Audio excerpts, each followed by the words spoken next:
Hello, hello. Hi, everyone. How's it going? I hope you are well today. I know I'm having a grand old time, especially trying to get this freaking pin to work.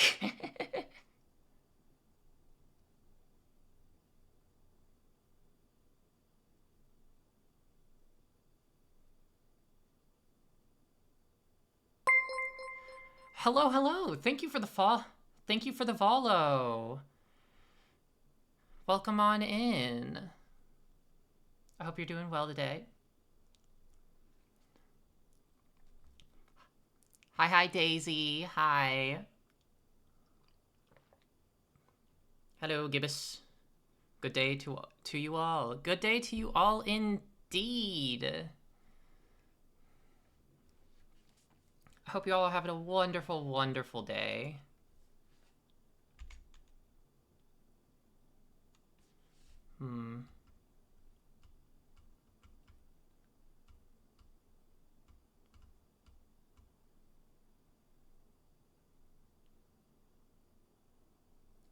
Here.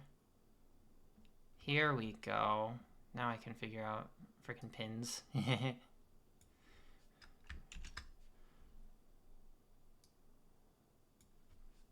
Boop.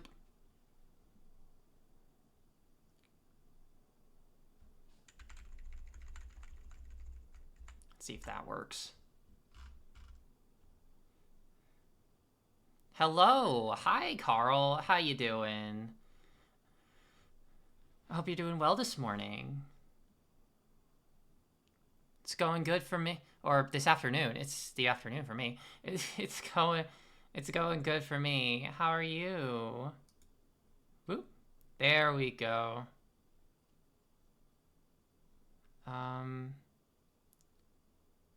There we go.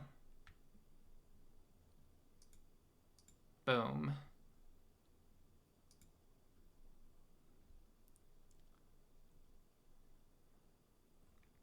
That's how it's done. Alright. Crying internally from how long it's taking to cook your stew. Oh, that's so fair. That's so fair. It's tasting so good and looking good, but it needs to cook a little longer. Ooh. That's brutal. That's so brutal. But at least you'll be looking forward to some good freaking stew. Been cooking since like 9. Oh yeah. Dang. And also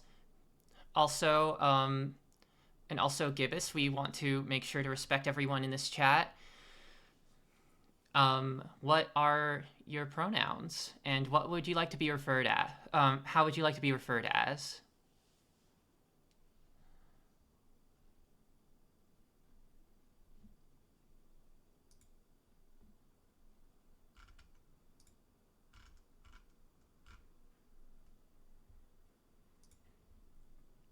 Pull up my notes. Pronouns are he, him. You can use whichever and just call me Gibbous. Fair, fair. Heck yeah, heck yeah. Indeed.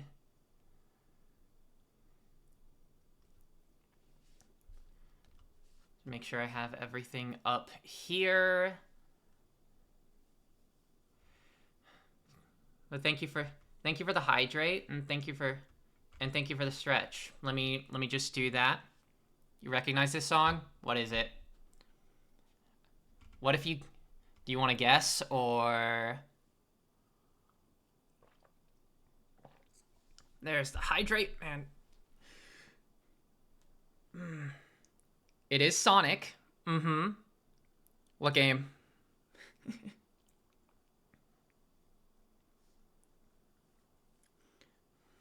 Can you guess what game?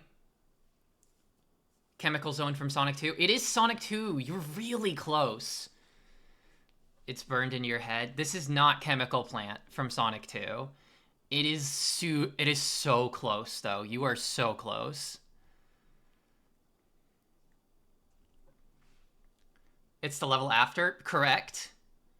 Correct. It is Aquatic Ruin. Yeah. It's Aquatic Ruin from Sonic 2. One of my favorite Sonic stages. Mario Zone and Sonic and Knuckles featuring Dante from Devil May Cry. So true. That's so true. Yeah, I lost so many times. For sure, yeah. It's a doozy. It's a doozy. Well, alrighty, folks. I would be chatting maybe a little bit longer, keep the conversation rolling, but we have a lot to cover today. So unfortunately, I'm gonna have to stop the jams and come on over here. Hello, everybody. It's me, Sophie. And I am absolutely thrilled for the stream today.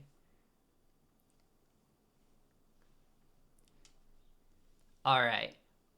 So to get started here, I'm gonna lay down a quick...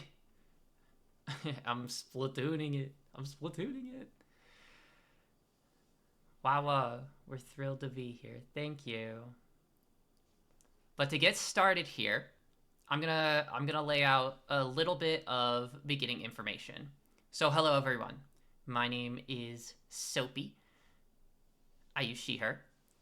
And I used to be a competitive player at low level for about 2.5 years. And I've mained a lot of things. It was my first time being in a competitive game. So I mained a lot of things. I started with the 52 gal, the vanilla 52 gal. Nice Shellos, thank you. But I started with the 52 gal at the very beginning of the game. And I always struggled finding a weapon until I found the Sorella Tentabrella a little under a year into the game. I realized that the reason I liked the 52 gal was because it had Splash Wall, and so the Brella class suddenly became something of interest to me.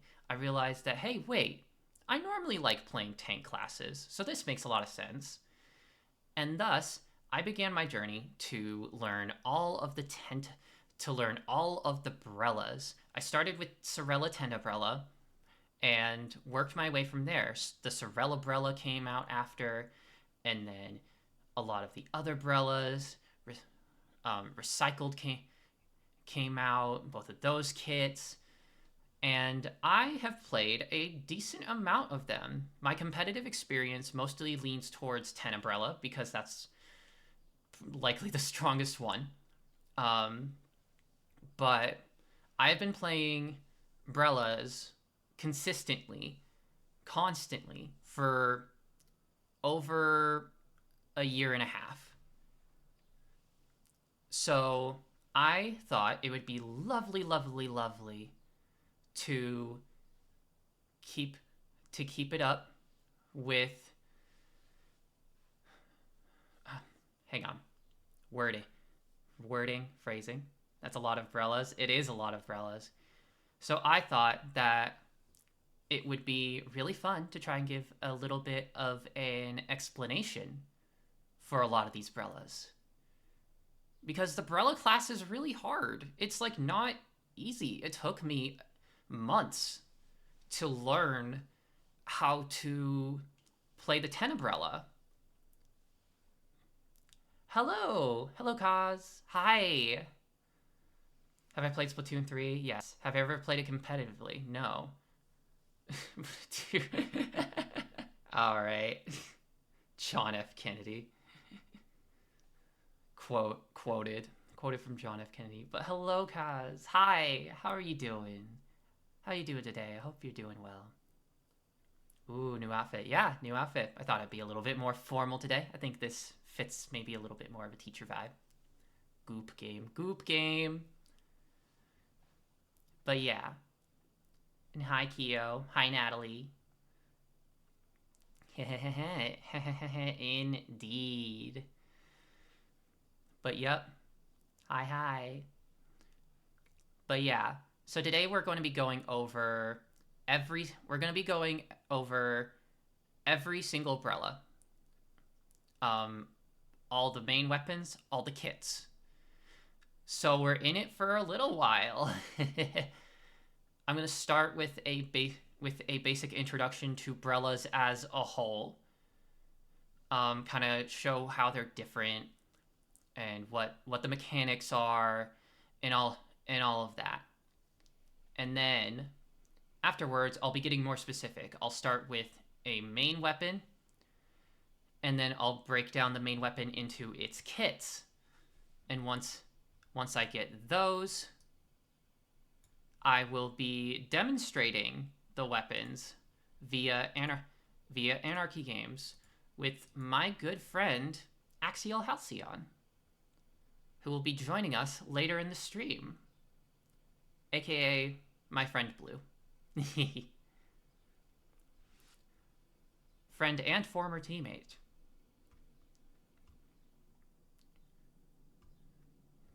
But yeah, as I am giving the lesson, I may not be able to get to chats right away, but I will do my best to respond when I can. If you have a question, please tag me so that I know it's a question, if you have any. But yeah, thank you all so much for being here. As a quick note for anyone who might be watching the VOD later on in the future, as you can see on screen, this is as of patch 9.3.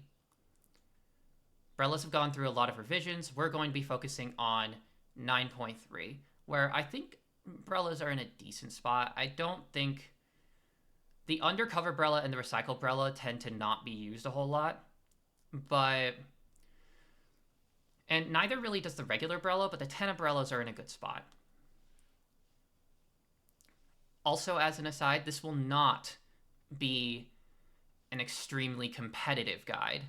While my experience is colored by my experience with competitive, I want this to be a basic guide for anyone who wants to learn the weapons and kind of get an idea of what's up with them. Like, what's up with this really weird shotgun shield weapon? Like, what's the deal?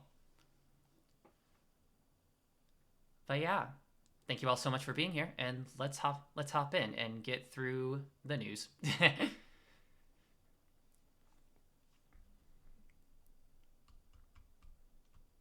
And that's the preamble out of the way. We'll just listen. Let's go to the lobby.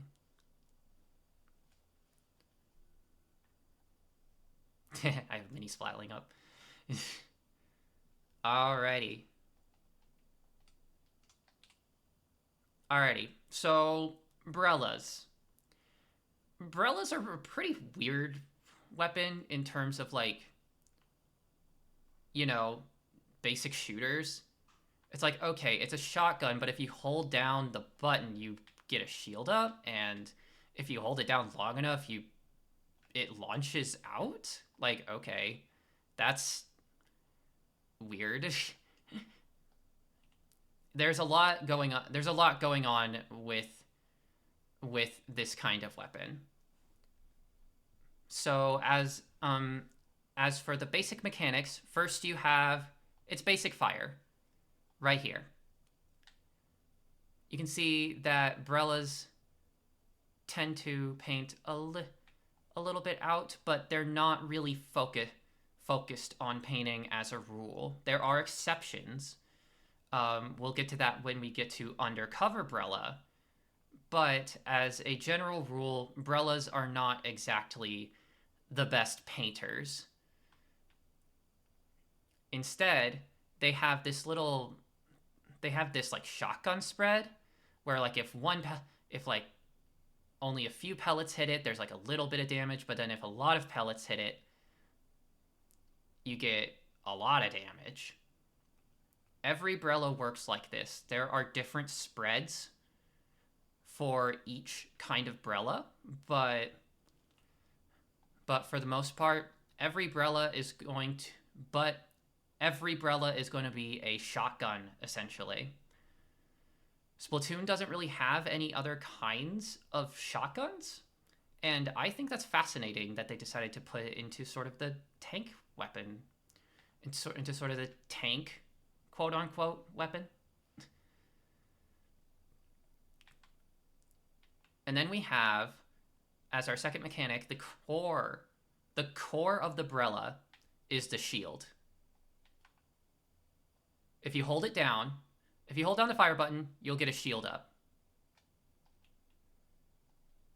This shield protects from damage. It protects from all damage from the front. It blocks shots directly, and it blocks for you and your teammates.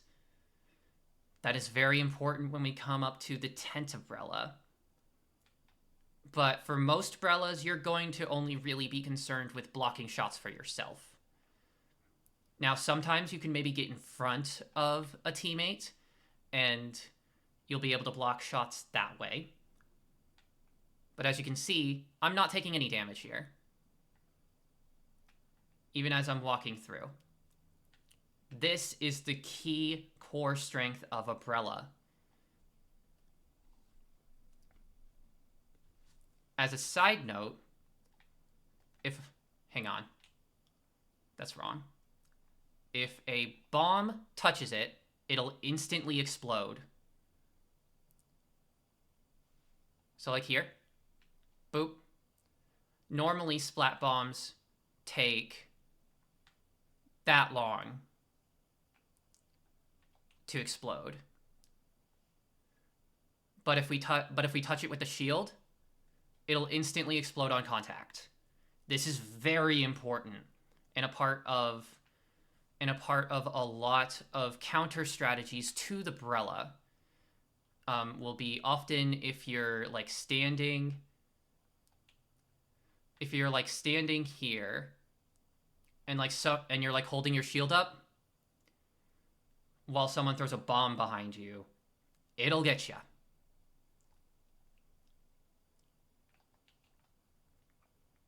So you have to be careful of that. You need to make sure your back is safe. But it'll block all damage from the front.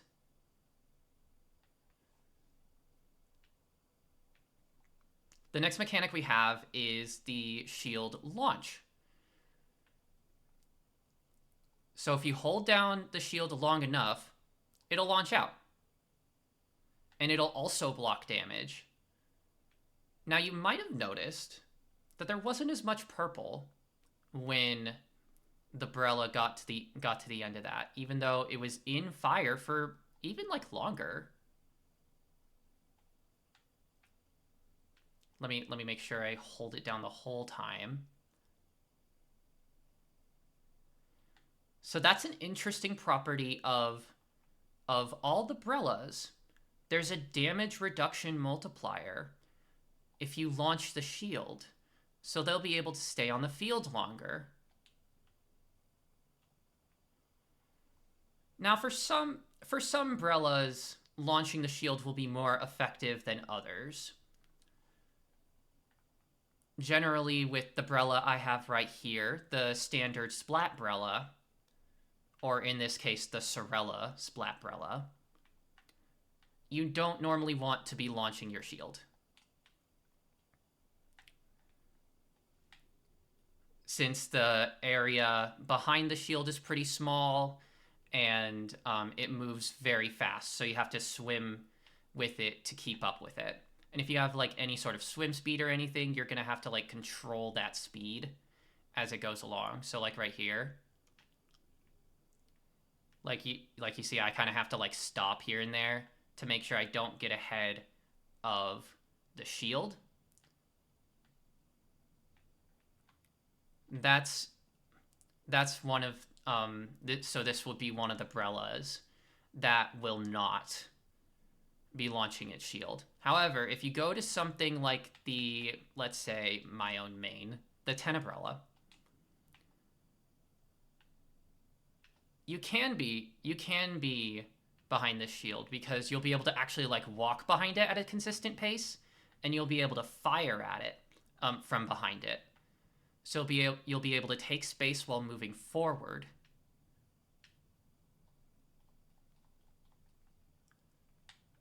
Be able to get up close for that better shotgun spread. So some Brellas will be using their shield to launch more, and then some won't. Oh, you can shoot through? Yeah. That's another part. That is another part of the shield. While enemy ink will not be able to go through it, you can. Oh. Looks like multiplayer maps have updated. But while enemy ink will not be able to go through it, your ink will. And anyone else on your team's ink will also go through it.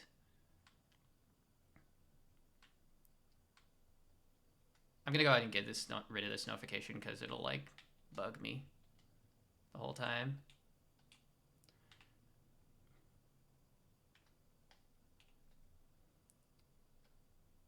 But yeah, you're exactly right. You're exactly right, Natalie. This is a kind of shield where you're not really affected by it. You can even like go through it. Like as you can see here. So like if I swim ahead, I can swim ahead or I can swim back. And that's really important for Brellas that like to launch their shield. Sometimes you will be in a position where you're getting flanked. So you have to go in front of your shield in order for them to not be able to hit you.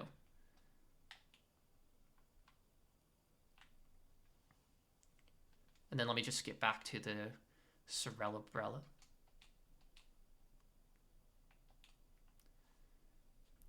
And that's shield launch.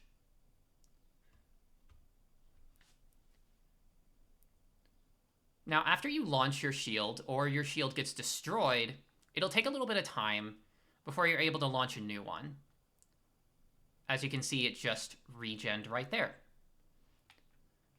It's variable between the Brellas with what amount of time it takes for the Brella shield to come back. This means that Brellas are often very push and pull. If you launch your shield, you want to be able to play around the fact that you won't have a shield for a little bit, or that you will have a shield that is just launched. And the different Brellas play with this in different ways, as we will be getting into in the main weapon sections. Hi, puppy. Welcome in. Hearts to you.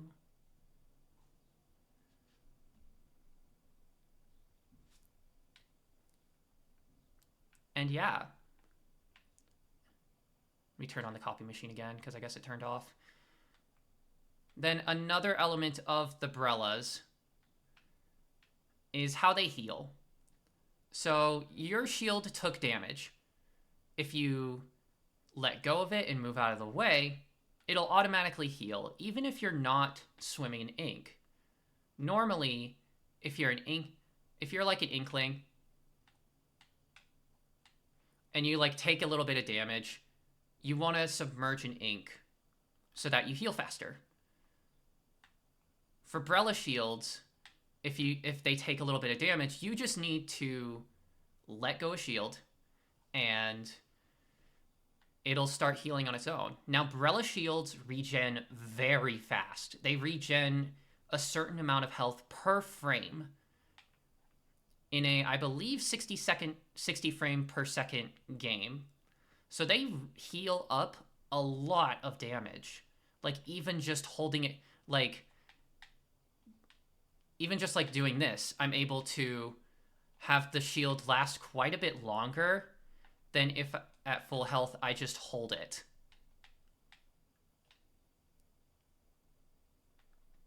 That's a concept for Brellas known as flaring the shield.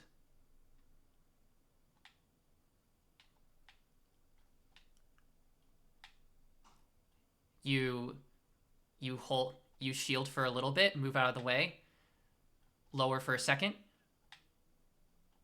lower for a fraction of a second even, to get that little bit of healing, because every frame of healing heals like a decent chunk of health. Some Brellas use this more than others. They tend to be pretty exclusive between... There are Brellas that focus on this strategy of flaring up and moving around and taking advantage of that really, really fast healing of the shield. And then of those Brellas that tend to launch their shields. Those tend to be pretty mutually exclusive, but strategies from each of them can apply in certain instances.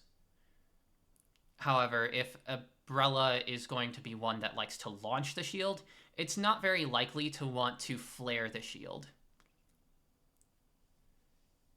Is this the famous color game? Hello, Blushy. Hello, Jill. Welcome in. Indeed it is. This is the paint game. And that shield healing. And another thing to note is that with most Brellas, if you're holding up the shield, you'll see that I'm actually moving slower while I'm holding up the shield, if I'm moving back and forth. You do get a little bit of a movement penalty when you're holding up the shield. This includes to your jump. Like, see here, I'm like not really jumping that high. Versus like normally I can jump this high.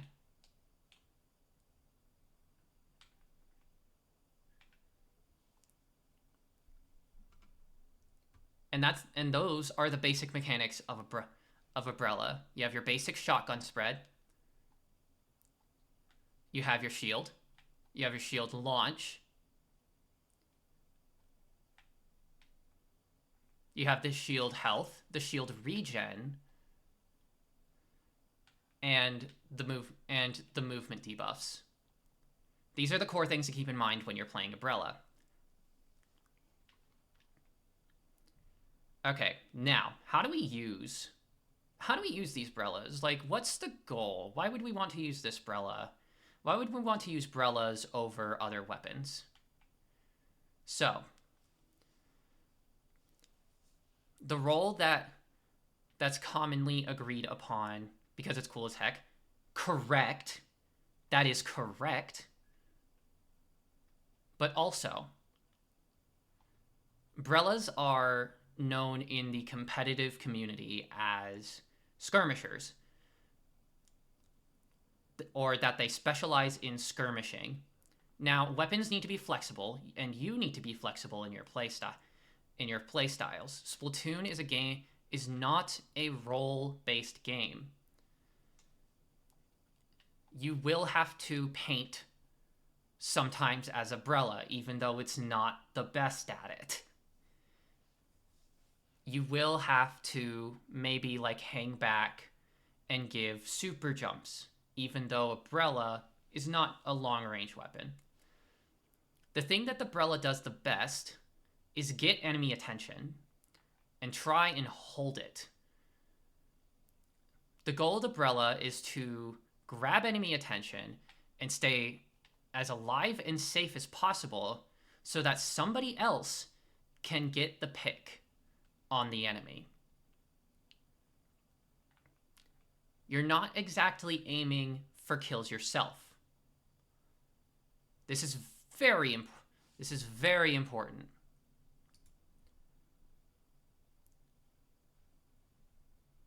since Brellas have this shield, but then most Brellas can't really do super reliable damage.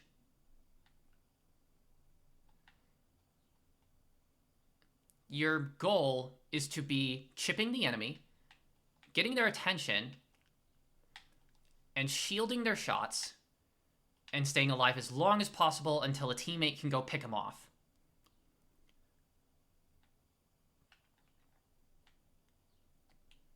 That is what the Brella does best. There are a lot of ways that other weapons can do this, and Brellas haven't always been the best option for this, and they arguably still aren't. Like, for example, you have blasters. The blaster class is a type of gun. Hang on.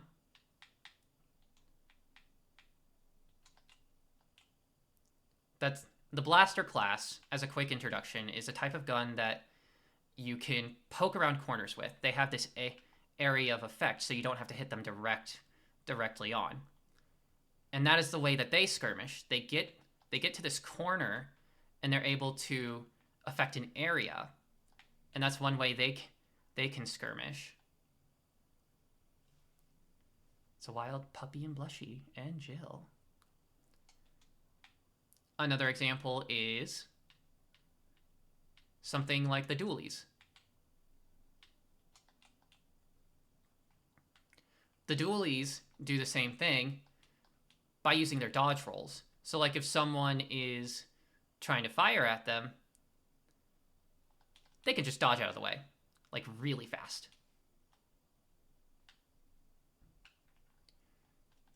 But the Brellas do this with their shields.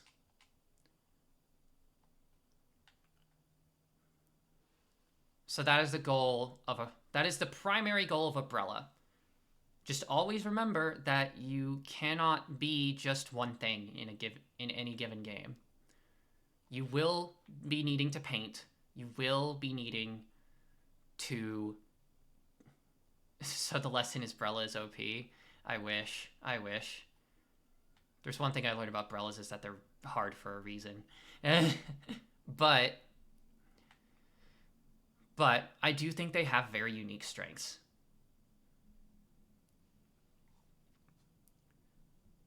And so I've covered these a little bit, but I want to talk a little bit more specifically about the strengths and weaknesses of Brellas. So Brella's shield properties are almost wholly unique to itself. There's not a whole lot in the game that can block shots like that. There are a few, though. For example, there's a special called Big Bubbler that even one of the Brellas has. If I place it here, you can see that it can't go through Big Bubbler. So it has similar properties to that. Another example would be, I mentioned the 52 gal before. If I go here, it doesn't go through the splash wall either.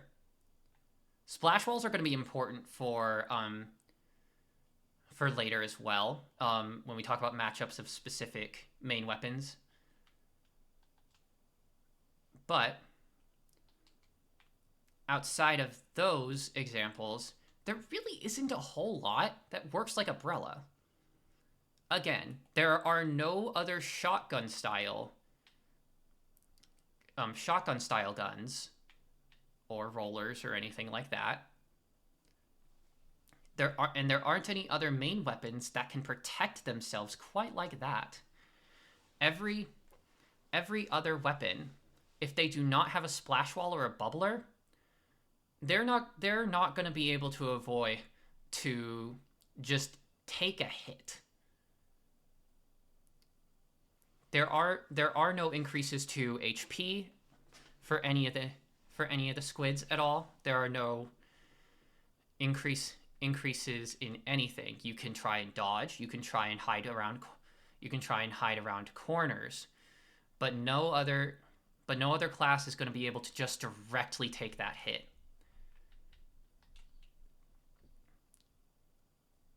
Another thing is that since Brellas have more... You forgot the most OP shield sprinkler. Ah, silly me. How could I forget? We can talk about sprinkler a little bit more when we get to the Brellas. But yeah. Has anyone ever told you that you have a nice, comfy teaching voice? Aww. I appreciate that. I appreciate that a lot.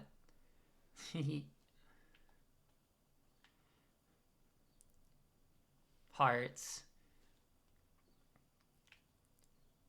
But yeah, another strength they have is that since they have a lot more easy access to a shield, they're like the most reliable at blocking shots for teammates. So like if someone's getting shot at and they don't have like enough ink in the tank for like a splash wall or something, and you have a Brella, the Brella can get in front and just be like, bam, you're not hitting my teammate. You're not hitting my teammate anymore. Nuh-uh. And probably the biggest strength that they have is that they are a very hard counter across the board for weapons like this one right here, the splatter shot.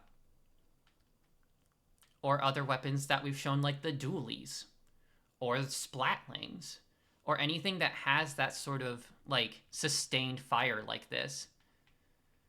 There are a lot of things that they're weak to. It's genuinely nice and comforting, even if I have zero idea what's going on. I appreciate it, and I hope you're learning a little bit. This is one of my favorite games, so I love talking about it. But for that, it does have a lot of weaknesses. I've noted sort of offhandedly the low damage. If you're off by a little bit, you're not even gonna get like half. Most weapons don't get half, but like bam, bam.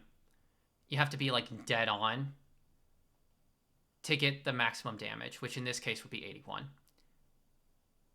If you're like a little bit off, you're gonna get like 64 or 32 or like 16 or anything like that. And with enemies like moving around all the time, like you can see example here, when these are moving, it can be a little bit rough to get those done. As an aside for anyone who doesn't know Splatoon in and out, when these dummies go over 100 damage, that's when someone will be splatted. So you can see it takes 2 shots at full power, at full or partial power. But like you can see there, I was just barely off from that. Like that didn't even get the kill. Another skill that I've noted, another weakness that I kind of noted is that the barrier to entry for these is kind of high. I already noted this when I was going over my own experiences. It took me months to figure out how the heck Tenebrella worked. It took me months of like, and to like fully get comfortable with Tenebrella. I played several tournaments practicing, and I have to shout out in that process my one of my former teams, the lovely UFO. They let me switch my mains over to the Tenebrella, as long as I committed to it, and that really got me to focus up and learn these weapons that I now love so dearly. So, a little bit of time to give a quick shout out to to my old competitive team. They are lovely, lovely people.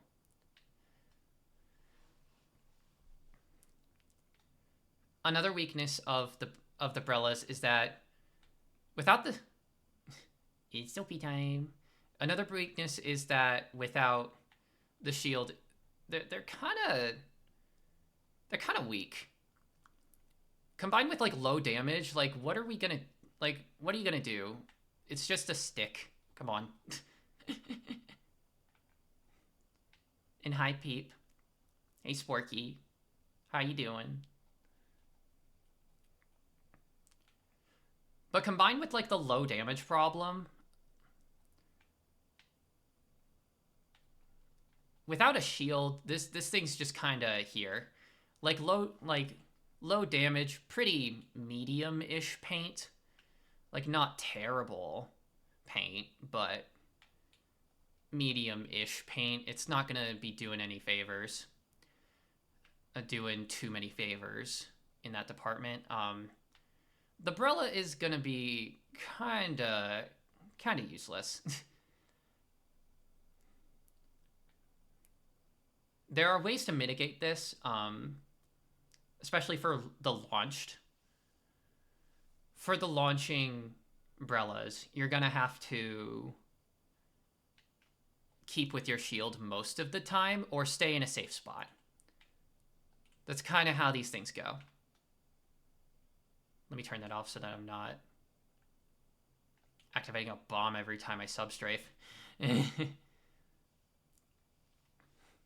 Another weaknesses that they have is that they kind of have a lot of underpowered kits. There's really one kit out of all of them that really works, like works super well. And that's the Sorella Tenebrella, which is the weapon I mained. So, yeah. Probably the second best kit would be the one I'm holding right now, the Sorella Brella. The problem is that the Brella, that like the Splat Brella hasn't really been in like the best spot. It's a pretty middle of the road weapon with a lot of kit synergy. But otherwise, a lot of the others really aren't doing so hot, either due to an underpowered main weapon or underpowered sub and special combination.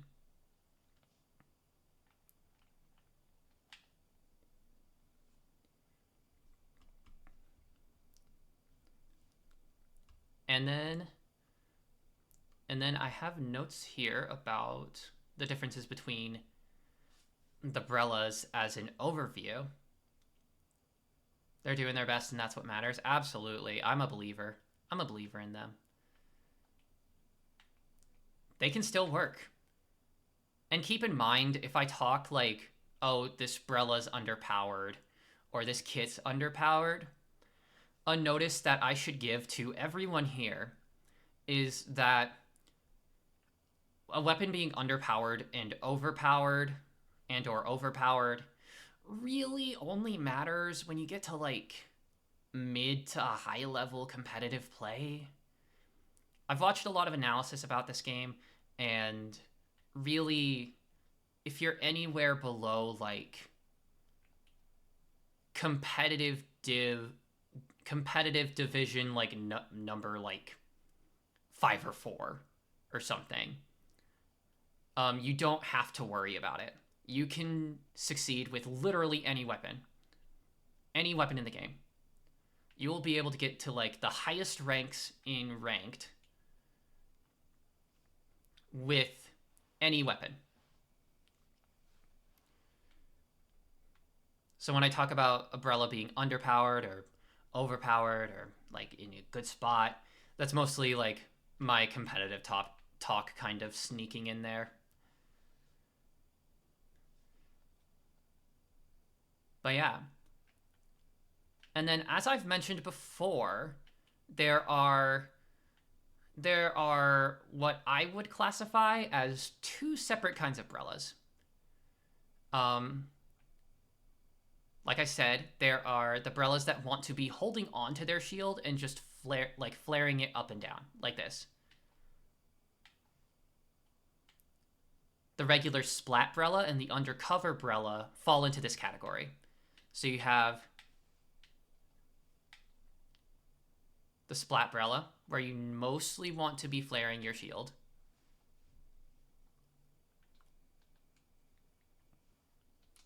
And then you have the undercover Brella, where you literally cannot launch the shield. This is the one exception to the launching the shield thing. And then you have the two Brellas that want to be launching their shields. This is the Tenebrella.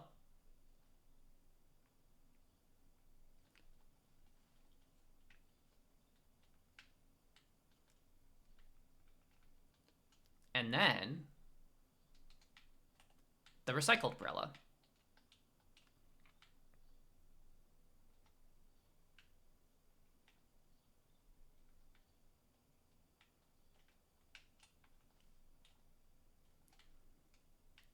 And that's what I have for an intro.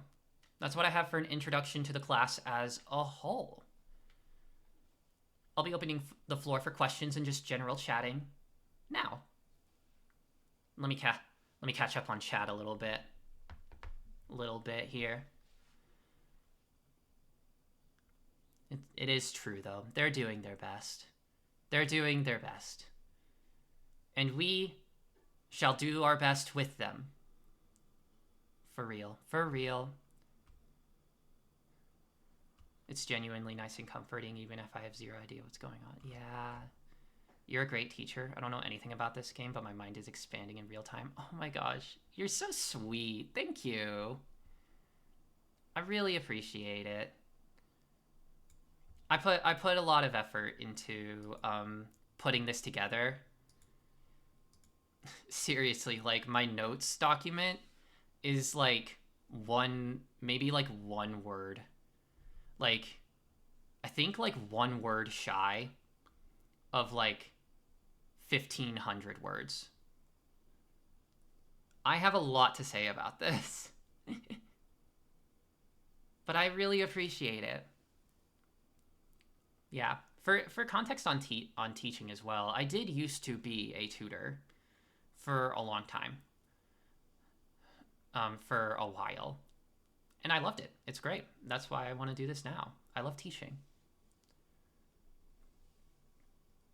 But yeah, I want to open the floor up. Has anyone, if anyone here has played Splatoon, I want to know what, like, weapons you've played and what you've liked. Yo, I'd love to learn teaching skills. Yeah, it's pretty tough. It can be pretty tough. A lot of it is preparation, I'd say, but there is an element where you kind of have to make sure you're wording things pretty well. I was also a tutor. The relative reactions Soap and I had to that job are why she's teaching and I am not. That is fair. Yeah. Yeah, that's how it is. Hearts to you, Kyo.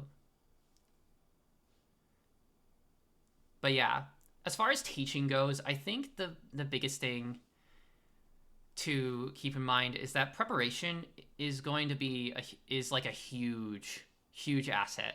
Like even right now, I may be a little bit rusty with teaching, like in general, but I really noted stuff down. So having that is helping me out a lot.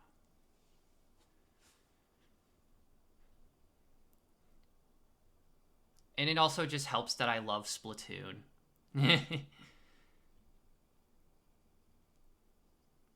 But yeah, if you do want to learn teaching, I would definitely recommend starting with like subjects that you know a lot about, right? Like if you have a friend that you want to like, you know, practice teaching with, then then like you can ask them, be like, hey, do you think I could give like a practice lecture on like this or anything? Open up PowerPoint and go crazy. Yeah. No, I think have always been super I've always been so fascinated by the idea of like PowerPoint nights. Like sort of like PowerPoint presentation nights with like a group of friends. That sounds like so much fun, especially because, I love teaching. My problem is I love a lot of things. So, I didn't know what I would teach. But I'm here now, right? I'm here now with the Brellas.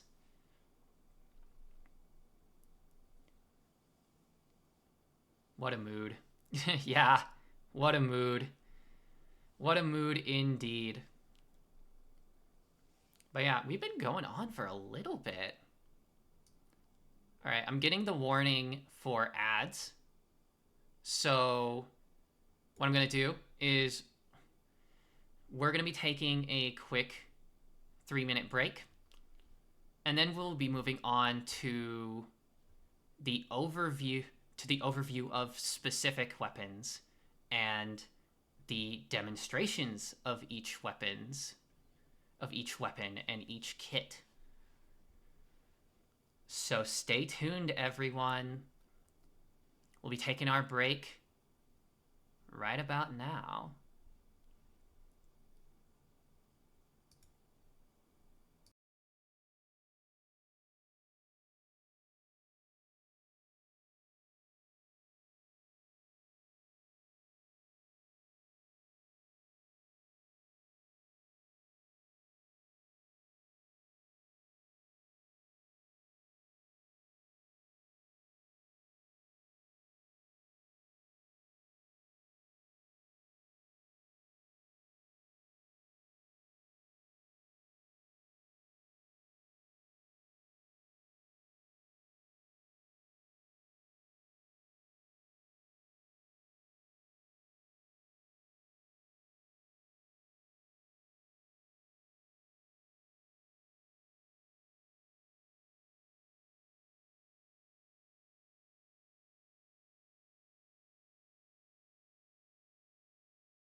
Welcome, welcome, welcome back, everyone. Hope you had a nice, restful break.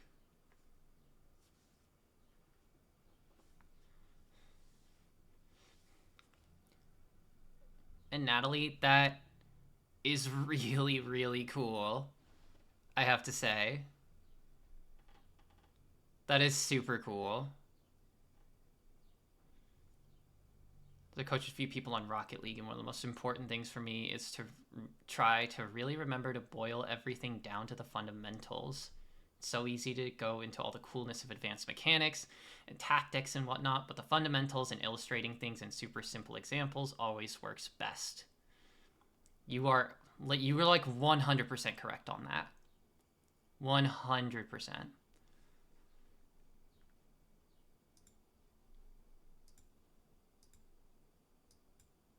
All right, let's swap back over to the game. As good players, it's so easy to hyper-focus on the advanced stuff that you yourself is trying to get to learn or get better at. You kind of forget the super basic stuff. You've done an amazing job so far keeping things simple and understandable while showing what you're talking about and keeping it entertaining. Thank you. Oh, I appreciate that. Thank you so much for that feedback too. I really appreciate it. I really appreciate it a lot. And as a reminder, if anyone needs like to ask a question or like needs me to repeat something, I am more than happy to. Just make sure to tag me so that I know that it's a question.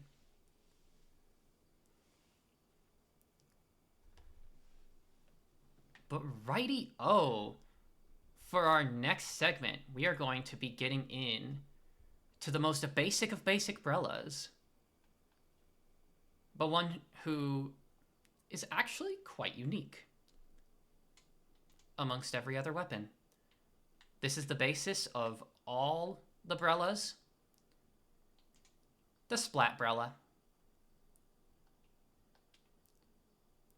So we've talked a little bit about the differences between some of the differences between the weapons. So let's get a little bit more specific. We know that all Brellas are skirmishers. But this is the foundation. So this is the foundational skirmisher. As I have mentioned, it has a focus on flaring its shield out, kind of like this. You generally do not want to be launching the shield. There are very niche cases where it could happen. Like, let's say you're like cornered and you need to like super jump. You need to like get a super jump out. You're not going to be able to super jump. You're not going to be able to super jump if you're holding up the shield.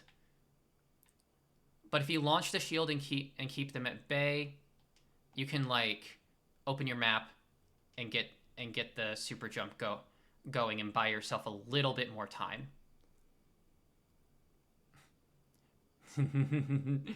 Hi, Moggy. It's funny. It is funny. Why does Donkey Kong brush his teeth? To prevent tooth decay. DK. Lol. Good stuff. But welcome in. I hope you're doing well. But yeah. For the Brella, like I said, it has a focus on flaring up and down. It has very situational uses for launching, but generally you're going to want to keep the shield on your Brella. You're not going to want to launch it.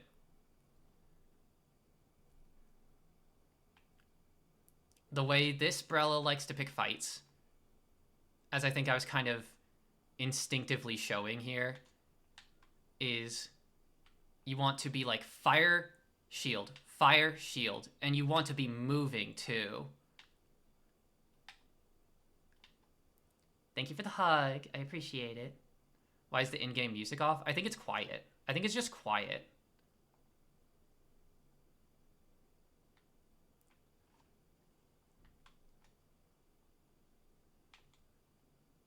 It's playing very lightly.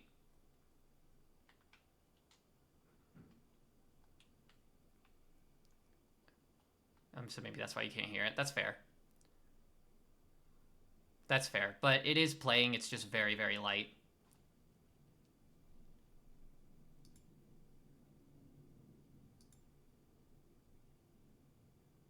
Oh, wait.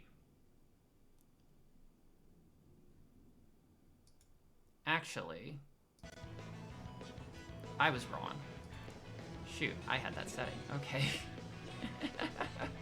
Frick, I had no sound. That's rough. Okay. It's fine. Yep, so now you should be able to hear stuff.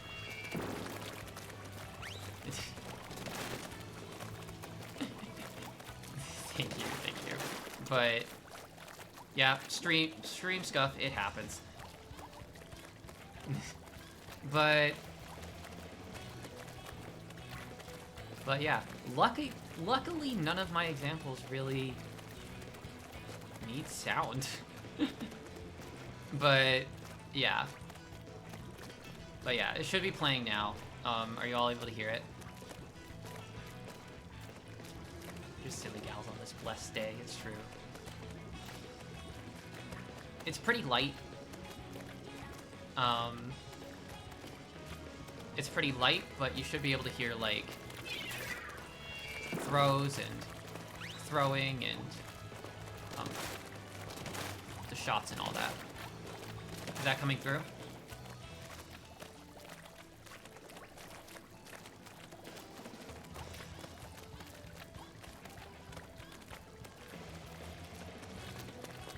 But yeah, we'll continue on.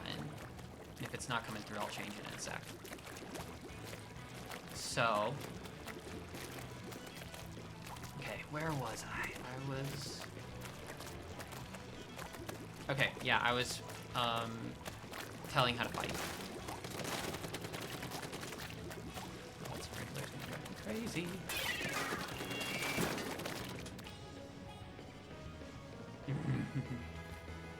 Too much silliness.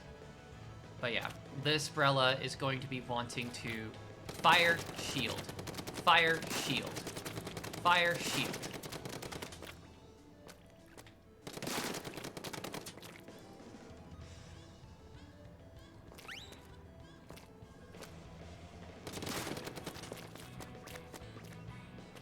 Boom, boom.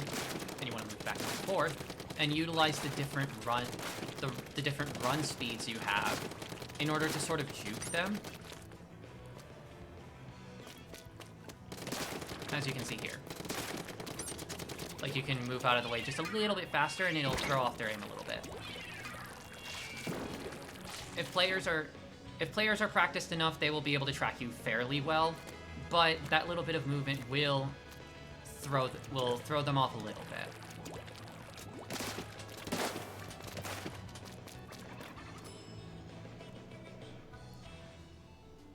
But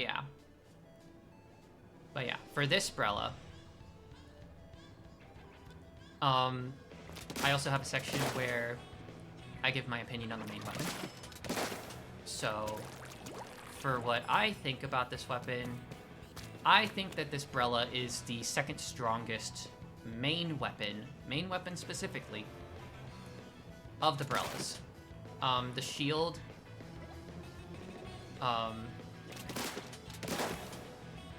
shield, is more durable than both undercover Brella and recycle Brella.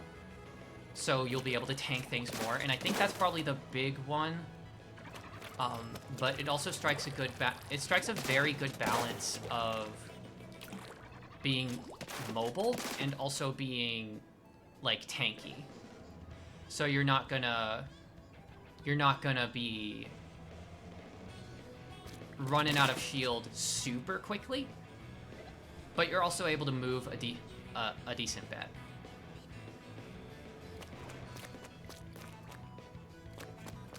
But yeah, and I have a miscellaneous tip for you all as well. This will require just a second of setup, because I can't really super jump without a beacon. Then I'm gonna move back to the Brella. Oh my god. You're crazy. Thank you for the hydrate, also. There we go. Bap. Okay, so when you're a Brella, you're gonna be wanting to, if you're, let's say you're just spawning in, and you need to go super jump to his teammate. Something that you can do, something that is an option that you have, oh shoot. It disappeared. Probably because I'm not the weapon anymore. I guess I'll have to demonstrate this with Tenebrella. But something that you can do is, while you're in the air, there's a little bit of time, and you can start opening the shield as you land, as you're in the air. This is very important for Brellas that have faster the faster times to open their shield. For Tenebrella, it's not really gonna be that useful outside of like maybe like half a second being there. It's not gonna protect you when you land. But if you have a splat Brella, a recycled Brella, or an undercover Brella, you'll want to open the shield and it will be ready for you as you land. And that's super important because you're, in that case, you're able to jump in to situations where you wouldn't be completely safe normally. Let's see. I think there's a question here. Would it be good to learn the basic Brella before experimenting with the other ones, or does it not really matter? That's a good question. That is a really good question. So, in my opinion, I think that all of the Brellas are unique enough to kind of have to be able to learn them on their own. Some skills transfer over back and forth, but I think they're all unique enough to where just picking the one you want and starting with that will give you the basics, but there's a lot of specifics that will need to be learned in order for you to be like confident in the Brella. So I think if you want to learn a Brella, you'll want to start with whichever one you think would fit your playstyle best. Now, that comes with experimentation. I would recommend trying all of them if you're interested in playing them, but as I've said, the skill floor for these weapons is higher than most of the weapon classes, I believe, or I personally believe. So remember, if you're trying out a Brella, that you may not get it for a little while, and that's okay. Like, for instance, I started with the Tenebrella, and that got me a lot of the way there, but it's a launching shield focused Brella. If I tried to learn something like the Splat Brella or the Undercover Brella, I would need almost an entirely different skill set because they play very differently.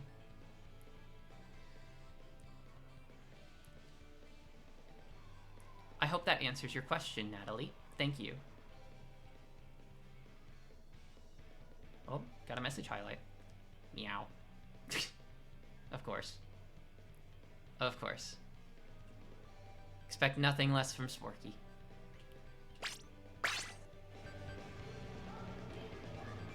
But yeah. As far as matchups go, when you're fighting other weapons, the ones you'll want to be looking out to like actually go in and fight. Let me open up the weapon menu here. Your best matchups are going to be against shooters,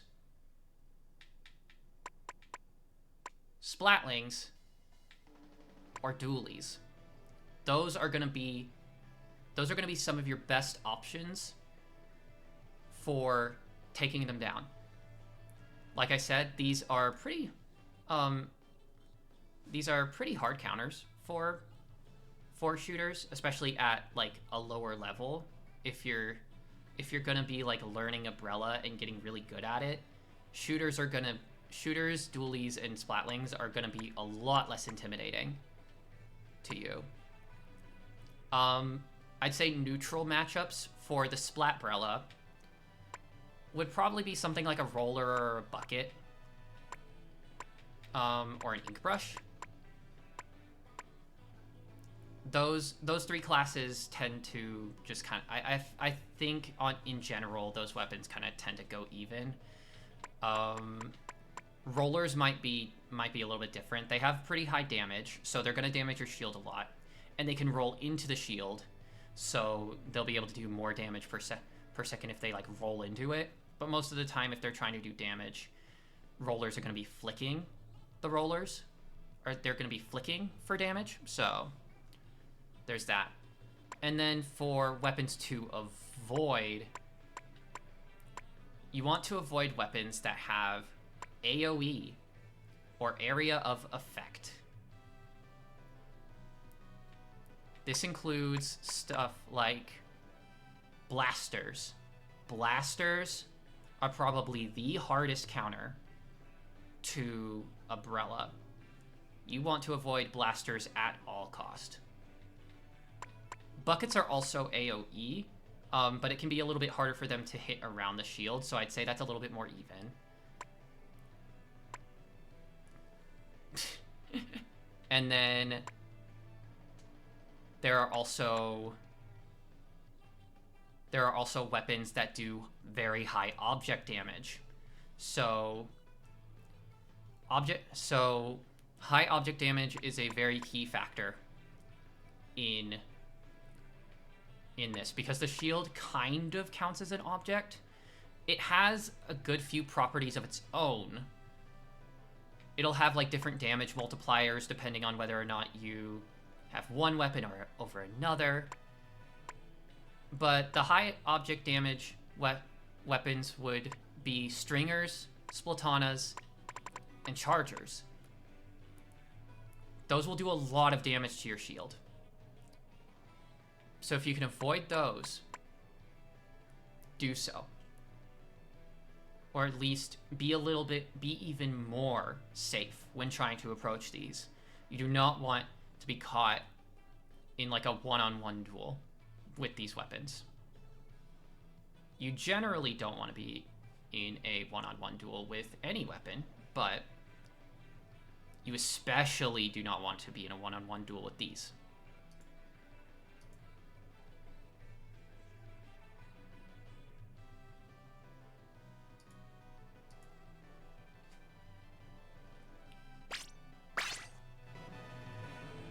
Rightio. And then we get down to the specific kits. Let me go back to the equip menu, actually. So right here, I have the Splat Brella. The Splat Brella has 200 points for special. And for those who don't know, points for special is just how much you have to paint the ground before you are able to get your special. It has a sub-weapon of Sprinkler, and it has a special weapon of Triple Ink Strike.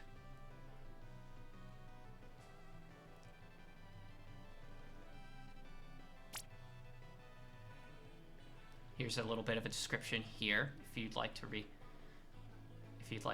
that. Essentially, so the Sprinkler is mostly a painting utility sub. What that means is, let me clear this up. If you have an area you want to paint, but you don't want to like stay there and like paint it, all over the place, throw a sprinkler. It'll paint it for you, and you can just go do other things. Go fight enemies and all of that. Sprinklers have some weird use cases, and honestly, they're like, they're fairly limited in those use cases. But another thing you can do is sort of use the sprinkler to block shots. So like, if you put like a sprinkler here, it'll like take a few hits. It'll take a few hits, and you can like use that as a quick tool. Another thing is if there's a short wall, like this one, you can throw a sprinkler on it and it'll paint most of the wall and you can get up faster. I'd say that's probably one of the more useful use cases of it.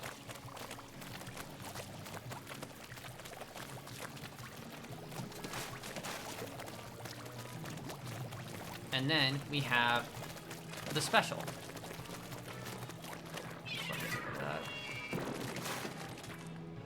The special is triple ink strike.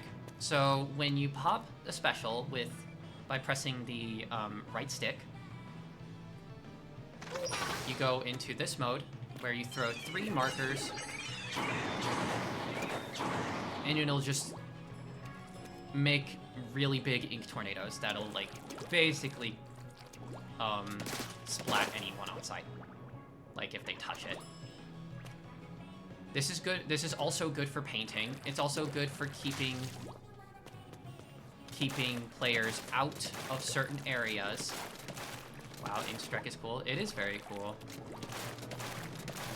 Ink sploosh. You can use it for damage. They do really good damage against a certain few specials like Big Bubbler or Crab Tank or anything like that. Stuff with a lot of HP, they have very big damage against it. You can also use them as a smoke screen, like if you want to approach.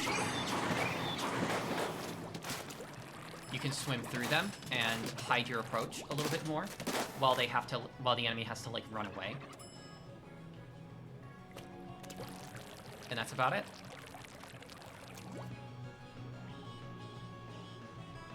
Now, what do I think of this kit? How well does it work together? How do I think this one is? Is this among the weaker kits or the stronger kits? Well, this is definitely among the weaker kits. So I believe that the main weapon isn't like too underpowered. It's maybe a little bit less than ideal, but it's good. I would say it's good. Sprinkler is extremely situational. Really, the amount of paint it puts up isn't going to be as useful as, like, a bomb would be for, like, keeping areas safe. There are use cases where it would be nice, but oftentimes, since its only intended function is really to paint, and your main weapon can already do that very well, even if Brellas don't really do it like the best, your main weapons and other people on the team can do that well. Sprinklers will just kind of be like generally a missed opportunity of a subslot. As for the special, triple ink strike is a strong special. However, the rough part is that it's kind of a terrible special for Brella. And the reason for that is Brella, as a main weapon, wants to be holding its shield up as much as it can. You want to be moving around, you want to be getting people's attention. So, like, let's say you're in a fight, and let me get my special again.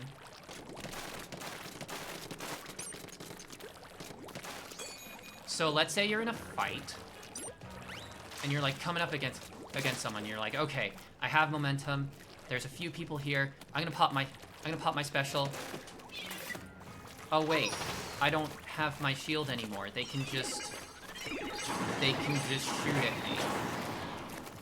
And I won't be able to protect myself. The Ink Strike does not block shots. So you are essentially defenseless until you throw those 3 strikes or until you get splatted.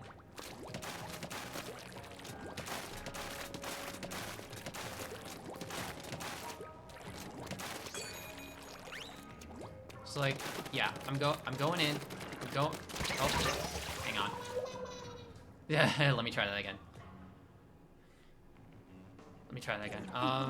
Shoot, I lost a special.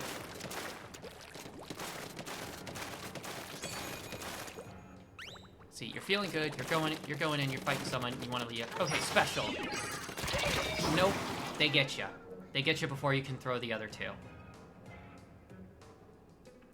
And then that's a part of your special that's just not used, and you lose special charge and have to wait for the respawn timer. Brella wants to be up front. It wants to be up close to the enemy. And triple Ink Strike does not.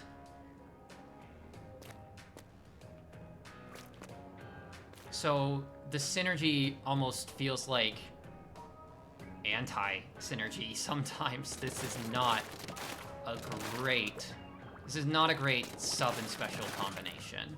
Sprinkler is okay, but triple Ink Strike kind of works against the purpose of the Brella. But that's not the only kit. We have another one.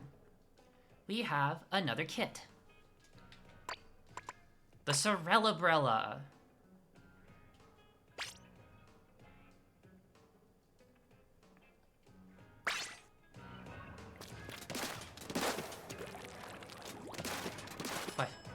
Alright, question. What's the thought behind the Ink Strike on the kit, since it doesn't have that good synergy? That is a good question, and I don't really know.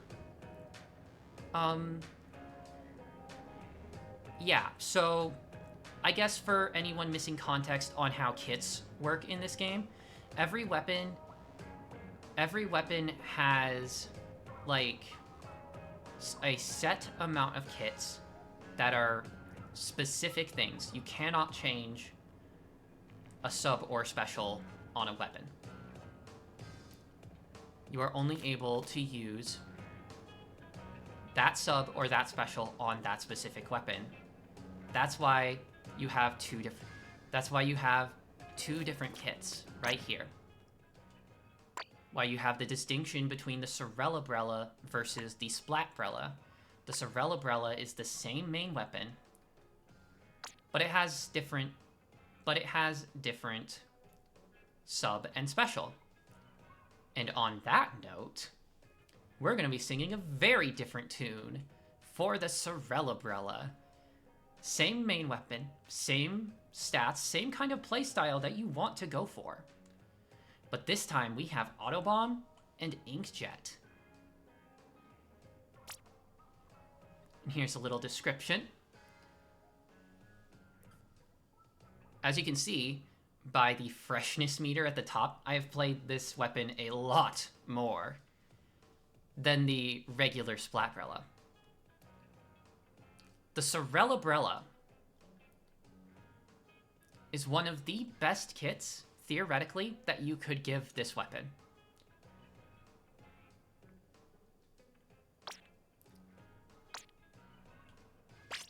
So Autobomb. Autobomb is actually one of the cheapest bombs you could get.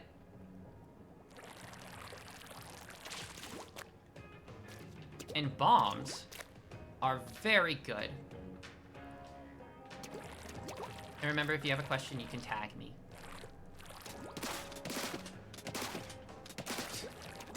Oh my god.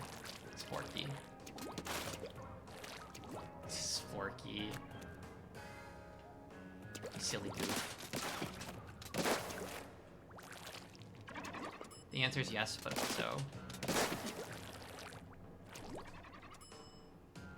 Disadvantage of inkjet is that doesn't work when you run out of magenta, even if you're printing it just black and white. So true. So the auto bomb is one of the cheapest bombs you can get. This is important because you want... The emphasis of the Brella is you want to be using your main weapon more than your sub or special. So sub weapons, which also take from the same resource as your main weapon, aka your ammo, the less they use the better.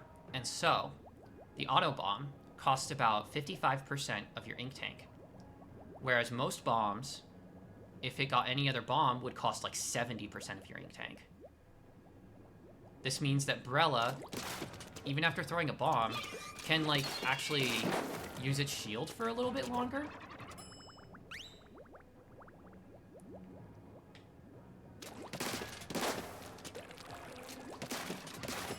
And that is super important. Auto bomb also has a few other uses. As you can see, it sends out a signal and walks towards the enemy. Oftentimes, if it's moving, if like the enemy is moving, you're not really gonna be hitting it for lethal damage. However, it is useful for scouting. If you see the auto bomb move somewhere, you know where the enemy is, and then you can go strike.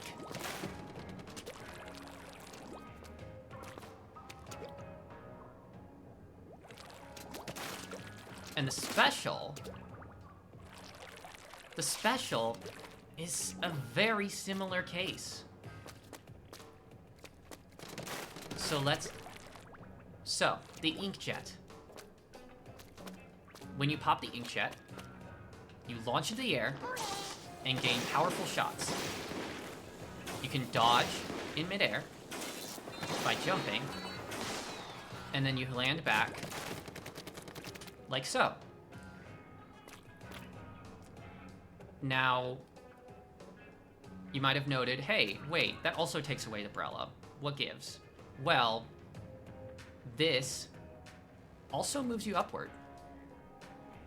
You know, it gets you out of harm's way.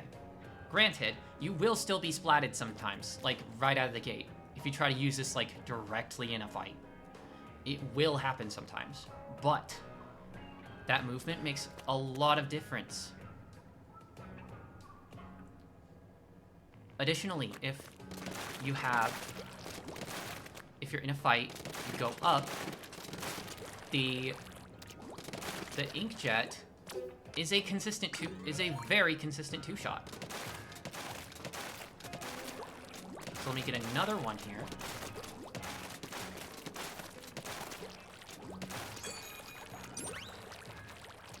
So if you're fighting something, and let's say you're like fighting, and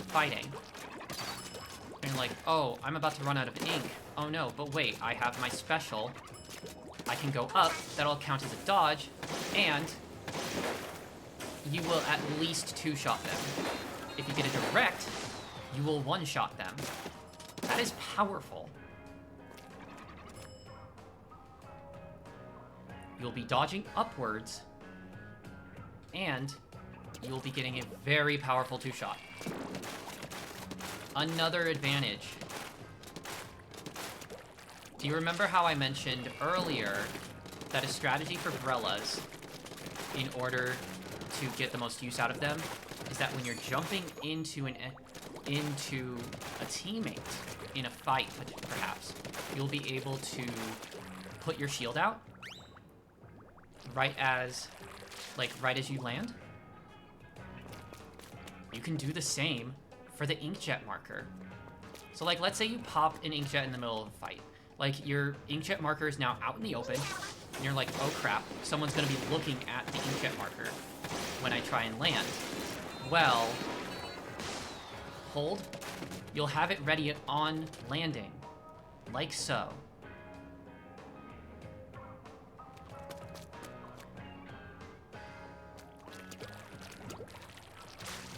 And as you can probably hear, my own opinion of Sorella Brella is extremely positive.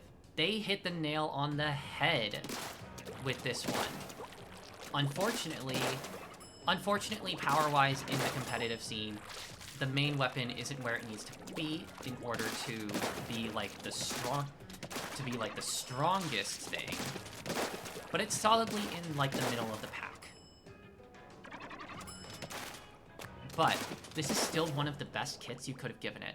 A cheap sub-weapon that you can still use your Brella out of, and shield, for a good amount of time. A lot more than most subs. And a special that still lets you dodge out of the way, gives you a powerful 2-shot, and even then, its biggest weakness, the landing, the marked landing, can be mitigated by the strength of the main weapon. By shielding on landing. That's why, let's say,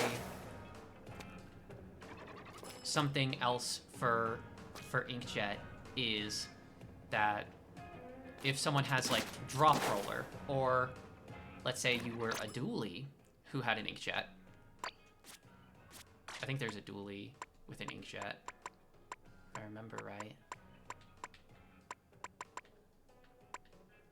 No, there isn't. That is rough, actually. That's bad. I'm sad they never did that.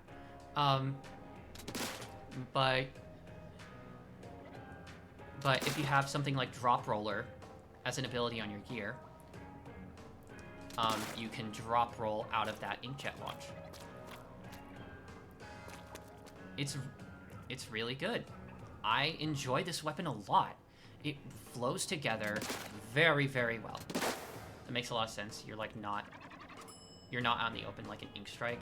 You evade and then you can shield when you go back down. Exactly. That's how it goes.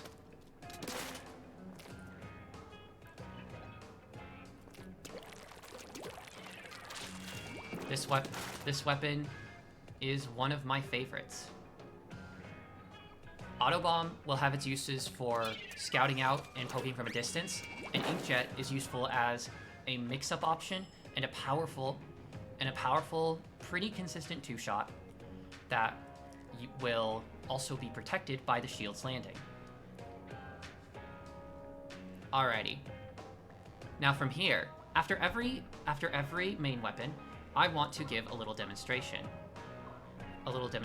By going into some Anarchy matches. To do so, I will be bringing on a friend. So let me message them real quick.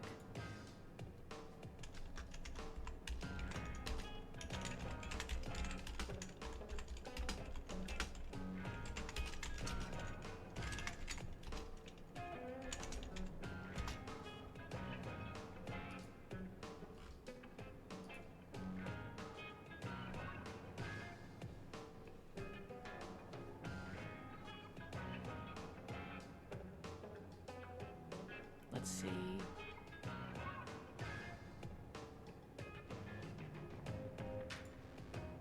It might take a minute. So I'd like to ask, how are y'all doing?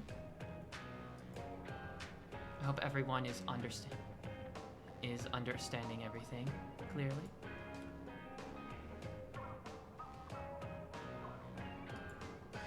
And are there any questions?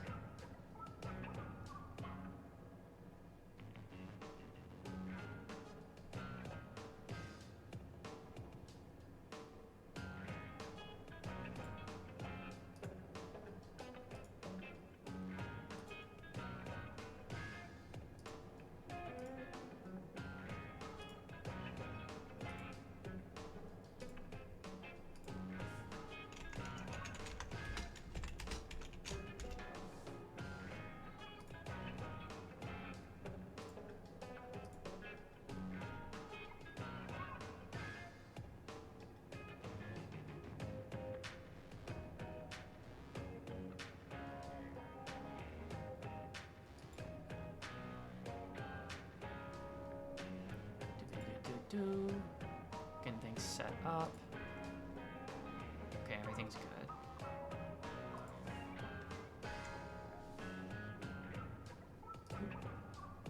But yeah. Once our friend gets here, we will be heading into some Anarchy Open matches to demonstrate the weapons. I'm not going to be getting into gear in this lesson. I have pre-made gear here for this weapon specifically because I spent the time when I was in competitive to build this out. But yeah, having a great time. It's super comfy and educational. I love learning nerdy, nitty-gritty details about niche things. This is my vibe. I'm so glad. I'm really glad. I love talking about it. Yeah, and if people like it, I would be so happy to do more in the future.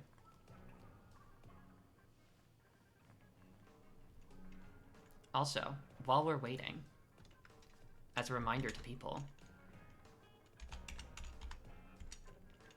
I have Discord, Blue Sky, and Backlogged that you can be joining. If you're enjoying the stream, feel free to join our community.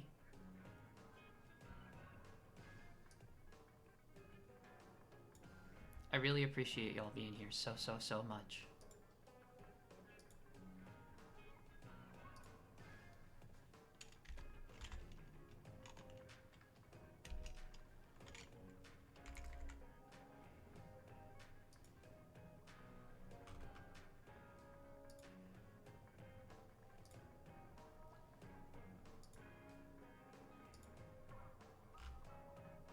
Let me see.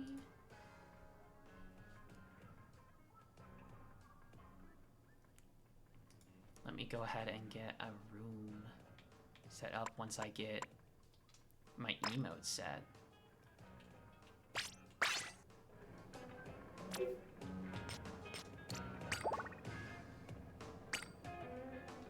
Alright. Safety, Shellos. Alright, Shellos. Get over here.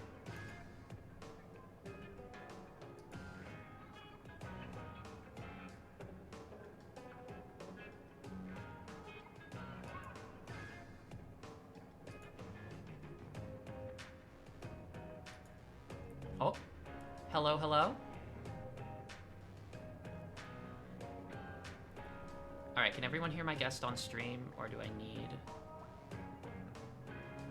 Hang on. Nope, okay. How about now? Say something? There we go.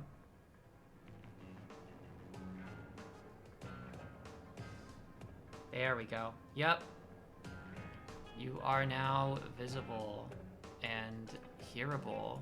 Welcome, welcome. Would you like to introduce yourself?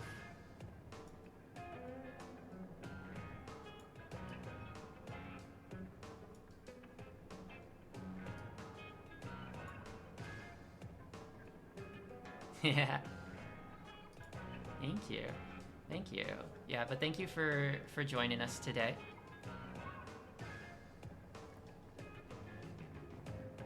Yeah.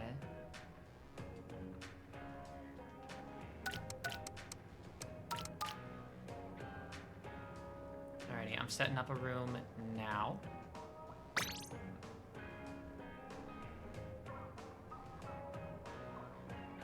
But yeah, blue here, or Axial,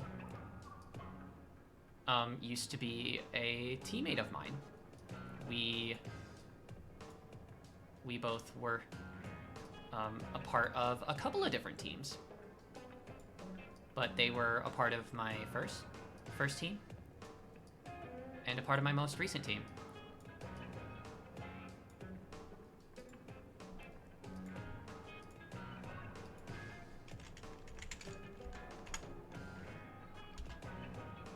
And I just sent you over the password.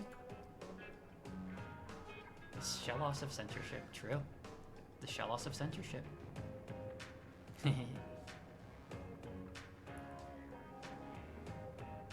But yeah, we'll be playing a few matches.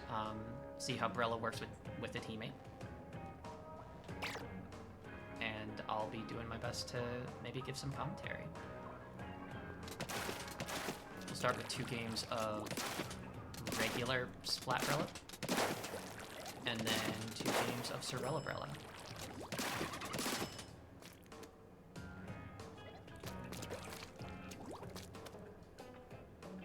Alrighty, let me know when you're ready, and I will be able to start the match.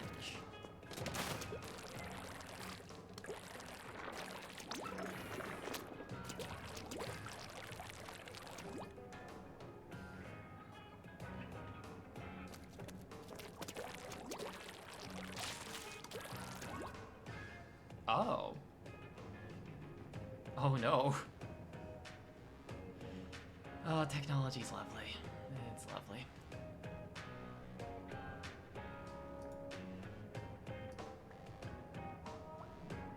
So you're not hiding part of the screen.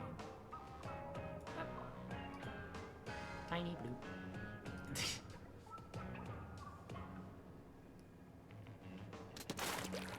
But yeah, no problem, especially if you want to play Pro Controller.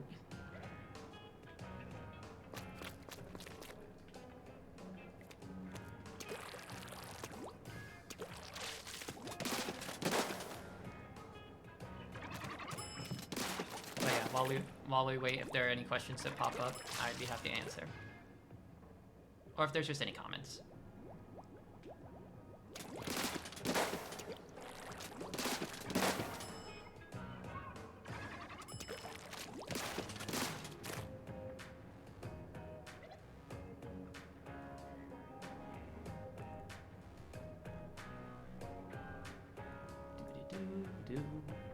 Let's see.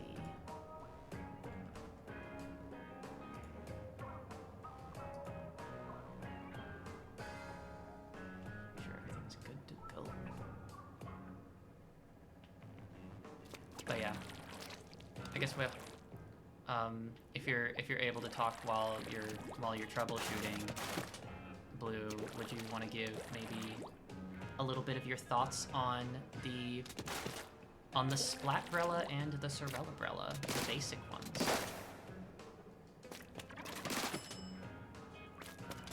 Yep, Sprinkler, Tri-Strike, and Auto Bomb Inkjet.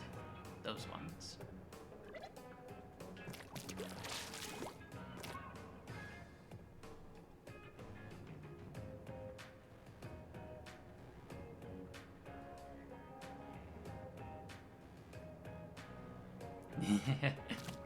It really is.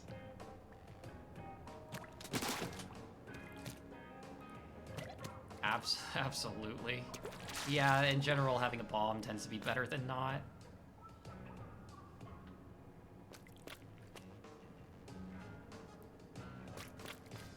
Oh, and also, if you would like to share your pronouns with the chat for anyone who doesn't know.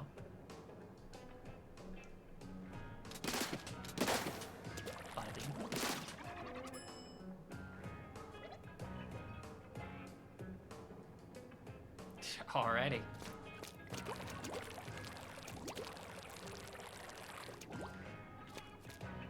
Looks like we'll be waiting just a little bit longer, folks.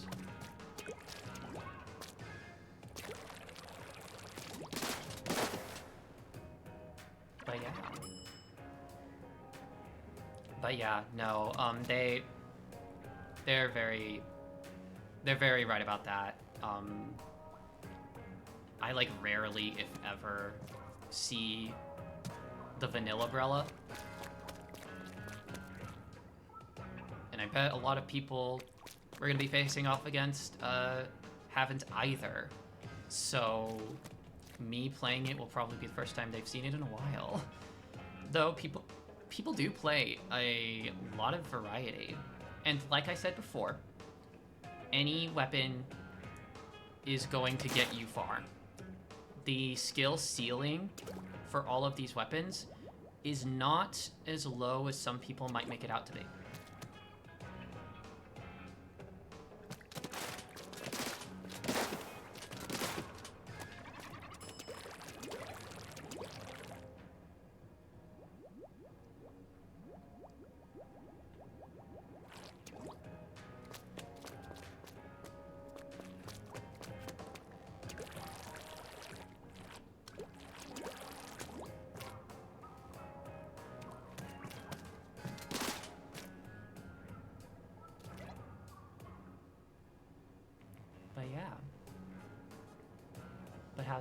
how's everyone doing? Hope you're all doing well. Give it.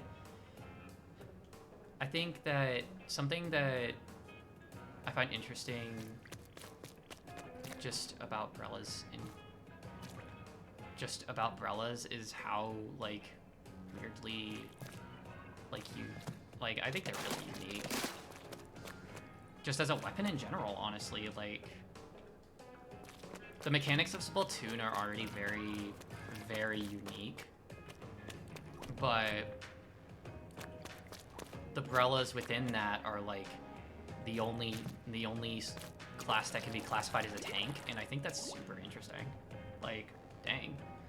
They somehow made a tank class that's like not like super frustrating, like the most frustrating to go against. We maybe have to get some opinions on that. Some people might have words, but it's, you know, having a shield is not overpowered, apparently. And I find that fascinating.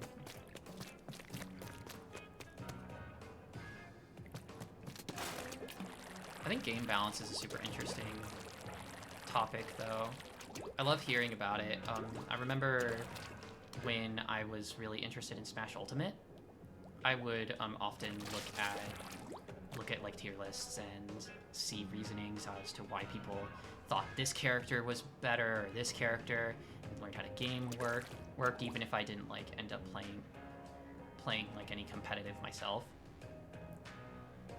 I think it's fascinating.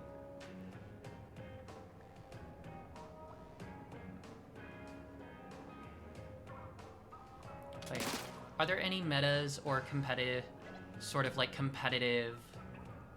games that you all like to follow and get a lot more info on?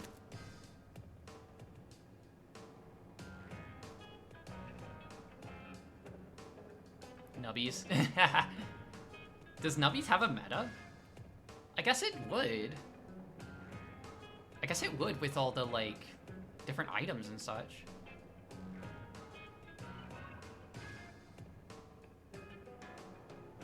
Marvel Rivals. That's fair. I actually don't know who's like the strongest. Do you know who's like the strongest, or like what sort of like the strong strategies are in that game? Because there's like a lot of interest, like there's a lot of interesting mechanics in there.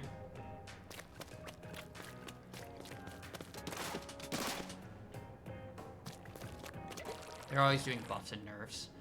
Yeah, that tends to be the case, especially early on in a game's life. Like, the patches have slowed down a lot for Splatoon, but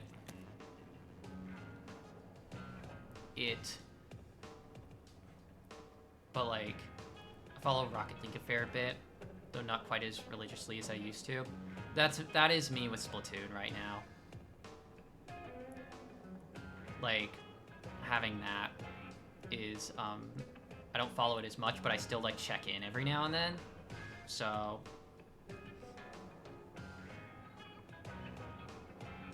but yeah, is there like, from my understanding, Rocket League has like the cars are generally all the same, right? Or are there differences? I'd be curious to know.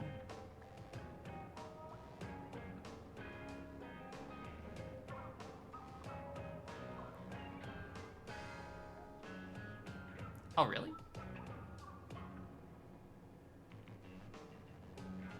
I did not know that. There are 5...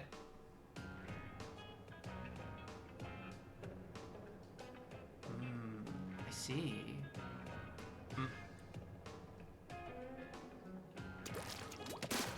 Okay. I am seeing that we are gonna be, like, getting an ad break in, like, three minutes. I know you just joined, but would you mind waiting maybe like 3 minutes while we run an ad so that people don't miss anything? Heck yeah. And there you have it, folks. We will be right back after this ad break. Is there 5 archetypes, some flatter, some shorter, some turn tighter? Oh, some have tighter turns? Oh. That's interesting. I'd love to hear more. We'll have to hear more after the break. See ya in a bit.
And we're live.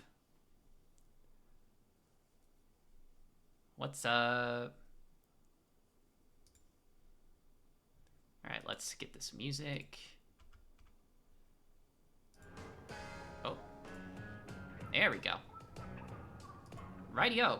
And we're gonna be getting right into these demonstrations. You ready, Blue? Alright, we'll be starting with the vanilla Splat Brella.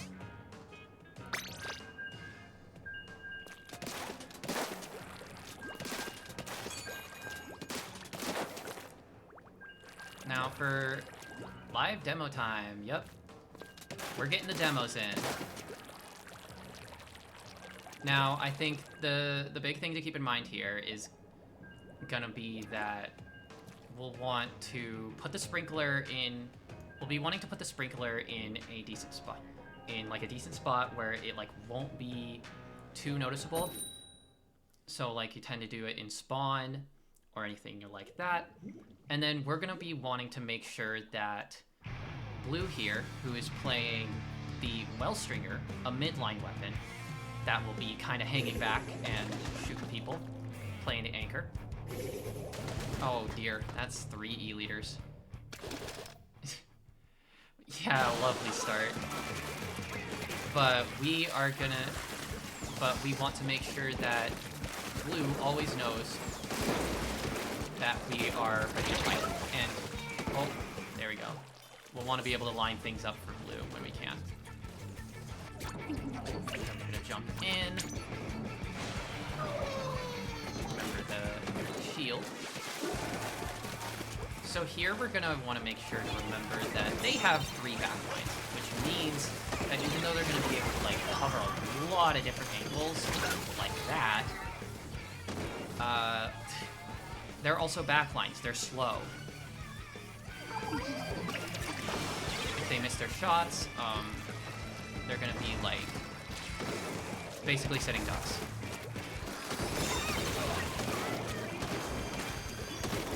We're faster. We're faster than them.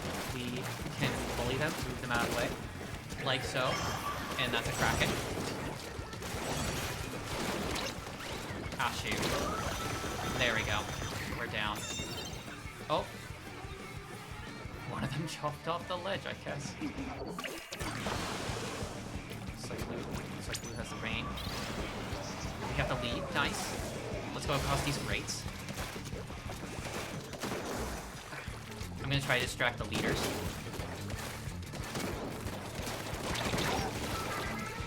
And that let us get through the checkpoint.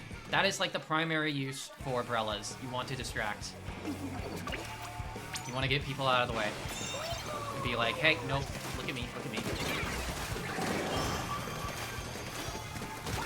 There we go. Okay. There's that. We want to make sure to... Okay, I focused a little too much on that. We want to hold this spot. Blue, move back.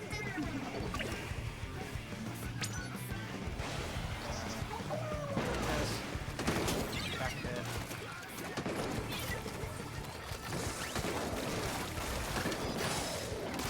Okay, I traded. That's good. Okay, jumping.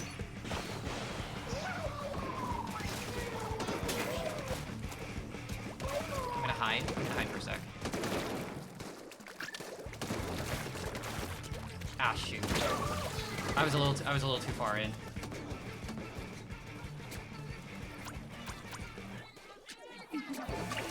I don't want to be too far from my teammates. I think that's the mistake I'm making here.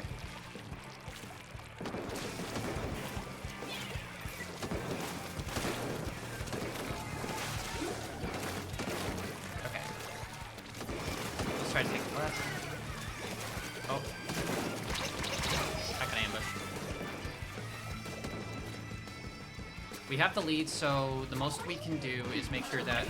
So one of the things we can do right now is just make sure that they don't get further than we did for the rest of the game. That is another win condition. Oh, shoot. Nope.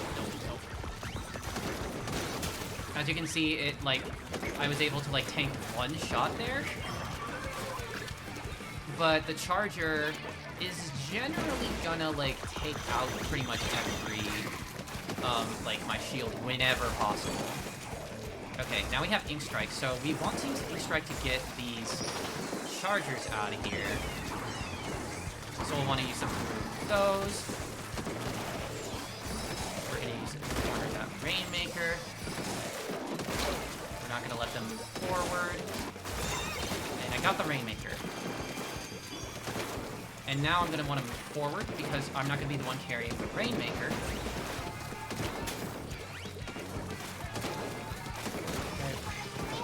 Ah, shoot. And I was way too out in the open there. Nah. Okay, Rainmaker reset. So it's gonna be going into the middle of the map. We've held out for almost the whole game, so let's make sure that we just stay on the defense. We just want to make sure that we don't get splatted, and that they can't move forward. Throw a sprinkler over there. Try and get some paint.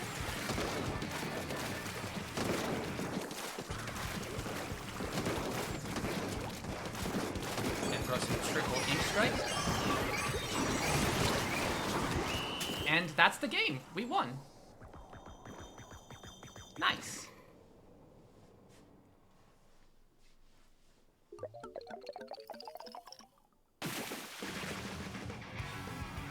And as I think, let's go, thank you. And as you can see there, what I was trying to do was make sure that, especially when a teammate had the Rainmaker, and was trying to like push the objective, I wanted to make sure that I was threatening enough that the enemy would not look at the Rainmaker. I do not want them to look at my teammate, because I want them to score points. I am the distraction.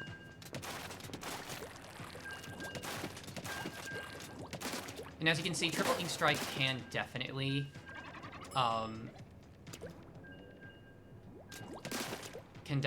like be useful, especially in that instance. That was actually a particularly useful instance of Ink Strike.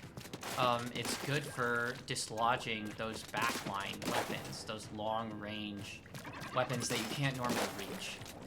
And since Brella is kind of not good against those anyways, the one time we get to use triple Ink Strike, we're gonna be using it to dislodge them.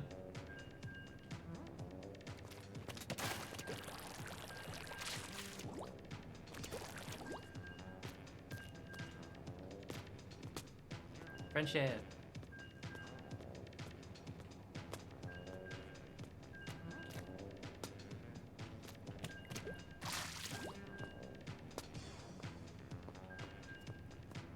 Friendship. Yippee. Ah. There goes. There goes the hologram. Thanks, Splatoon. Splatoon hates friendship. Why else would they make it so hard to, like, actually be online with a friend? Let's see. With a Brella, be loud and distracting, but try to stay safe. Manifest your inner flamboyant gay person. Genuinely, though, honestly, be proud, but then be safe. That's how it goes. A quick note on this map as well. Crab Leg is actually a very good map for Brellas. They work very well here. The great with Brellas, you're gonna be walking a lot more than most weapons. And so having the great be like a prominent part of the map. Oh. I have some drop left. Ah, shoot. Yeah, this is going to be a lot more of an aggressive comp, so we're going to want to make sure that we don't overextend ourselves. They have a Stamper. Nice picks, jeez. Okay. Okay. Here. see. Got one. And remember, you generally do not want to be, oh, behind. Oh, shoot. See, that's the counterplay to the Brella. If you're a shooter, you're not gonna want to attack it from the front. So the person moved to the side and shot me. That's how they get you.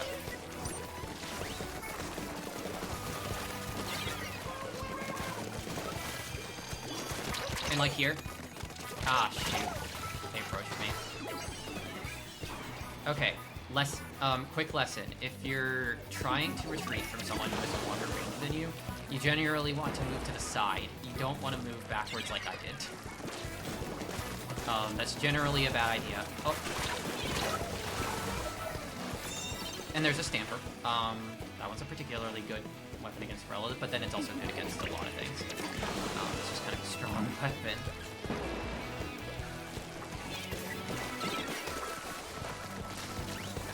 Okay, they have the Rainmaker.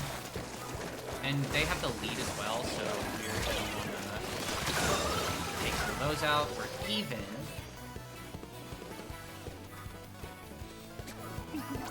Just one at the corner. Okay. We've got the lead. Oh, that's Tri-Strike. We want to make sure we're outside the Tri-Strike range. Oh, they're going to be getting that. They're trying to grab my retreat.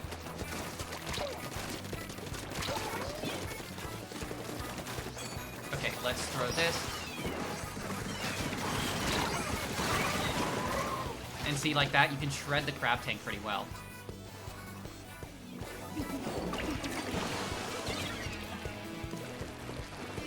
gonna go right here. No good.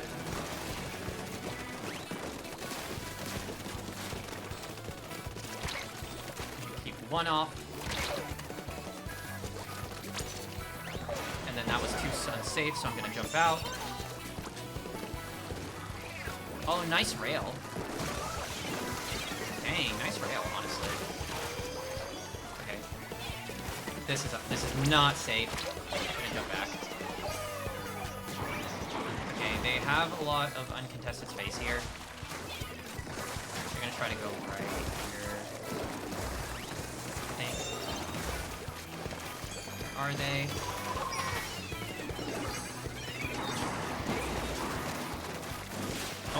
Left.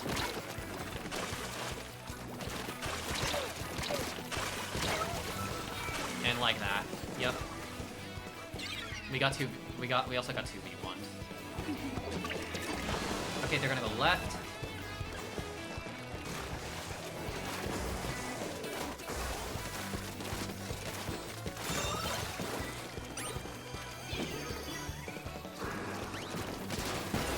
Okay. Oh.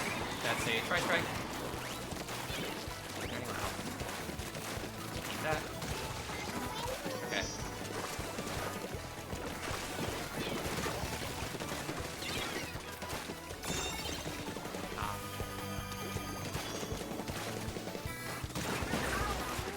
Okay, we want to get this out of here.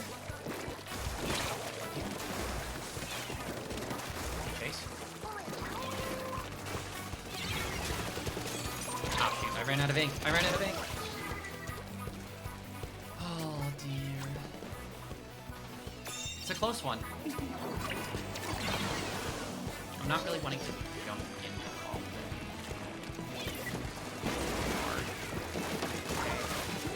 If we can keep them from grabbing. There we go. And that's another win. With the vanilla Brella, too.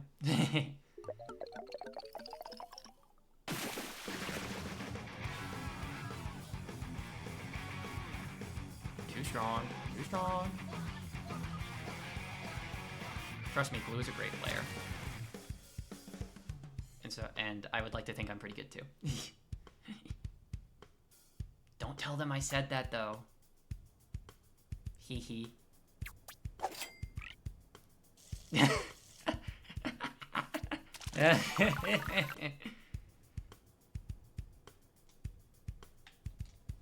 Alrighty, next up we've got the demo of the Sorella Brella.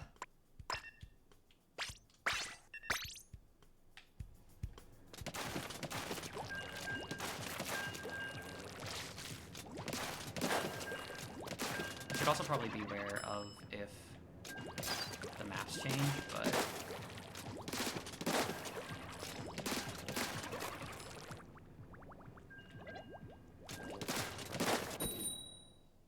Too strong. Too strong. Alrighty, we're getting the other map. And it looks like this is a similar team to what we fought before.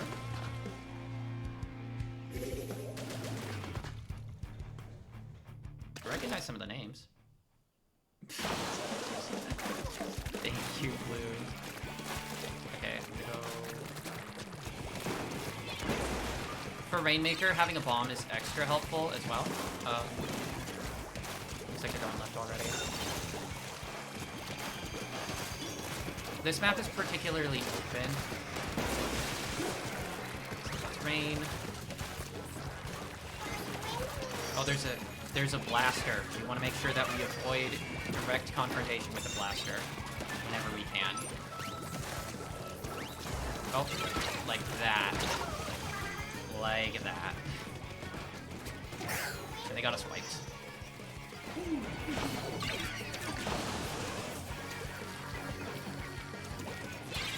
So I want to poke them with a bomb. And I'll have my... shoot. They got me in the corner with the hammer. That was rough because I had my special too. Yeah, once you're in the straightaway, it's a little bit harder to get going, but we can do it. Okay. Let's poke. Okay, we want to make sure that we're not, like, going too far out.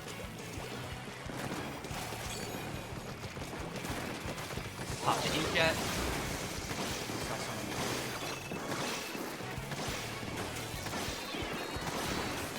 Pop. Oh, hi. I want to make sure I'm not, like, really getting, I don't want to get close to that Luna. Got one. Oh, that's a hammer. Ah, shoot. Shoot. Well, that's a nice killer whale. Okay, I'm gonna jump into teammates because they're pretty far in. And then I'm gonna protect the landing with the shield.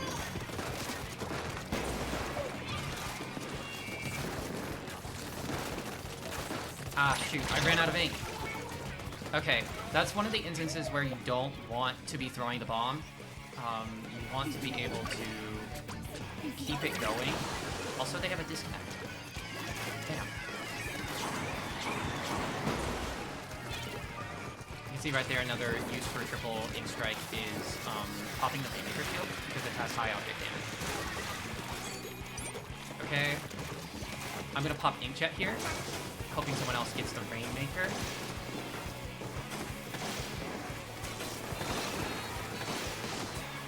Okay, looks like I'm grabbed. I think there's someone else there. Ah, shoot. Nope. That was a busy bomb. We are a few points away. We maybe pushed without too few of our team members. Yeah, because they have the lead, so they really only have to be on the defense. Okay. Okay, that's two of them trading. Let's move. And we've got the lead. Got one. Hang on. Hey. Stop that. Move back. I'm gonna pop inkjet.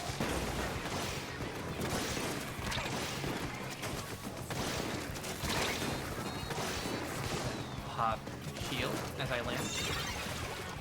We have the lead now, so we don't have to be like hyper aggressive, but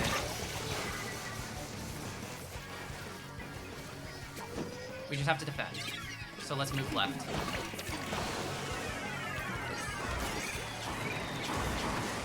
Because I can get to the left pretty fast. Okay. go. Rainmaker. Ah, I ran out of ink. Running out of ink happens a lot, especially if you use the bomb as much as I do. I think I kind of instinctively use bombs a little bit too much. Because, like, auto-bomb in and of itself is very useful. But I think that's, like, a personal trap.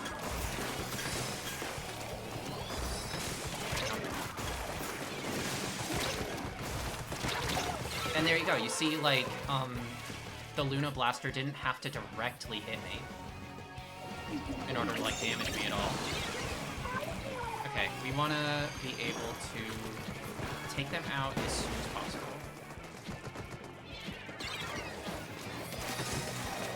Oh, that's a hammer. And that's how they pop all their specials. That's a good strategy for if you're low. Try to stop them here.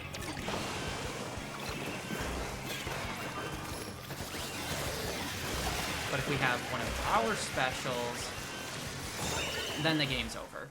And we win. Yippee! They had a disconnect. Things were looking pretty dicey there. So I guess take the win for what it is. We had the other team had a disconnect, so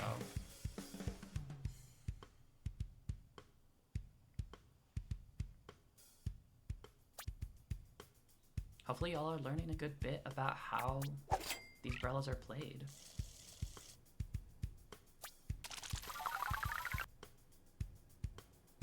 Win's a win. Win's a win's a win.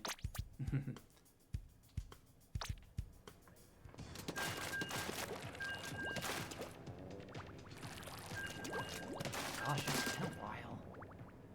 The stream's been going on for a long time.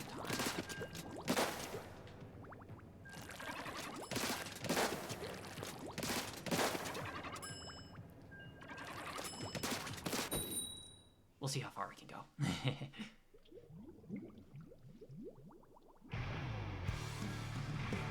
We're back here.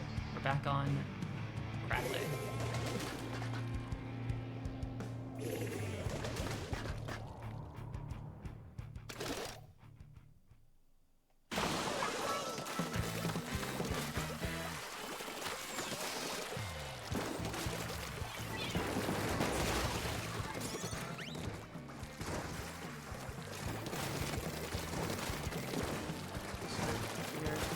Okay, they got one down.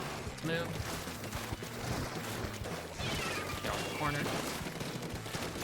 Oh, got me.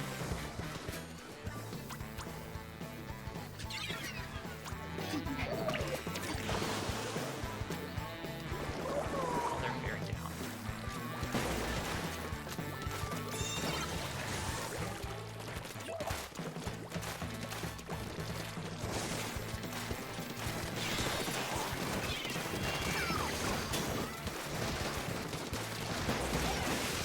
Okay. Oh, that's rain. We don't want to stay in the rain too long.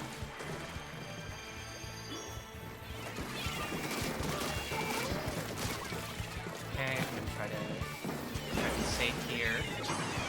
Avoid the specials as best as I can. Ah, dang it. See, that would have been an instance of me being able to, like, you know, use the Inkjet as a mix-up and a powerful option, but a thing about Inkjets that we can showcase here on this map is that if you're on race, they will not actually take you higher, because the Inkjets actually need ground to stand on in order. Oh, I got stuck. I got stuck in it. The Inkjets actually need like ground below, solid ground below them, in order to secure some height. Okay, let me poke. There's one on the left. It's the dynamo.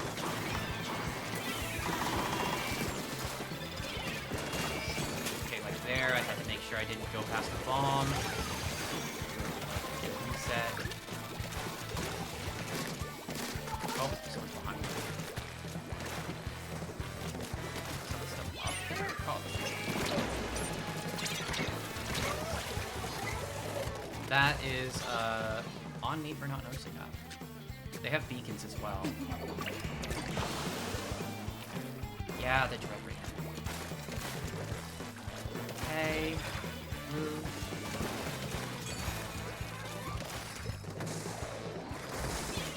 Let's use our special here.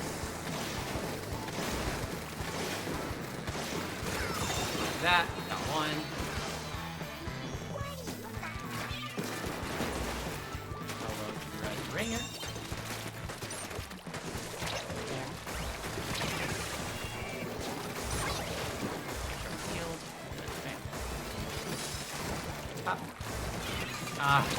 The bombs keep getting me. Bombs are very powerful, just in general. Jump in.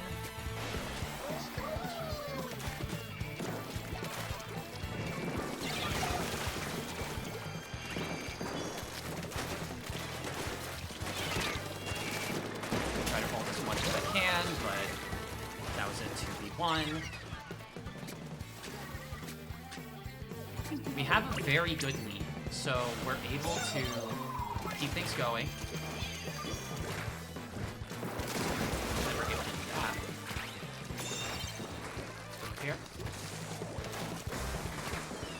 Bomb. Oh, hi. Hi there. Okay, got one. And the wave breaker got me.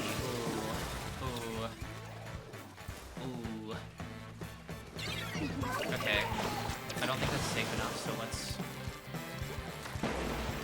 keep things going. Especially without stealth jump, I don't want to be in a position where let's be far in.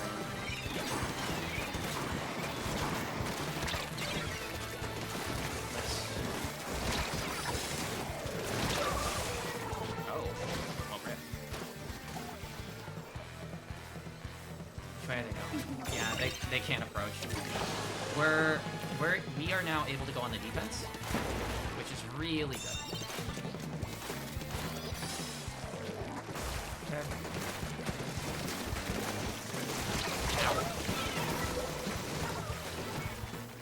Okay, we're down a bit, and we win.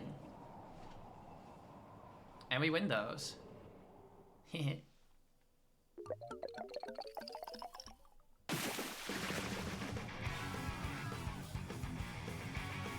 Heck yeah.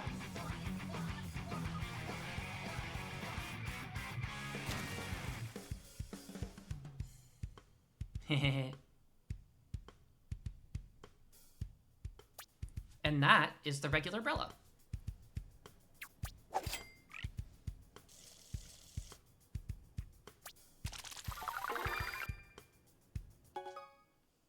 Right on time. Multiplayer maps and modes.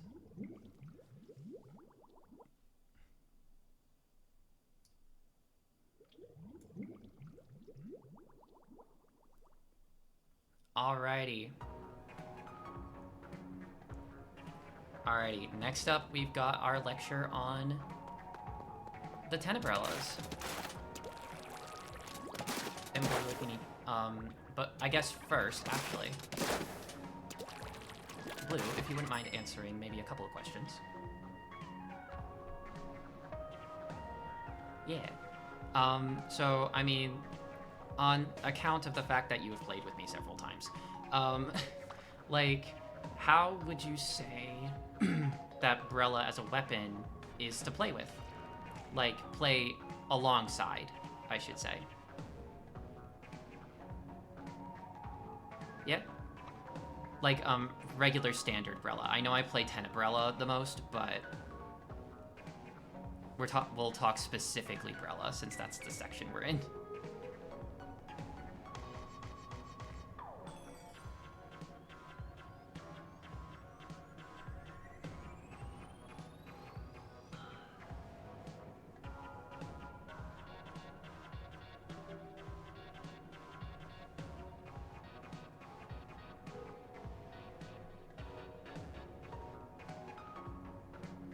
Mm-hmm. Yeah.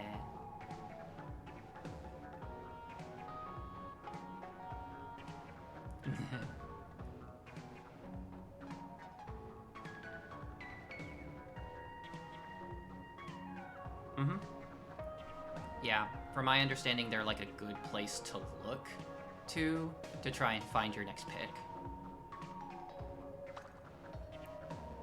At least if the Brella's doing his job well, which sometimes I do, sometimes I don't. But, you know, we all have our days. Real. But yeah. But yeah, if you need to, Blue, you're welcome to take a break while we go over the Tentabrella. But I hope you stick around in chat if you want to learn about that weapon. But yeah, thank you very much, and we'll see you soon.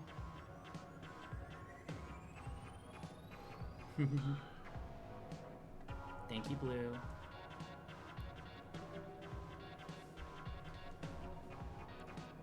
They will be back. But now, can't get rid of me that easy.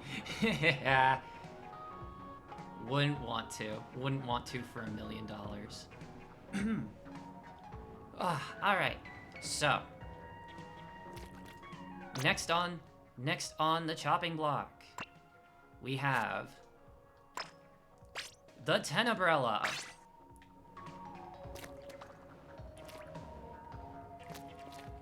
The weapon that I have mained for over a year and a half.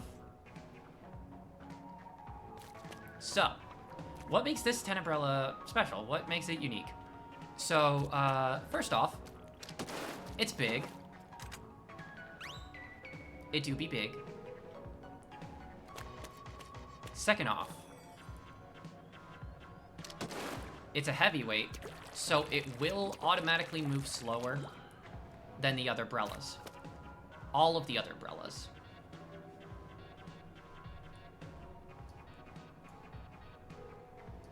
You have to keep that in mind when you're using this. That being said, this Brella is still a frontline. How can that be? Well, Tentabrella shield has the most health of any Brella. It is the tankiest Brella. It will be able to take the most shots from the most things. It does not break immediately on bombs. It will take immensely longer to break with anything. I believe it doesn't break with one charger shot. Like, see that? It didn't break. It didn't break with the bomb there. And it will just, in general, take a lot more to take this out. Not being one-shot seems huge. It is, yeah. There's a reason that this Brella is commonly considered to be the best one.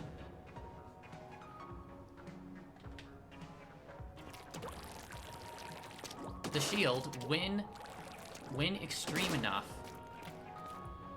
can be a powerful attribute.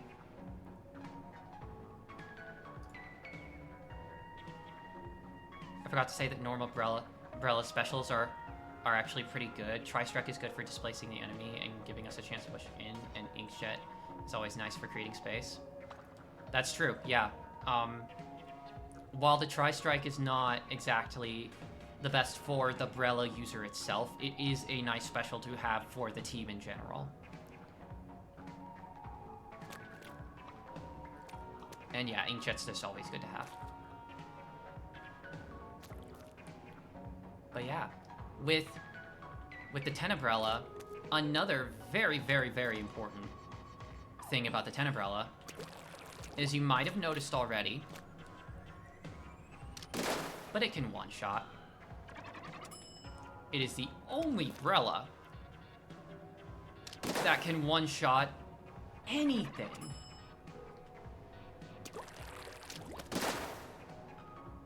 This is also huge.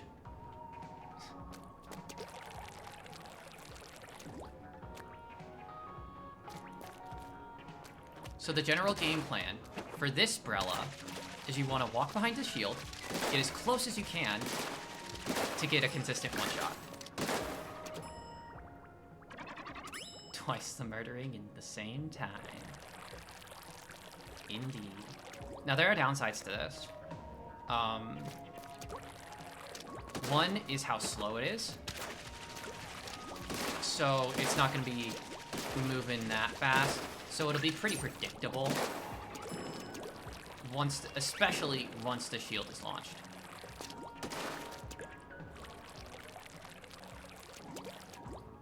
Another is that the one-shot is just also really hard to hit in general. Like, most of the time, you're still going to be two-shotting. But there is the potential to one-shot.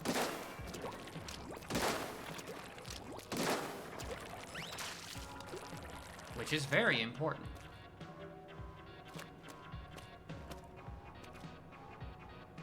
But really, otherwise,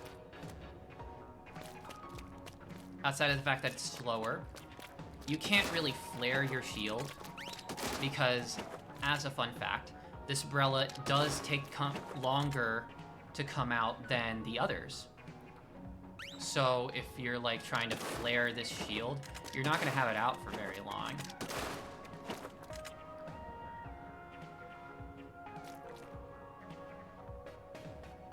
It's just a little shy. Yeah, it's just a little shy. However, a lot of these weaknesses are very much made up by its intense power and the intense protective power that the shield has.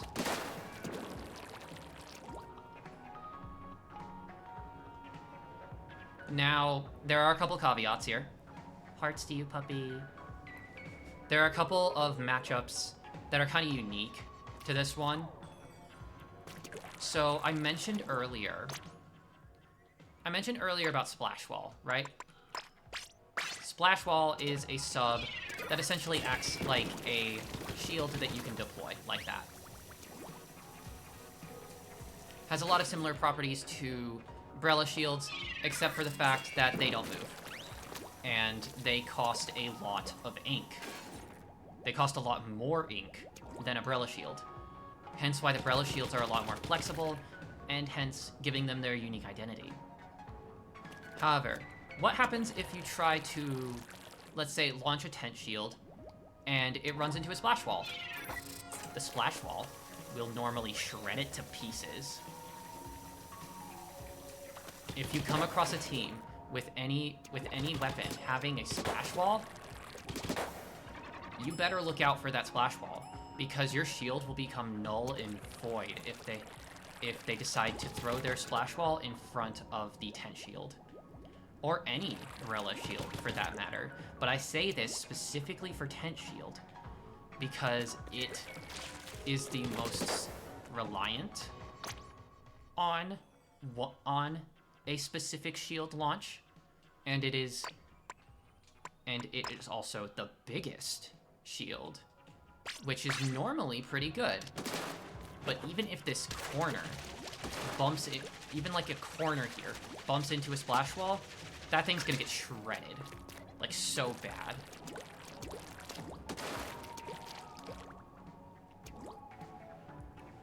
Tenebrella also still has the normal good matchups, although since it's slower, it might have a little bit of a harder time with dualies.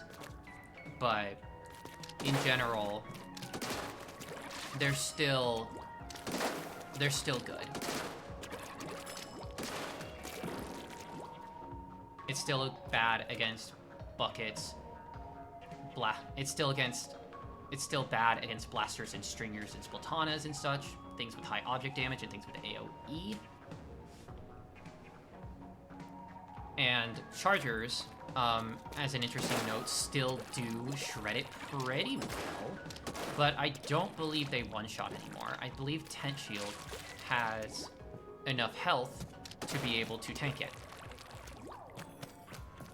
And also, because the Tenebrella is a launching shield, you remember what I said earlier about how the tent, or about how Brella shields, when launched, they get a damage reduction? and how I said it's a multiplier. Imagine that for a shield as absolutely tanky as a 10 Brella. That will eat up so much damage. Sounds like it's a lot more of an effective taunt than the other Brellas, which was one of the roles of Brella, right? Like drawing attention. Yeah, Brellas, all the Brellas serve that in a very unique way. The Tenebrella is the most effective taunt with the shield directly. So I know you saw, like, in the matches, and I explained how the Splat Brella would be, like, moving around, you know? It can't just rely on the shield, it also has to rely a little bit on its movement. Tenebrella is not going to be like that. It will draw attention just by launching the shield. It will command the battlefield. If you ignore it, it will come in, get up close, and bam! One shot. As long as your aim is good. Which, you know, depends.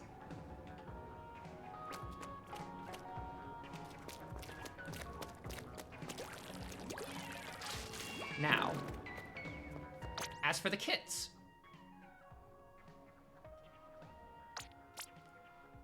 This is the vanilla Tenebrella.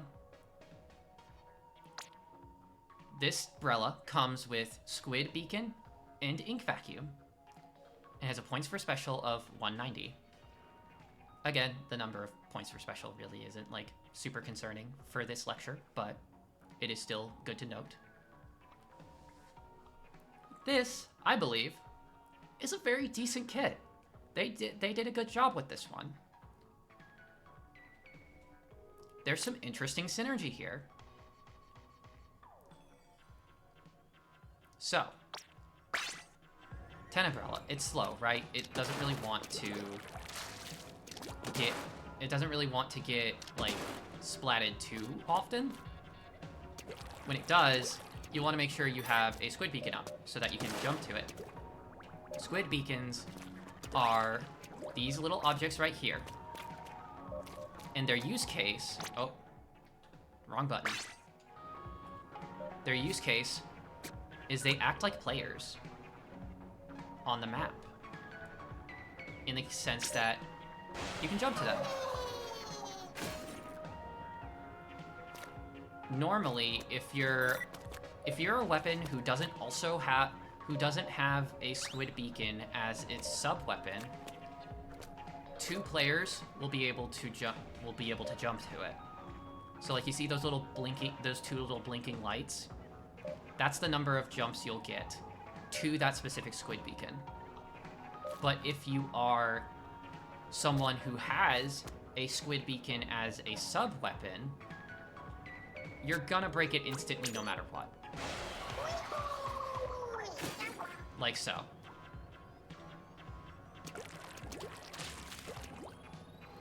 The special is Ink Vacuum.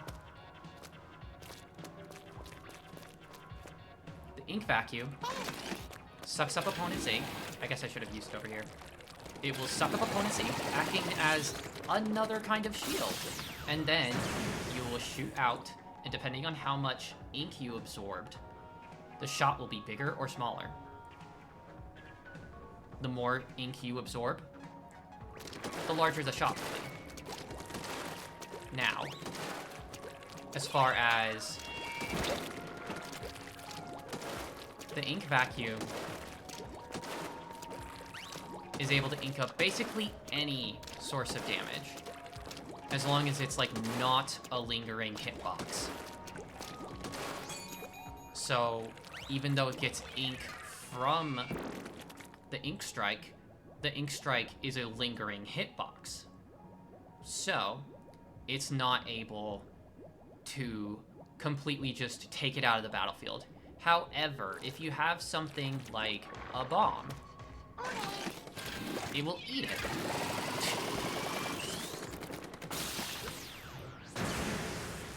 Like so.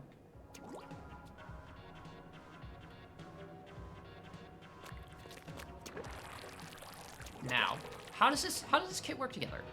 It's pretty epic. It is. How does this kit work together? So, Squid Beacon and Tenebrella are a pretty decent combo. I think Squid Beacon... Tenebrella is not going to be, like, the fastest. So having a way to set up a little checkpoint anywhere on the map helps both you and your teammates very well. Another property of Squid Beacons that's important to note is if you have a Squid Beacon on the map and you check the map, there's a certain area around the Squid Beacon that will detect your enemies.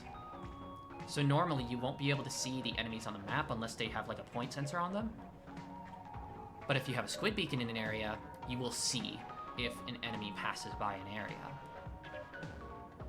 And that is super useful. It's very useful for tent for knowing where people are, and also for just setting up the checkpoints, you know, getting people in and getting yourself back in. You generally don't want to use it just for scouting because it takes a lot of ink.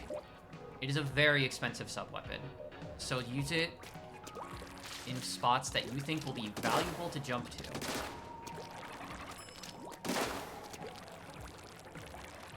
Now the ink vacuum is the interesting part. That's the really interesting part. So, when you're playing a Tenebrella, I mentioned that you're really only going to be protected from the front, right? Well, let's launch the tent shield, and let's do this. Now you're protected from both sides. This is a vital technique for the vanilla Tenebrella. You launch the tent shield, you pop your special, and then you face behind you and essentially walk backwards. That'll protect you from almost all angles. You'll basically be like a small, impenetrable fortress moving forward. And then you will have like a really powerful shot to shoot at your enemies. So the synergy is on point. There's only one problem. The one problem is that InkVac is actually not the greatest special. And I think the main reason for that is, well, for one, the hitbox for the InkVac is a little bit wonky.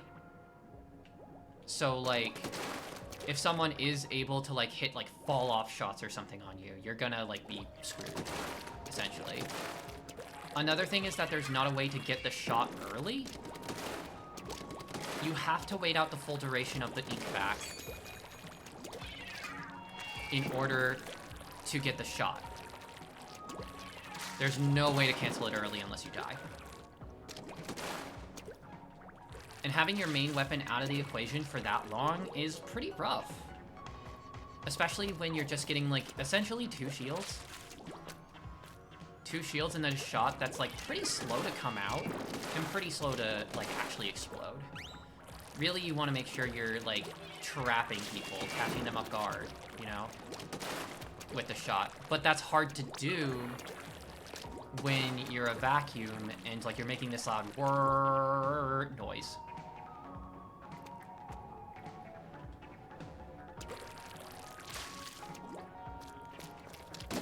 The vacuum itself may be a little bit underwhelming, but alongside the synergy of the Tenebrella, this is probably one of, if not the, best vacuum weapons to use, because you completely negate one of your weaknesses, aka getting flanked. If you get flanked, you'll just absorb. Absorb, absorb, absorb. So this is one of the best vacuum weapons to get. It's just unfortunate that vacuum is not the best. Might be a silly question, but is this kit more of a flanking role or a push through the center role? This is definitely a push through the center role. For how slow it is, it will not often be getting flanks, but there are some instances where it can get flanks. Really, again, you want to be grabbing attention, and so you want to be center stage, where most people can see you and try to shoot at you. And then your teammates will come in and be like, ho ho ho, you thought you could just approach my teammate, but I get you. Hope you liked my dramatic rendition, recreation of that hypothetical scenario. Makes sense. That's good. I'm glad. And then, it is my pleasure to present. It is an honor to present my main weapon. Yeah! Wow! Okay. This is the Tennisarella Brella. The Tennisarella Brella, or as I like to call it, the Sorella Tent, or S-Tent, comes with the Ink Mine and the Trizuka. This is one of the best kits you could possibly give a Tenebrella. They did it again. This one is crazy. This one is crazy. This is one of the best kits you could possibly give a Tenebrella. And let's get into why. So, Ink Mine. You place down a mine in your... You place down a mine, and you see there's like this little circle. To the enemy, this mine is essentially invisible. It's a trap. This is a trap sub. So like here, if we place one here, someone enters the area, kaboom! And it'll do a little bit of damage. And also track them for a little bit. It has a lot of interesting effects. Like, you have a little bit of a tracking effect. So, you know, like, oh, I'll set a mine down on, like, this flank right here, so that if anyone is coming on this flank, we'll know about it. And we could go around and get them. It's also... And because it's good at trapping flanks, you set down your mine, launch your tent shield, you'll know if someone's coming behind you, and you can be like, bam, bam, get out. That knowledge is power. Now the real star of the show here, the real star of the show, is the Trizuka.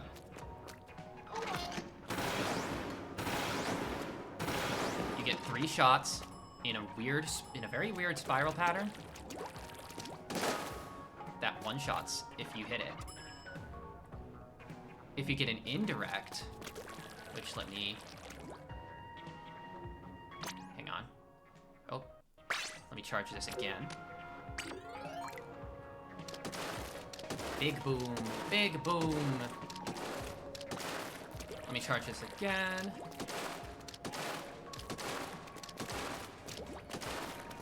Okay. Then if you hit indirects, you'll hit anywhere from 35 to 53.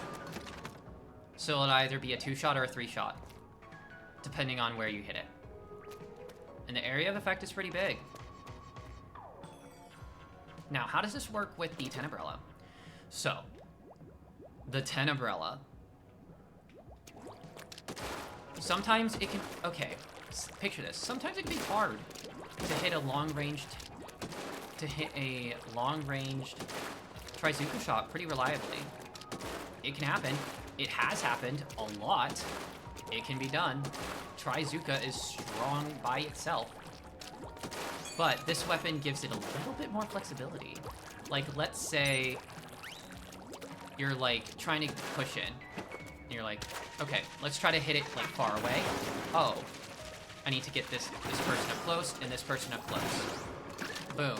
You can move in with your shield, and you have, like, pretty surefire shot. It can actually be pretty hard to hit the Trizuka shot. You blasted nerds. But, it can be pretty hard to hit the shot up close. I will warn you, the hitbox is very wonky, but the tent shield mixed with the Trizuka is a very powerful shot. It helps that the Trizuka is a very flexible special. So if like a tent is just coming back in and they are like, oh, I'm really close to special, then they can just charge it up a little bit, and then they're like, okay, I can just like completely stay safe and just snipe people from across the map. And I mean, they could do that.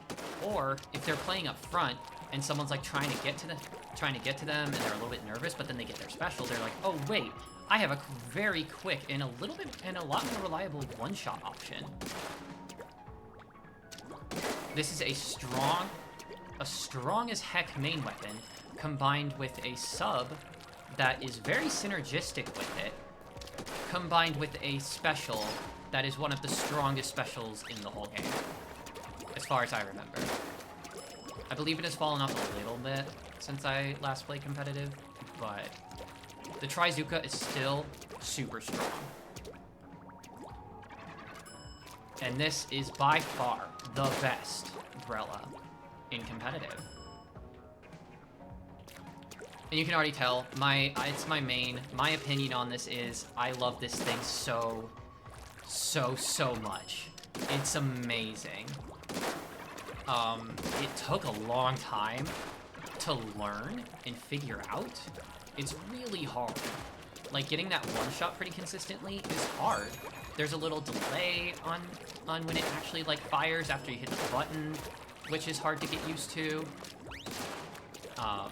And all that, but once you learn it, oh, you are gonna be such a powerful player. You will feel the power. Like, this weapon, this is like the Brella that probably feels the most powerful, and simultaneously is the most powerful. Alright, we have a minute until ads. Any questions?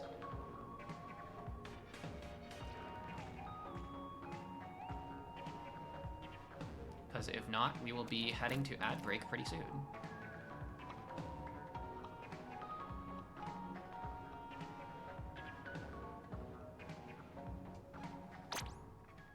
Oh, thank you for the stretch. And thank you for the hydrate. I very much appreciate it.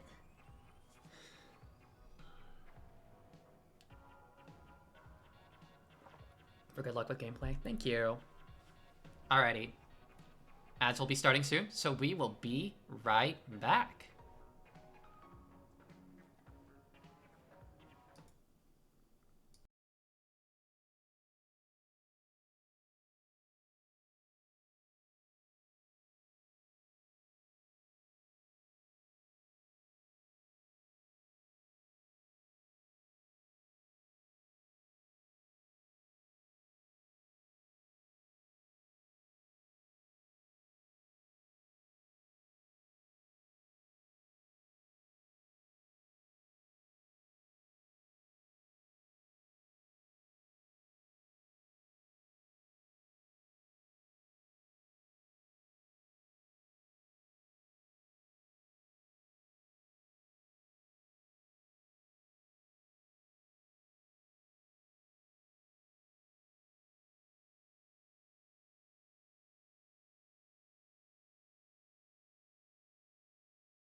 Welcome, welcome back, everybody.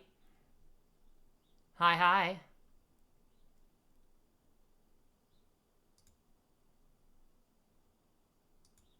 All right. We'll have that be the end of the music. Radio. And we're back. Oh. Screen. Yeah.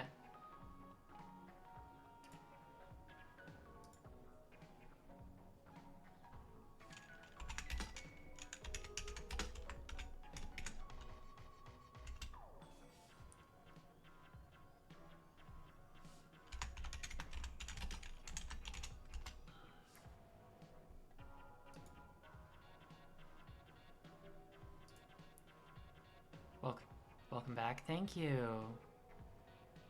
Thank you, thank you. Alrighty.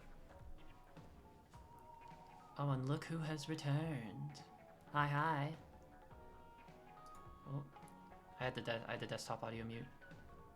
Or no, I had you muted. I'm so sorry. You could say a thing again. Hello. Yeah. Hello. Hello. Nah. Yeah. All right. Hello.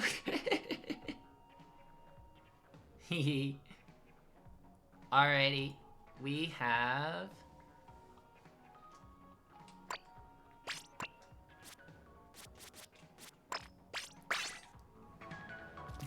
Hello.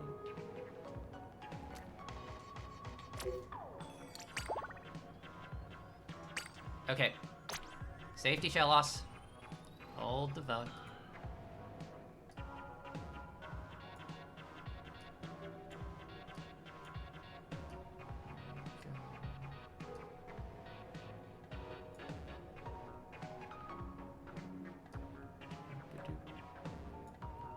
There we go. Safety shell loss. Big. Big. Indeed. Okay, blue should be safe pass.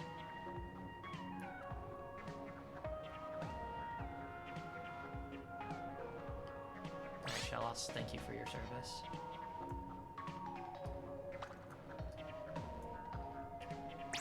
Bring you back down.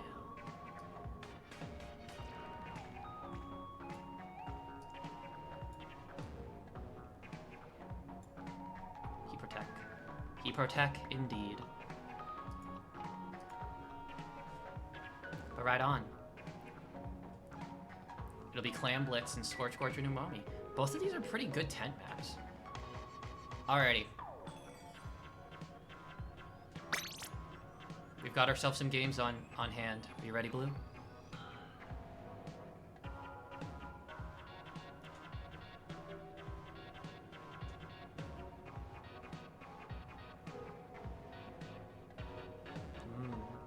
Getting a different weapon. Oh. Oh, the knot. We're seeing the Nautilus. Let's go. All right, we'll be starting with Vanilla Tent. 2 games with this one, 2 games with the other one.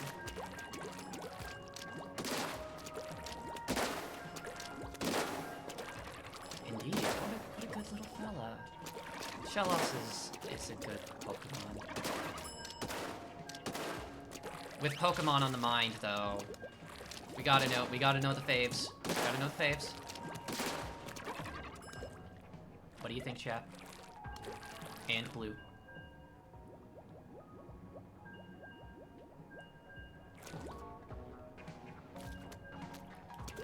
Based. Eevee is so good. I love Eevee.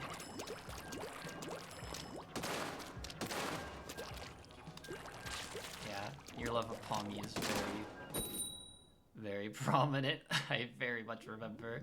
Like, didn't you, like, shiny hunt for a Palmy before doing anything in Scarlet and Violet? Butterfree Ball is a special place to me. That's That's a great choice. That is such a great choice. Alright, in this mode we're gonna want to collect 8 clams and get it over to the basket. This mode's pretty complicated, so let's place a beacon here. Because we want to be able to keep this space. And there we go. Oh. Okay, so we just went up against another splatling there. Something to note when you're playing the tent is when you're approaching people, you want to already have your shield out. You saw that I didn't have my shield out. We do not want that to happen. Oh, and someone got me from the side. See, various different ways you can get caught. Grab this. Great. Alright. Ah, shoot, they got the splashdown. They had the splashdown. Oh no! Okay. Okay, what's a little bit rough about Vanilla Tent is, like, the special that it has can't be really used to retake super fast. Okay. Oh, we have a tactical down. Heck yeah. Okay, we're up one. So I'm gonna use this to move in. Oh, they have a tri-strike. Let's try and get... Oh.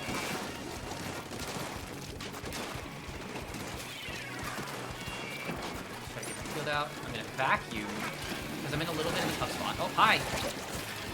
Ah, shoot. Okay, I got cornered there. Makes sense. Okay. Nope, you're not going that way.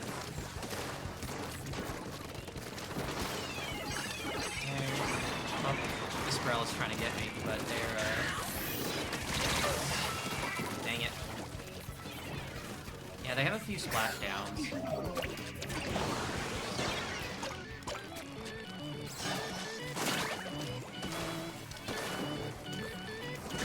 Oh, shoot. Oh, they got 3 of us. That's rough. Ah, come on. Come on. Got one. Out.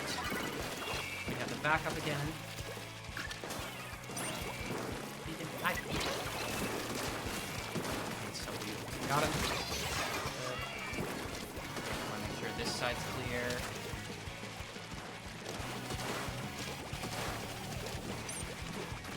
Okay, make sure the shield's back up, and then we get to push back in. Vacuum. We're using the strat. Oh. Ah, shoot. They use a triple ink strike.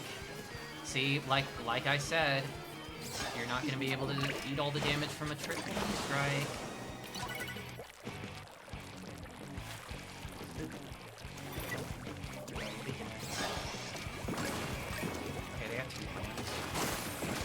Launch this over here, but then not go with it, because I don't think that's a safe one. Oh, that's a... Oh, jeez.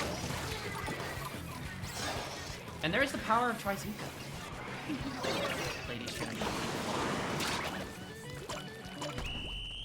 Ooh. Whoo.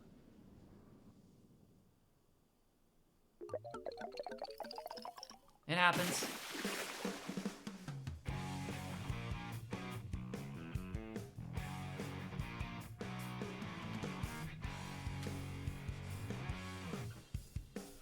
I will have people keep in mind that Brellas are very hard, and I believe Tent is honestly especially hard. Like, pretty uniquely hard. You have to learn the timings. You'll get them next time. Thank you. We will. We're gonna get them. Tenebrella is pretty uniquely challenging. But we'll get him.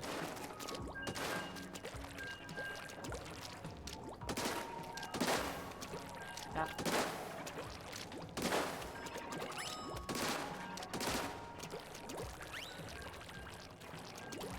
I think this time I should probably try to be a little more cautious.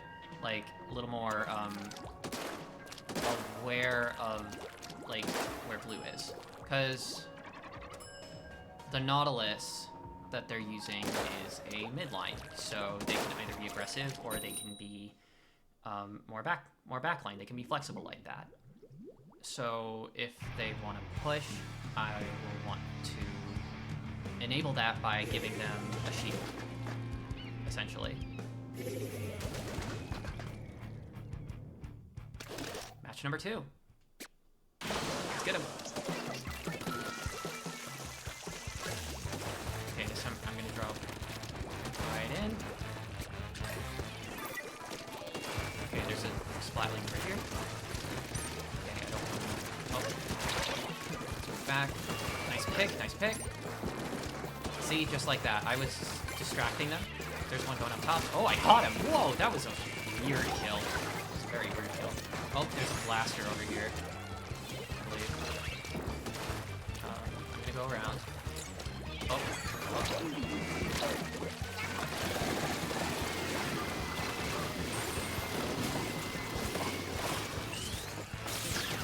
And I'm gonna trade. See, just like that. I was able to protect myself from a lot more angles because I had to back up. I'm gonna jump blue. Oh, I had two people on me. Yeah, we're not gonna be able to get any more flams off of that. We're gonna have a penalty as well. Ouch.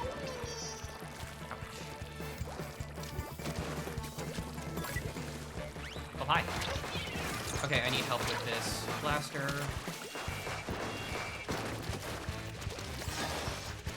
Okay. Give it right.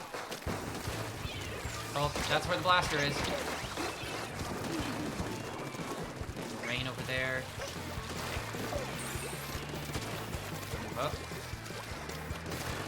I'm gonna go ahead and go across these grates and try to get them. See, they couldn't even get me. Couldn't do it. Okay, now we can move forward.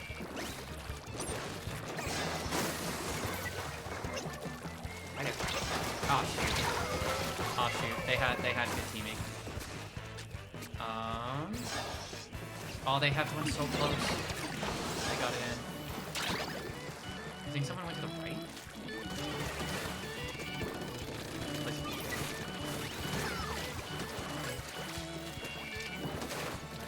get the tent up out here. Okay. If you're looking to touch the right, then let me have a shield out for you. Here you go. Hi there. Hi there.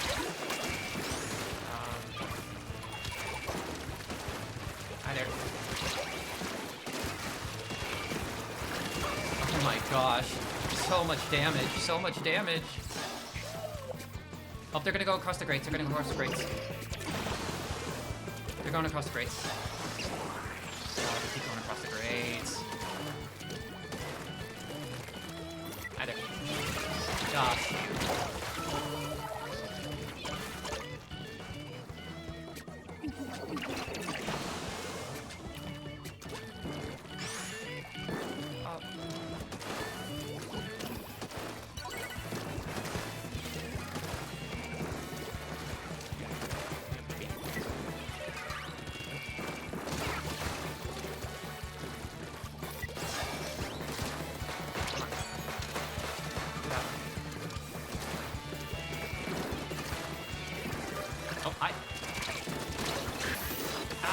I didn't get my shield out in time.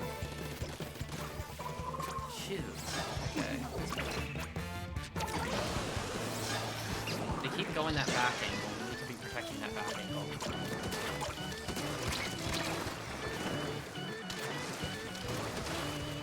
Yeah, that's one thing about the tent, is you gotta remember that it's really slow. You need to be working on its time and not your own. And sometimes the enemies won't be working on its time.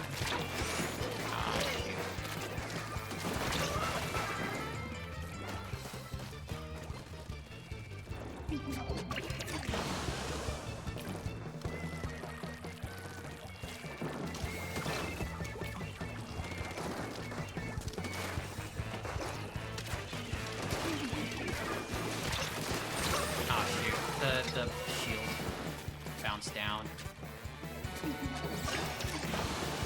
Oh, there. Wall.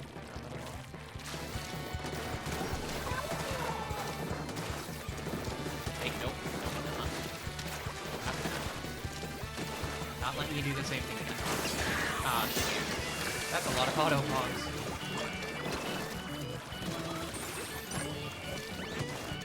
Shit, they can't go the right way. Ah, dang. Dang. Rip. GG's.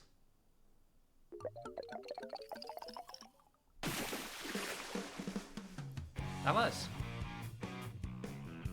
Whoa. Right. This tent specifically, while it does have good synergy, Vacuum is a pretty high skill special. Tent is a very high skill weapon, and Squid Beacon definitely takes some practice figuring out where you want to place them. I'm definitely a lot more used to the Sorella, which is what we'll be switching to next. Or actually, let's go to Freshest Fits.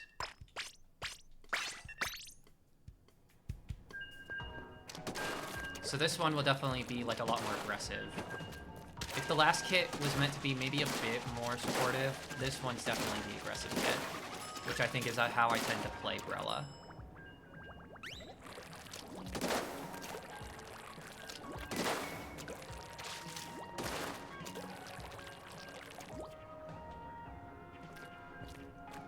Spin.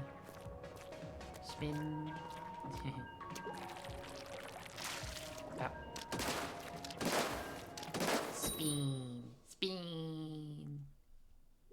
We spinning right around and around and around. Oi, oi, oi.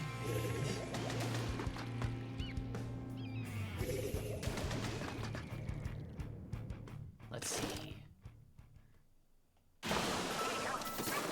They have 52. Okay, so they have a splash wall weapon.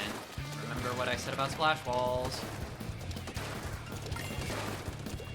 Okay, we're gonna want to put an incline on the ramp here. There's one in the corner. Paintbrush.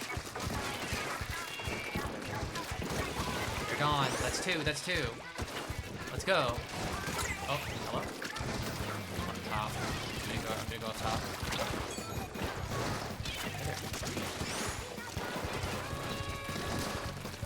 Ah, shoot. No, my Trizuka didn't come out fast enough. Shoot.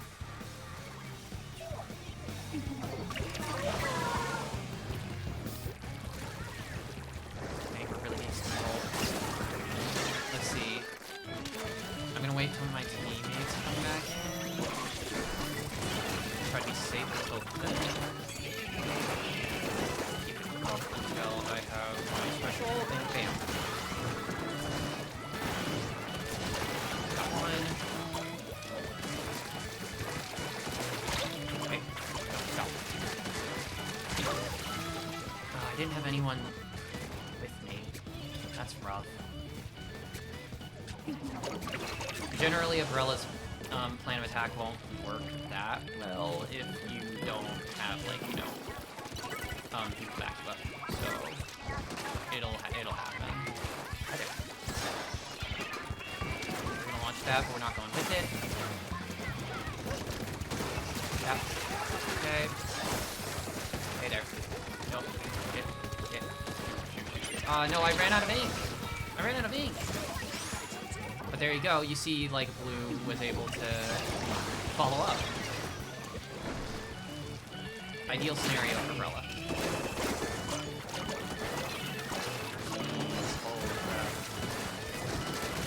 Got them. Dang. All right.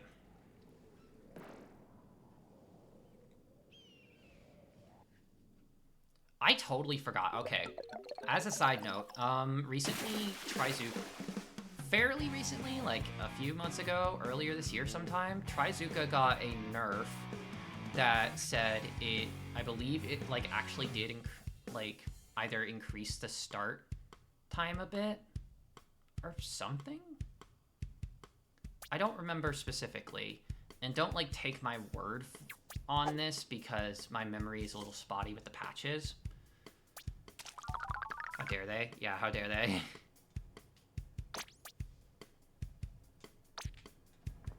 It's like, dang, okay, how do we ended up that my main weapon ends up getting the matches I lose? I think that's kind of maybe a part of the matchmaking, because if you if you play, like, a weapon enough, you're gonna get matched with people that are, like, closer to your skill level or a little bit higher.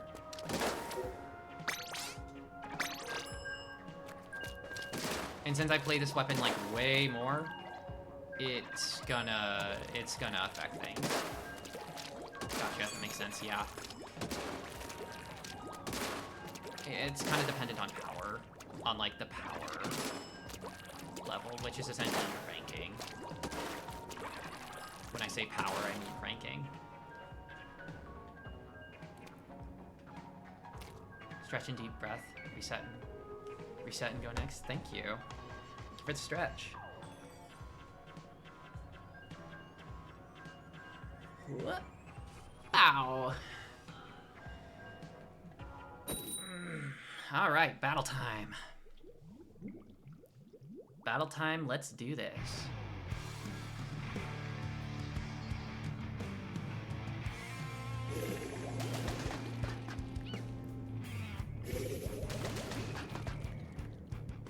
Okay. For this one, we're gonna... Okay, we have...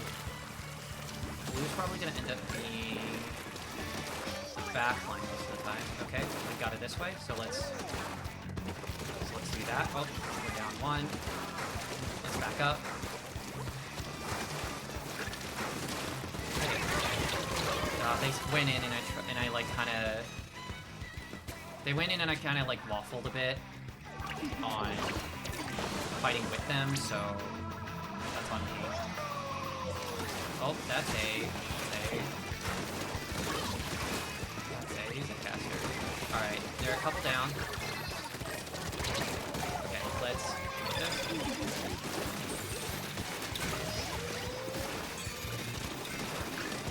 Okay, let's Zuka. Ah, shoot. They were able to shoot me before I could get my second shot out.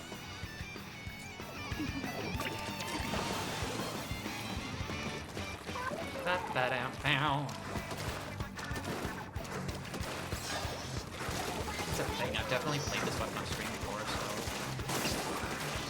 alright. Shoot. Aim? Aim? Alright.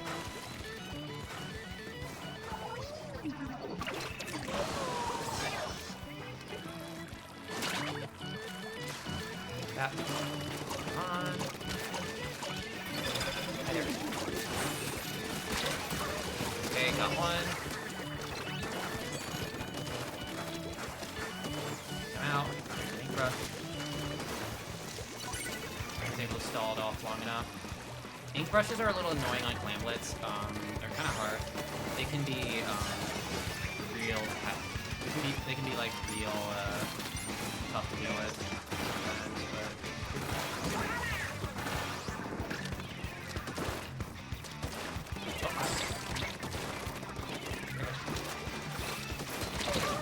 Dang it! They tracked me well. Okay, we're spread out too much. Let's see. They're looking left. We'll look this way.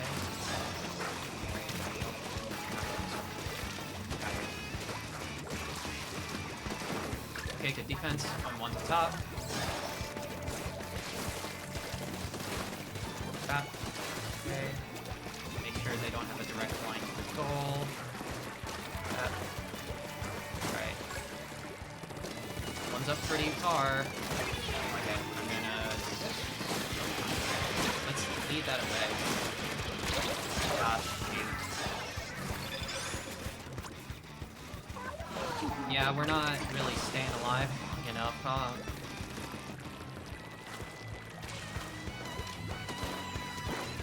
Okay, defense. Oh, that's Zuka. Hi there. Hey, no. No. Ah, dang it. Oh, they missed. They missed.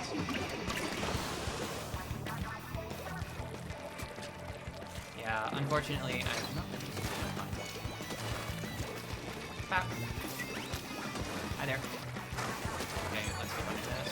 Zuka. Dang it. Ink crushes are hard.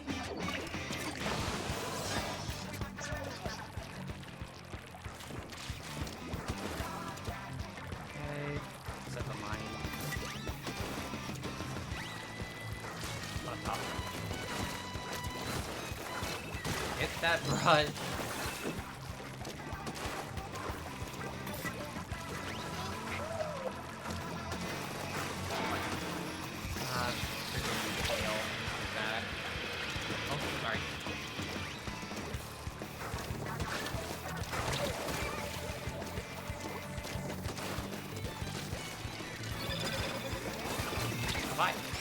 That's a carbon roller. That's a carbon roller.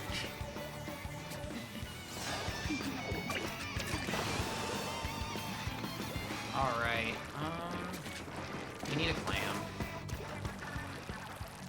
We need a clam if we're gonna win. I'm gonna try to make a clam. Oh, no, no, no, no. Blue, 2 to me.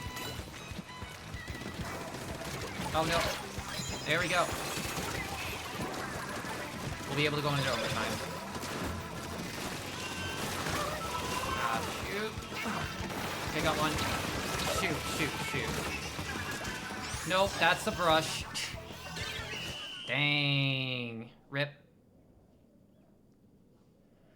Whew. That was tough. Good effort. Good effort indeed. But yeah. Rip the 10 umbrella demo. Closer than before, going the right way. Yeah. You'll probably be seeing a lot more 10 umbrella on this channel, because I'll probably be streaming Splatoon 3 more eventually, but yeah. That's the 10 umbrella section. Does anyone have any questions before we move on to our next segment?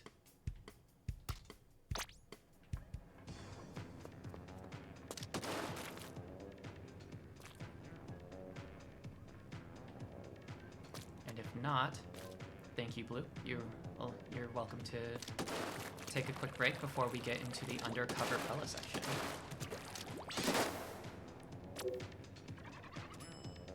Alrighty, thank you so much. See you soon. Radio.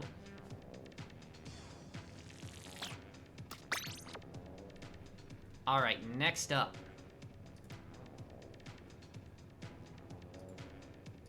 We have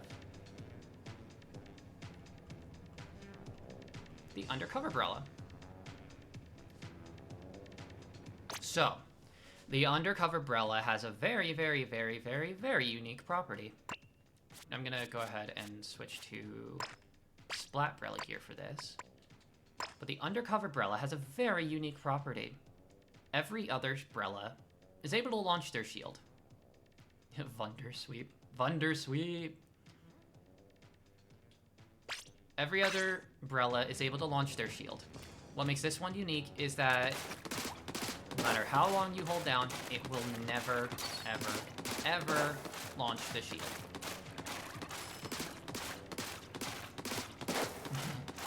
I'm God's sleepy soul soldier, and it's time for snoozing. Thanks for teaching, entertaining, letting me hang out. Thank you for sticking around. For sticking around for so long. I really appreciate it. Hearts to you. I hope you get a good rest.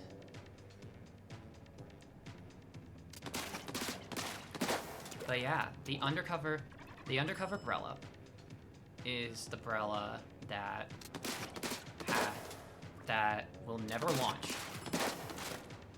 This is very interesting, but it comes with a few caveats.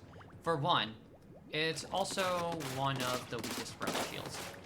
It and recycled Brella are pretty close in terms of how flimsy their shields are. But especially because you can't launch the shield, it doesn't get that damage reduction multiplier.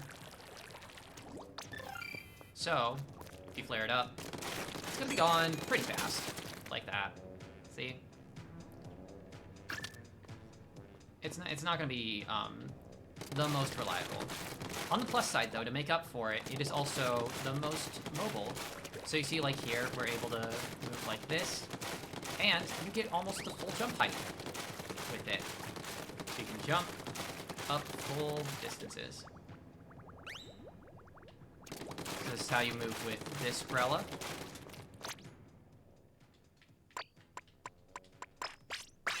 And this is how you move with this Brella.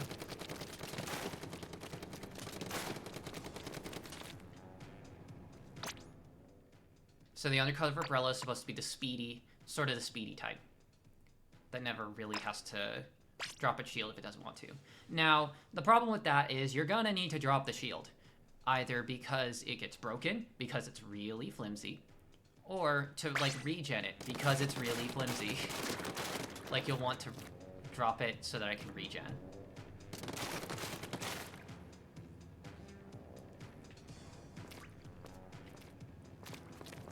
On the plus side, though, as you can see, if you just hold down the button, you're going to be able to, like, fire continuously with the shield up. So, like, this continuous fire, it's the fastest fire rate of any Brella. This makes the undercover Brella very good for painting, actually. It's the one Brella that actually has a decent time painting. That actually has, like, a lot better time painting, really. Under ideal circumstances, it would be the one support Brella. However, as we're going to get into, the ideal scenario really is not the case here. When we get into the kits. As for the matchups, it's pretty standard fare, you know. Good matchups against shooters and dualies, though not really as much as, like, the Brella. Because it plays the same, it just has, like, a weaker shield, and it's going to be painted a lot more. So this Brella actually doesn't want to fight quite as much. It still has the same bad matchups, and chargers will indeed one-shot this Brella. This Brella shield. Which, hey, if it has basically the same effect as the regular Splat Brella. If a charger hits the regular Splat Brella, it'll just dissipate and you won't take any of that damage. If it hits the undercover Brella shield, it will just dissipate and you will not take any of that damage directly, no matter how much over the damage was for the charger. That's the nice thing about Brella shields. That's a nice property of Brella shields. Now, what we have right now is the vanilla kit. Undercover Brella, the vanilla undercover, or as a lot of people in competitive call it, and as Axial, aka Blue, called it, Vunder.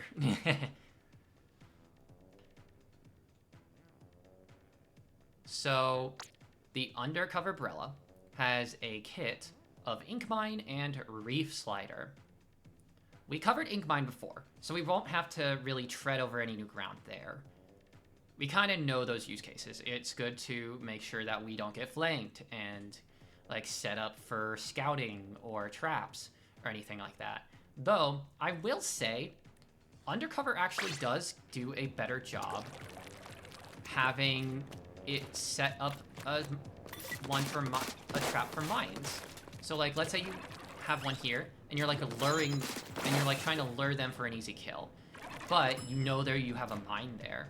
Because this Brella is more flexible, and you can actually, like, move backwards and sort of strafe backwards, you're able to lure enemies into places that other Brellas really can't while having their shield up. The Splat Brella can lure people like this, it's just a lot harder. But Ink Mines are supposed to take advantage of that. I find them very fun to use. Now, Reef Slider. Reef Slider is a special where when you press R, you see these little paint tracks. You go across a certain place, you go a certain distance, and kaboom. This one's a little weird. So, as far as I understand, this is outside of my knowledge base, but Reef Slider has become quite a popular special nowadays. Or at least more popular. It tends to be a little bit better than it was when I played. Because when I played, it was one of the worst specials in the game for the whole game. Like, basically the entire time. I'm not exactly sure what changed. But I will be doing the best of my ability to explain the synergies and what I think about this kit to you all. So I think this kit has some really interesting synergy. I'm not quite sure if... I think this kit has synergy, but I don't know if it plays out in practice. So like I said, the Ink Mine's case, you lay a trap, and then you like keep firing at a person and try to lure them back into the mine. Problem is, that's not super reliable. However, if you do a mine, it becomes a 2-shot, which is nice. But really what you're going to be wanting to do is paint, paint, paint, paint, paint, paint, paint, paint, until you have your special. And Reef Slider, well, I don't know. I don't know how valuable of a special that is nowadays.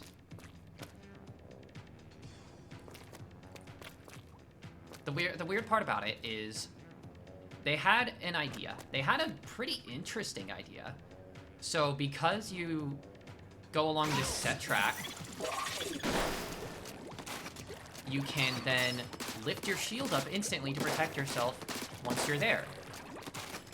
You know, that's pretty similar to how Inkjet was, right? For the Sorella Brella? Well, the problem with that is that there's some end lag at the end of a Reef Slider. So that means that you will not have your shield out instantly, like you would with a Brella on a jetpack landing. So that kind of nearly ruins that plan. Especially if someone's like right on your case. Oh, and another part of Reef Slider that I forgot to mention is that if you press ZR early, you don't have to go the full distance, which is nice for mix-ups. If you see yourself going into danger, you can stop yourself, which is good. Overall, I think this kit has an interesting idea. However, I'm not sure the actual practice of it ends up being that good. I think Undercover itself as a main weapon is a little bit weak in comparison to its other Brella brethren. It tends to be good at painting, so making a fighting style kit like this is a little bit rough.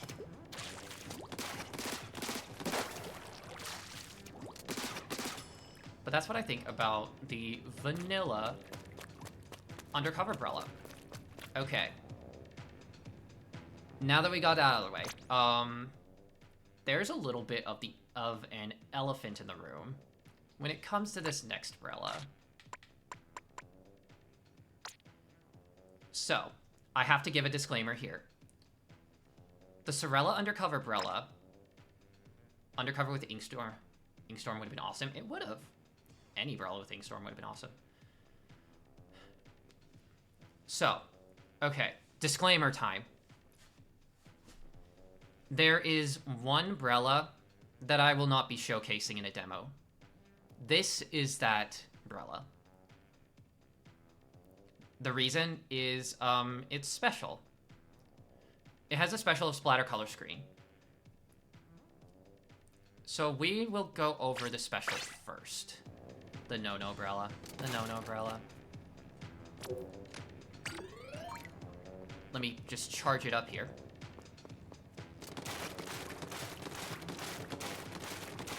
splatter color screen is a special that when you press the right stick, you have this little sippy cup, and you throw it. And this big screen shows up. It's not like it's a wall or anything. Both you and the enemy can pass through it and fire through it. But, you see these little bubbles that show up on the dummies? So when an enemy is hit with the splatter color screen, it changes the colors, and it has a little bit of a sizzling noise that happens in your game to sort of like, you know, distort your senses.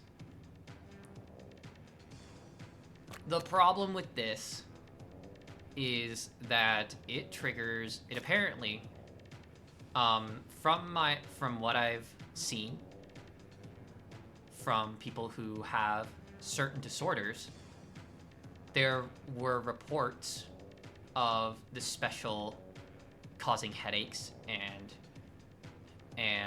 some other really bad effects visually and sound-wise. And while they addressed a certain element of it, because it was even worse on launch, at launch it was essentially like a flashbang. When you get hit with it, the screen would turn really, really bright, and that would really trigger like some people's visual disabilities, and the sizzling sound was still really loud, and so certain auditory disabilities would also be affected. They did not while they patched out the brightness of that one, they never patched out the sizzling sound. So to my understanding, there are still some people out there who experience headaches from the splatter color screen if they get hit with it. On top of that, it's also just a very unpleasant sound. Nintendo really messed up with this one. And as a result, this weapon will not be demoed. However, I do still intend to go over it here. Just to be a comprehensive guide. If you want to use this, use this Brella, but then never use a special, or whatever you want to do, I really can't stop you.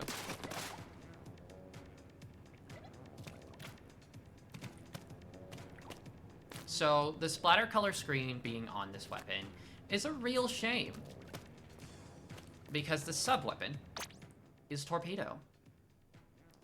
Torpedo is an amazing sub-weapon for the undercover Brella. Like, it's one of the best it could get. Again, the devs apparently understand Brellas fairly well, but then they just decided to use this one to have a screen to, like, showcase their new special. But Torpedo is a great sub-weapon for it. Torpedo, if you throw it into the air, it'll lock on to the nearest target and head straight for them, and then it'll explode like that. However, that's not the only thing it can do. If you roll on the ground, it won't lock onto anything, but you get a faster explosion. Both of these modes are very, very, very important. It works very well with undercover, because the torpedo, a property of the torpedo is that if there's a torpedo in the air, you can actually shoot it down and it'll become basically useless. That's normally pretty bad, but in undercover's case, if someone's focused on the torpedo, you can like come in, combo with it, and they'll have to like shoot the torpedo. Hence, less fire on the shield, and hence, more time for you to get in and get the kill, even if the torpedo doesn't land. Or, alternatively, you can get the 60 damage, and it'll combo for a one-shot, for a basically clean, quick kill.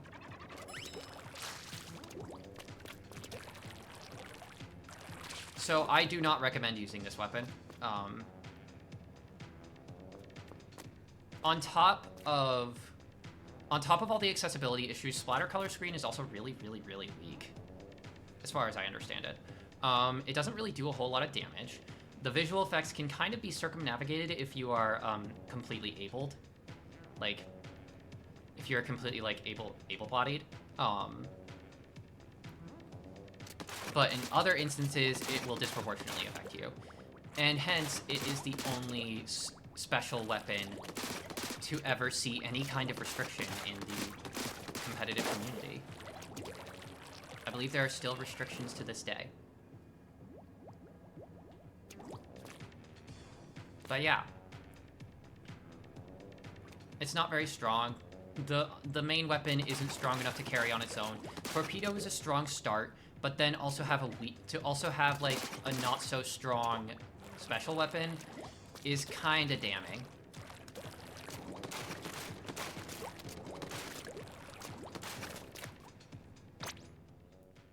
And with that, that's the undercovers. Does anyone have any questions before we get into the demos? We went through that one a little bit faster. Wow. I think I'm talking a little bit faster. I think we have time for 2 games. Blue, if you're still in chat, you're welcome to come back in. And we can get into the games. Since we're only doing 2 games for the undercover section. We'll just probably have to be fast then.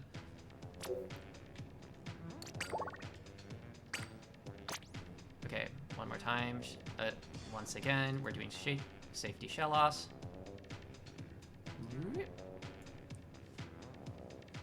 It'll be same password.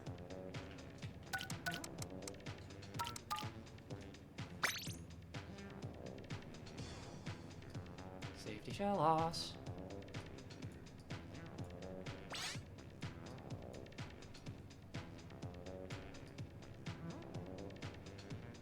Once you're ready, we'll get back into it. And you can join the Discord whenever.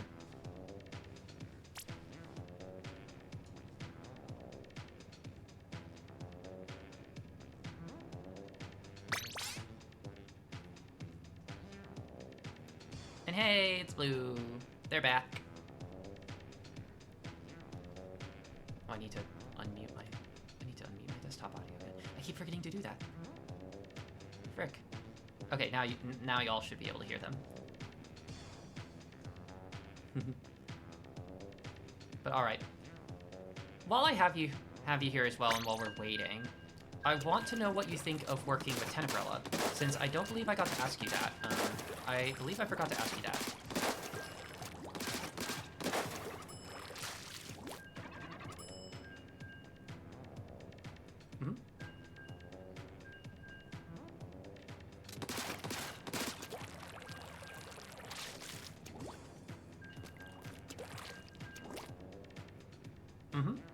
Yeah, it definitely seems like the most team-oriented Brella.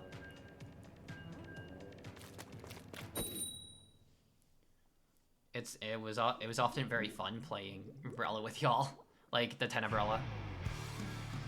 It's fun to like work around and play with.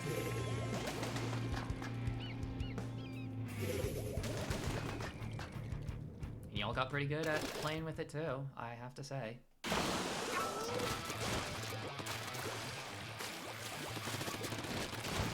Alrighty. We're moving in. So what I'm going to be doing is I'm going to try and focus maybe a little bit more on painting. Let's see. We have a lot of aggressive weapons, so I think it's pretty safe to say that I can do that. Oh, on the left, we have... Get over here.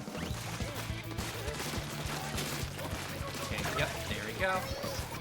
You're not doing that. I have a reach slider just in case. One. Okay, out. I need to jump, because that's unsafe.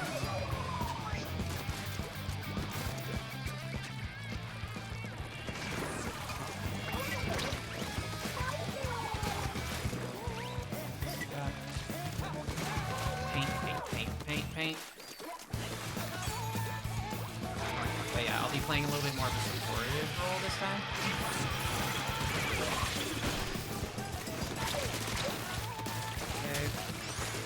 jump. When you're in tough spots, remember to jump back to base. If you get good at that button command, which I've had to jump back to base many times, so I would definitely be getting good at it.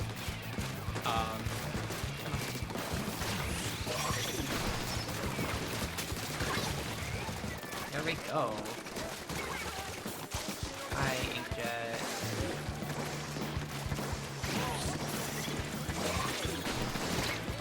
Oh, hi. Okay, I tried to be a little bit aggressive there, and that was alright. But we did get a clam in, you know? First score of the game. Oh, we got a little bit of the lead. Nice, nice. So the mine's here, so we should be safe if anyone decides to try and flank. Paint. There, gonna go top. Clams.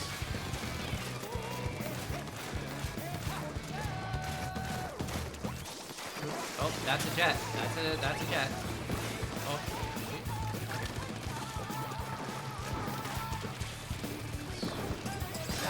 One on the left. Hi there.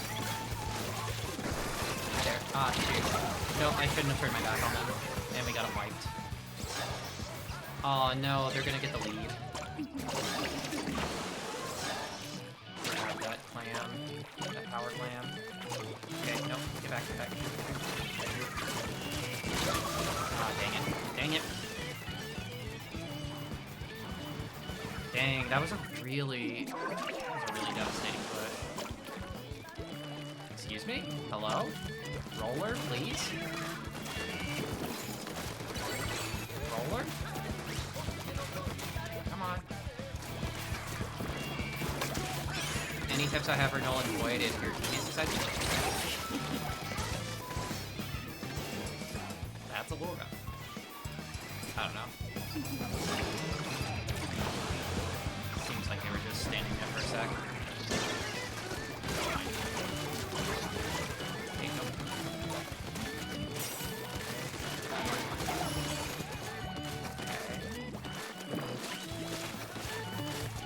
We're gonna want to get another power clam and get back in. Hello. Okay, I'm in. Distracting. Down here.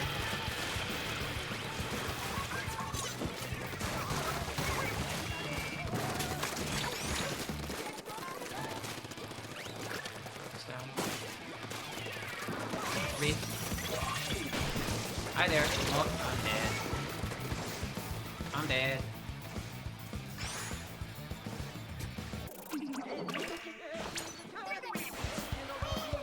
Don't just stay back there. What are you doing?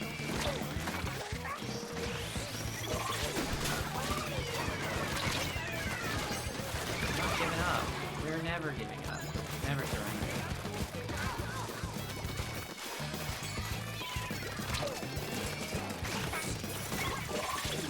That's two. That's two. Let's get in there. Oh, hi. Oh, flank. Okay, let's try and get from in there. Okay, I got one. No, we got wiped. Ah, dang. Rip. Okay, I'm gonna snooze ads. So we can get one more in.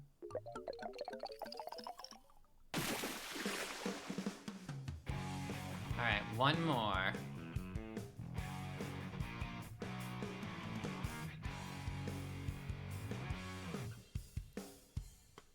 Remember, the worst thing that you can do,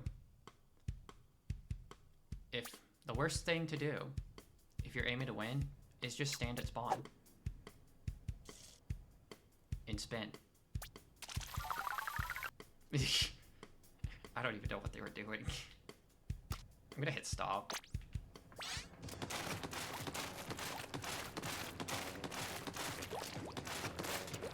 Let me stop for a sec just to make sure we weren't.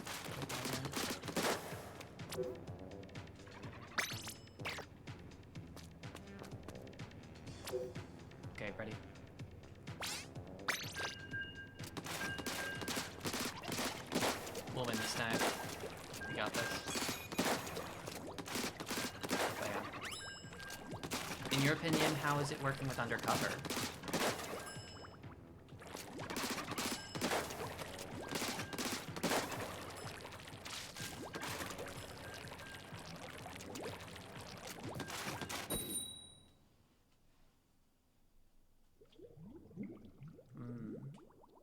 Yeah. I think it like tends to play pretty similarly to the Splat Brella. It's just a lot weaker. It's just a lot like less durable. Yeah, it does. Kind of have to babysit it a little bit. Oh, hi.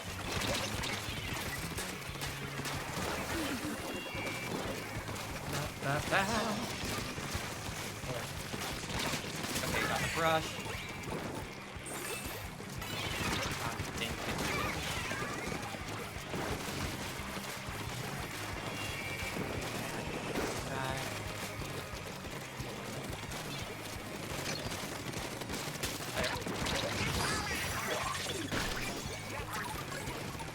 Important note about Reef Slider, it will get rid of all your bullets.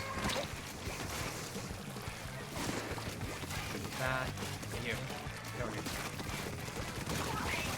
Hey.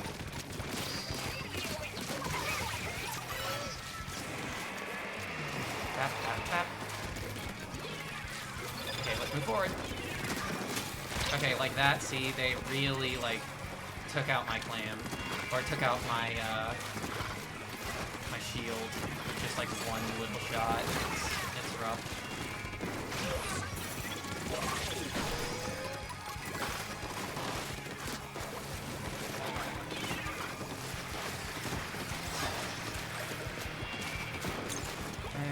Nope. Hi there. Oh, I need to... Oh, shoot. Almost. I was a little late.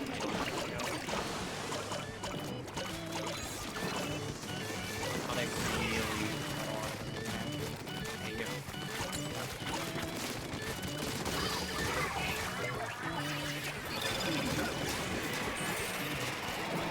Okay, there are 3 down. Let's move in. One of them's on the left. Yeah. Oh, what? It wasn't like weak enough? Dang. Alright.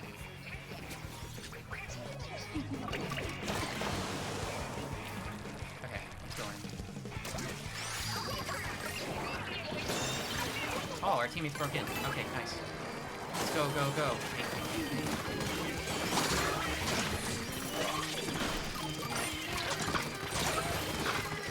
Okay, we got a few in, but like I don't think that was the best.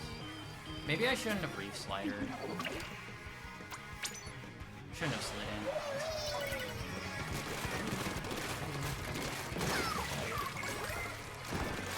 Oh, hi.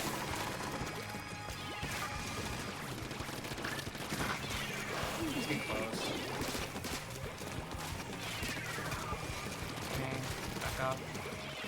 Paint, paint, paint, paint, paint.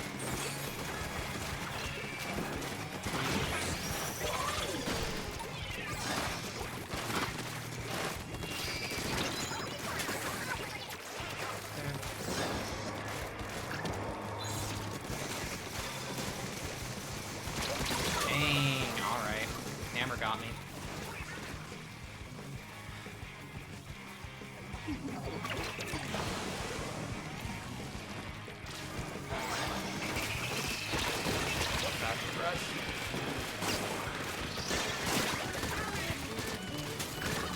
Okay, they're down, they're down, they're down. Big push.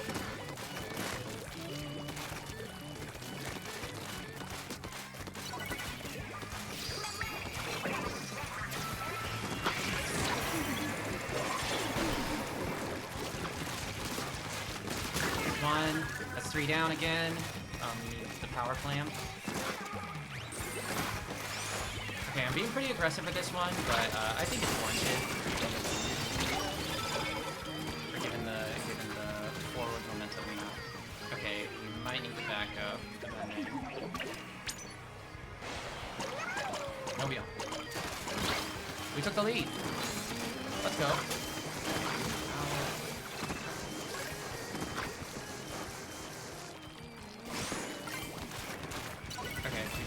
defend. We need to defend.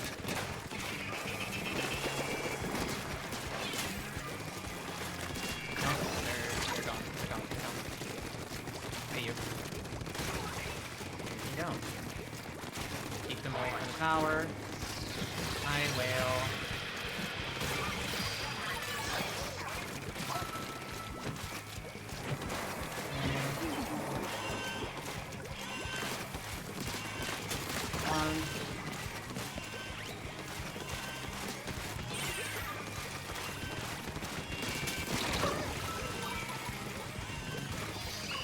Righty. Oh. Nicely done. We got the win. Alright. Ads should be starting up like any second now. So we will be going on break. And then, the last of the Brellas. The recycled Brellas. Thank you. Thank you again, Blue. You're welcome to go on break if you wish. Thank you. I will see you. I will be back with y'all in a few minutes.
Welcome back.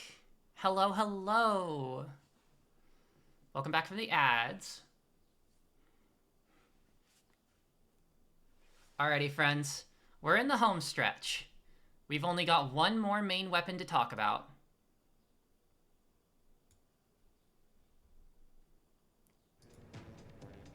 And we're back.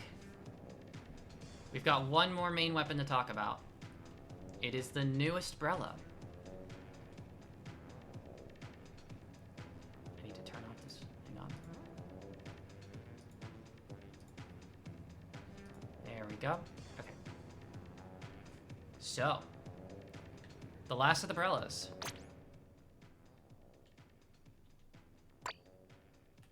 The recycled Brellas.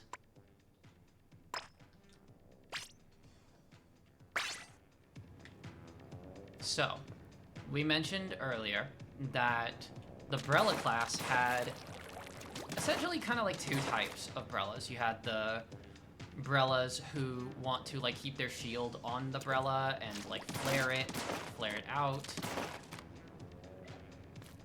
And then the Brellas who want to launch their shield. This is the other one that launches the shield. This is the recycled Brella. The recycled Brella has a decent range. And its shield launches faster than any other Brella. And it paints more than most other Brellas. The tent might have it beat, but it goes faster. On top of that, it regens faster. So you can just launch these things back and forth and like you go with it. And you'll have a new one like pretty soon. You can still flare it. The timing is very tight though. So you will generally want to be launching it. Hearts to you. Hearts to you, puppy.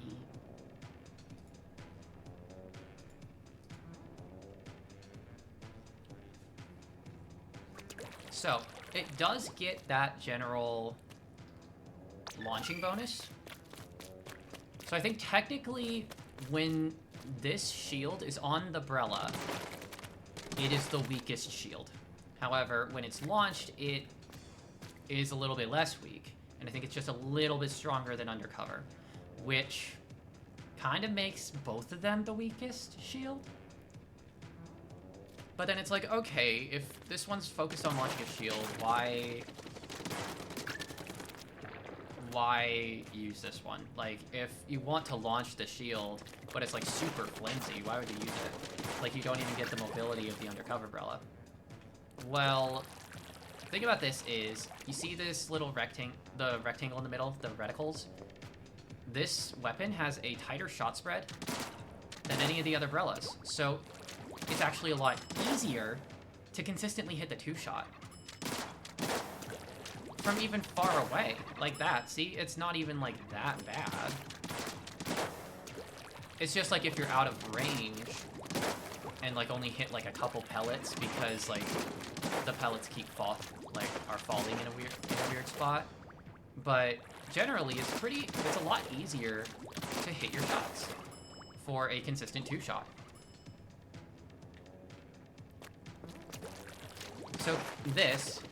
So this shield launching and fast regen means you'll be able to move around a lot. You'll be able to poke people from further away. And you'll be able to like pester people with shields like a lot faster. So like you can just send this one out and then send that one out. You'll be like, oh, there's so many shields, what the heck?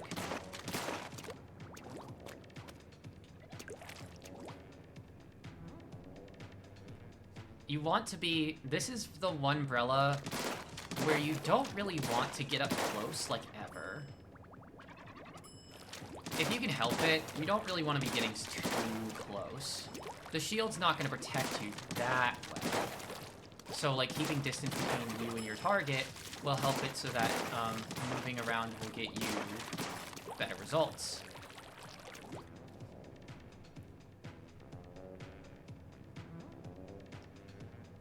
So, generally, the matchup spread is still the same.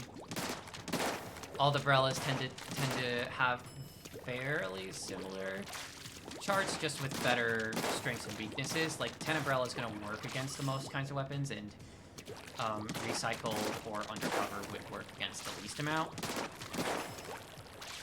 But recycled is a little bit unique because it wants to be spacing more. You'll do a lot better against weapons that can't reach you at your maximum range.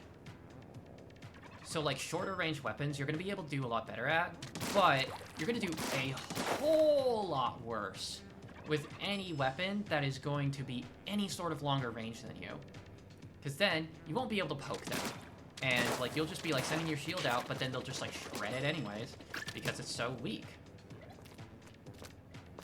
The shield is kind of just more an annoyance and a movement tool. If you want to like move to a place, you generally want to have ink in your way. So you launch this and you just swim behind it. It'll paint for you. And you can and it'll protect you from the front for at least a little bit. You know, it's not useless.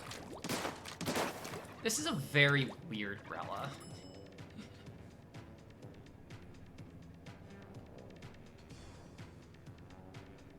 As for the kits,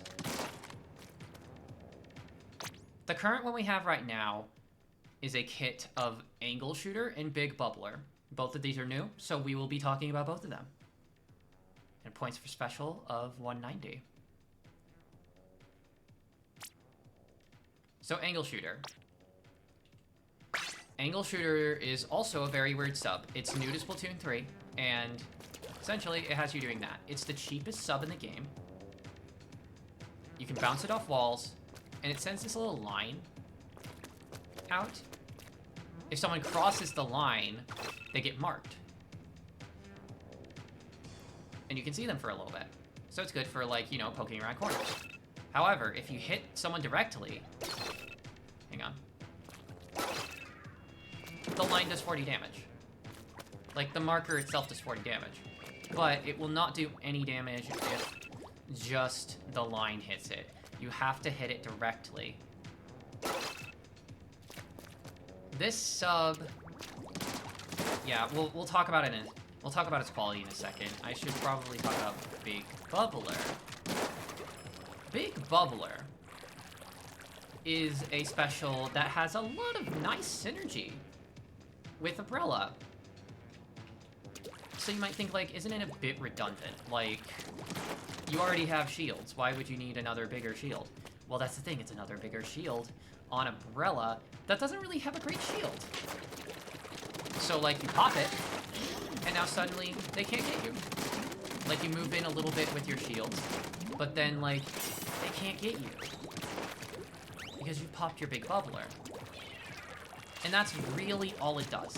You pop the Big Bubbler, it sets a giant dome, a giant shield in place, and it protects you. Now, what do I think of this kit? This is probably one of my least played Brella kits. I really, like, if I'm in the mood for an Angle Shooter, I'll play it. But the Angle Shooter is kind of really keeping this one down. Big Bubbler is actually a fairly strong special. It protects against Trizuka and Inkjet really, really well. It's pretty weak to Tri-Strikes, but it protects against a lot of specials. Crab Tank, for instance, it'll protect you for a little bit. And it'll protect you against a lot of weapons. Pretty much every weapon. So, you know? The problem here is kind of the main weapon itself. So, since Recycled's kind of like pretty average at painting, it's kind of like on par with the Brellas that are not undercover. And since the spread is so tight and the shield is so flimsy, the main concern is if someone comes from the outside and gets into your Big Bubbler, are you going to be able to keep them out? Now, recycled Brella does not want people even getting that close at all. So if people get that close, you're probably screwed. Really, Big Bubbler is probably best used with your teammates who can utilize this a lot better. I've often theorized that if Tenebrella ever got, like, a Big Bubbler, then that would be a very strong threat. If not, maybe a little bit hard to use. But as it stands, this is a pretty middle-of-the-road kit. A not too powerful main weapon with the worst sub-weapon in the game, mixed with a pretty good special, like a really good special. It can't really paint enough to get it. Super consistently, so that's that. Then for the second kit,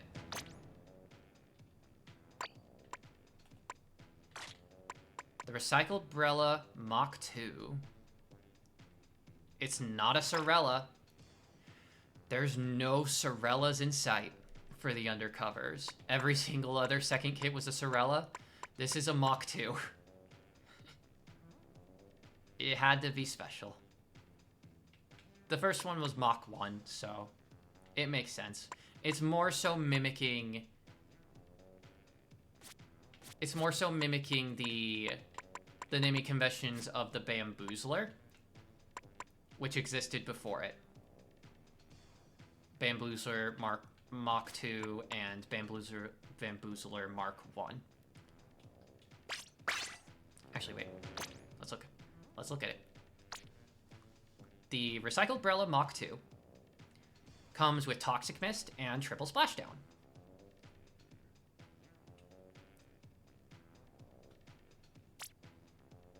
And here's the description.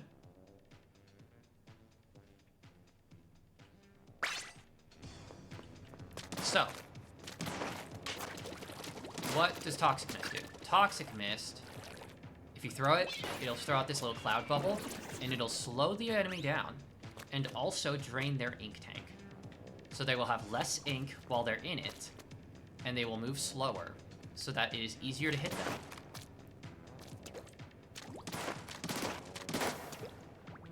That's basically it. It doesn't really have any other functionality. It's not gonna keep people out of a space, like, for good, like a bomb will. It's not gonna mark people like an ink mine would. Or like a line marker would. I mean, angle shooter. The special is Triple Splashdown. Triple Splashdown is an upgrade of a Splatoon 2 special. And when you activate it, you leap up into the air, summon 2 fists, and you crash back down. It looks pretty cool.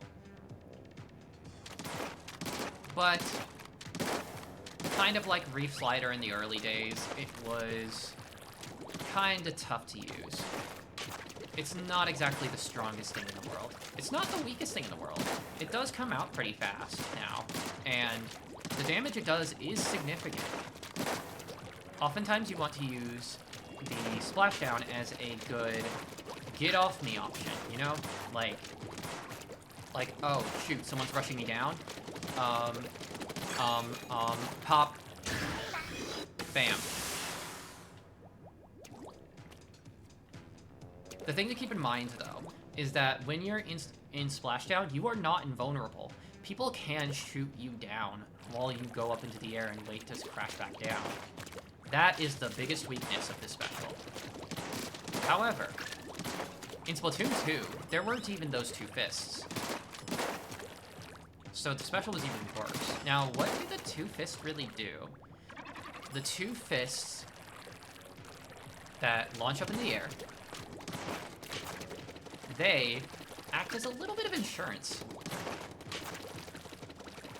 So instead of just yourself launching up and the whole special canceling if someone shoots you down, instead, people have to work a lot harder to knock the special down. So if they still get you,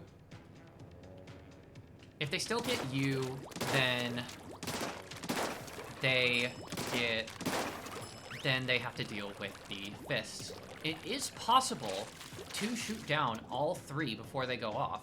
So it is possible to cancel, but the window is super, super tight. So you will get some damage. It just depends.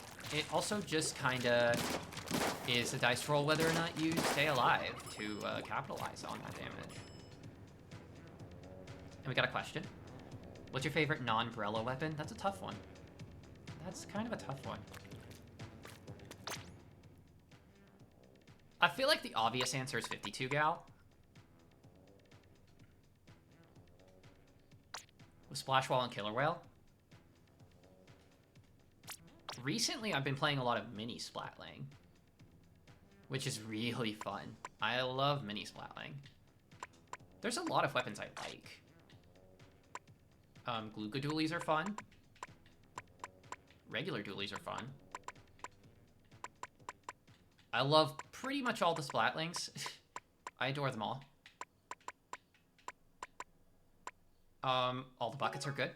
Oh, multiplayer map. Of course, less mean with like the 52 Gal. What do you mean? You don't even know. What do you mean? Oh, Gal. Right. No, I get you. Gotcha. The Gal. Yeah.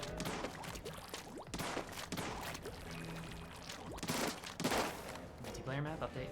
But, it would probably be the 52 Gal. That was the weapon I made first. And I played it for so long that it's just kind of second nature to me. It's a comfort weapon. But, really, I've kind of fallen off it a lot. So currently, I would say mini splatling, but overall, I would probably say 52 Gal.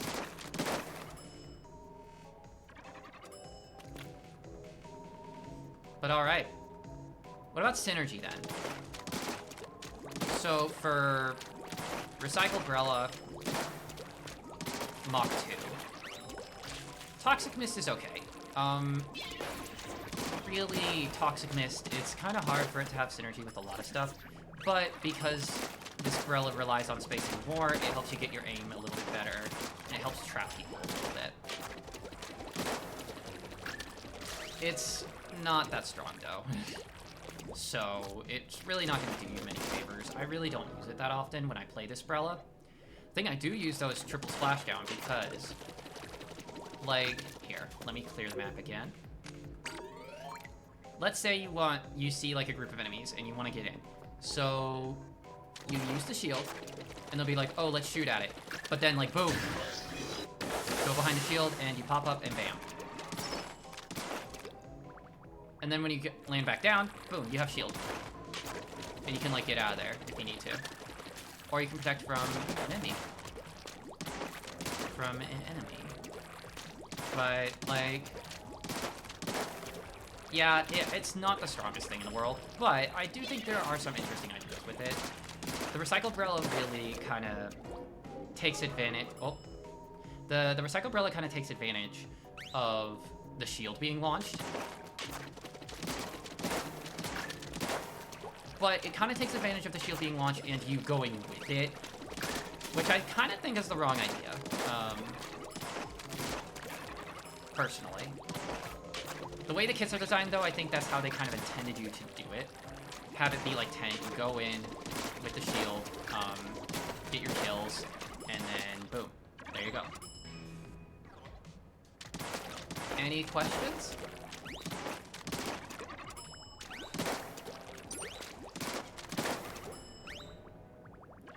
And if not, Axial or Blue, you're welcome back. You're welcome back whenever, if you're still listening. If not, I'll message. There you are. And I will preemptively unmute the desktop audio. Unmute. So that will hear you right away. Not making the same mistake. Alright, this time we get tower control. Welcome back. Safety Shellos.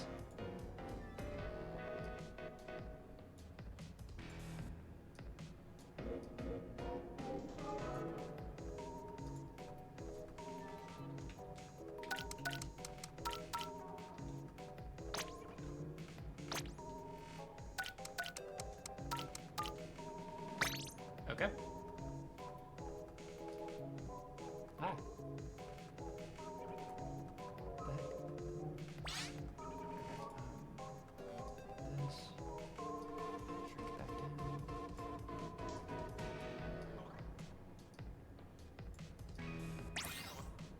And there you are.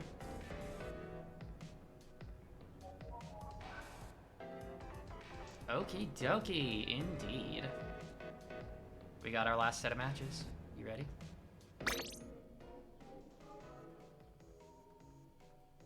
What are the maps? I didn't actually look that close. Alright.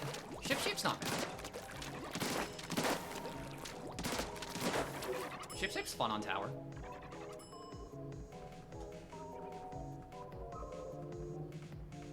Ooh, you're pulling out the stringer. Alright, we'll start with the vanilla.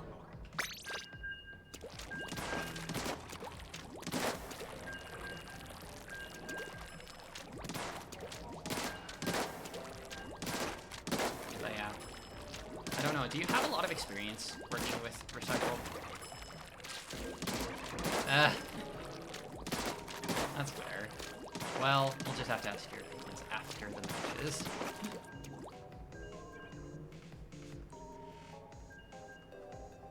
I have played the mock. Really?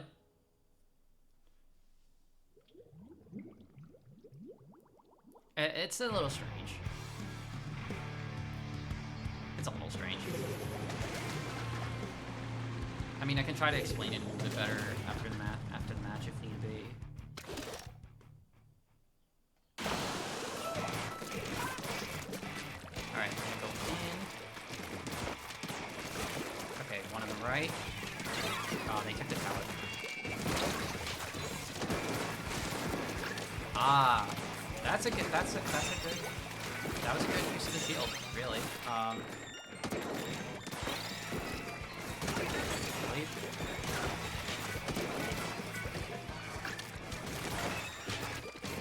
Oh, that's a hammer. That's a hammer. Since the shield launches so fast, you're able to pop bombs or whatever as well, like a lot safer than a lot of other Brellas. So that's an advantage. Space.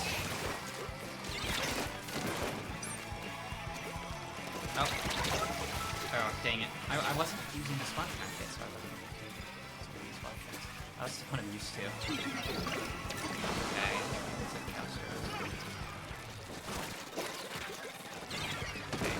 Let's use our shield to bring it across.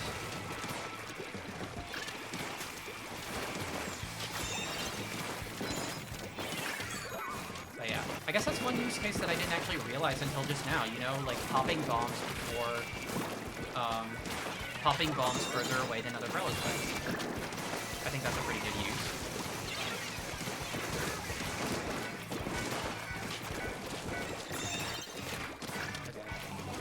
Carbon.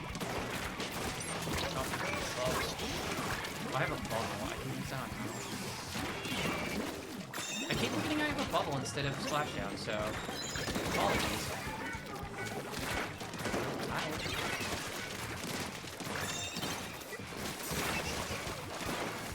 We got one.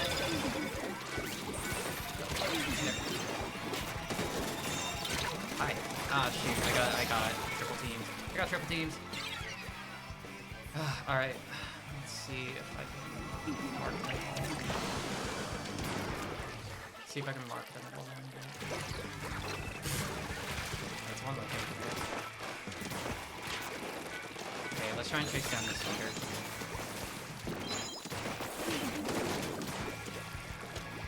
I'm gonna try to chase down this leader. Oh, hi! Dang it, I was being flanked.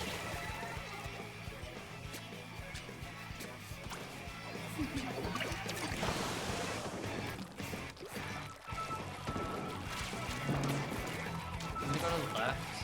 Try to get different people. Oh, that's a rush. Saw me.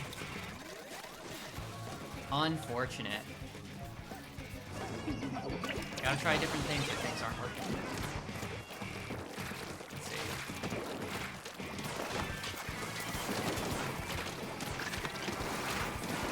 Nope.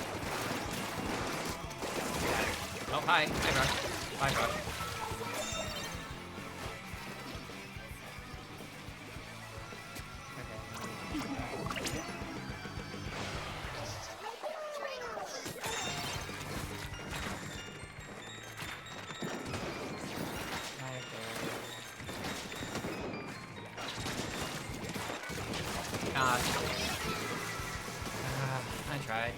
I tried.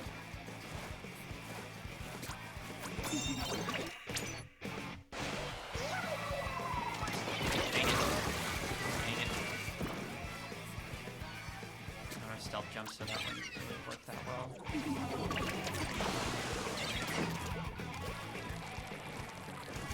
Come on.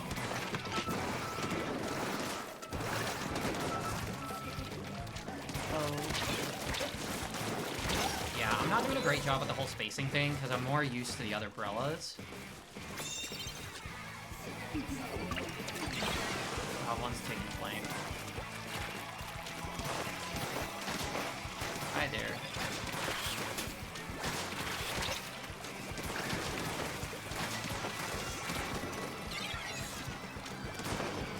Okay, they're on the left.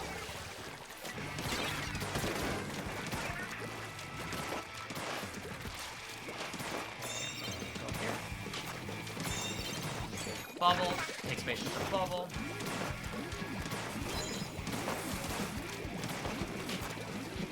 Oh, they took the tower.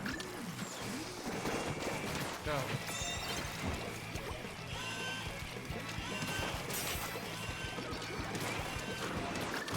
Nice. Whoa. Yes. We got it. We gotta go from there. We gotta protect that tower. We gotta protect that tower.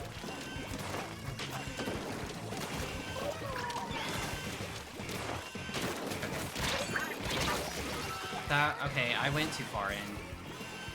Aggro brain. Okay.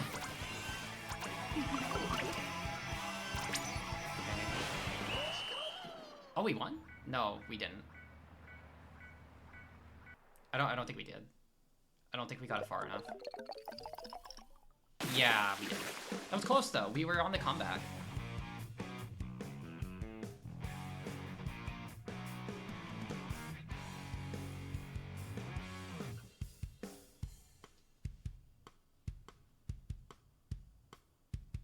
Nicely done on the comeback.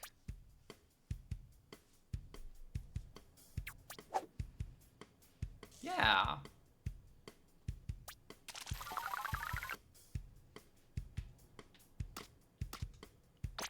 Alrighty, we have one more game with this Brella, 2 more games with the Mach 2, and then I'll open the floor for questions, and that'll be the lesson.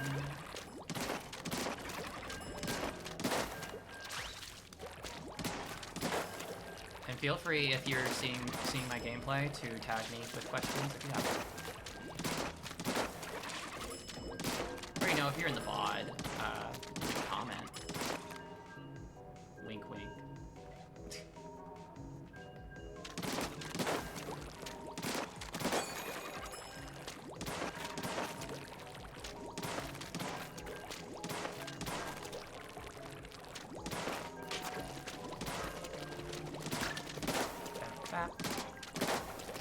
But yeah.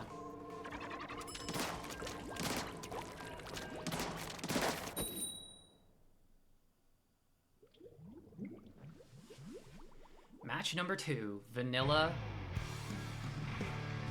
Recycle.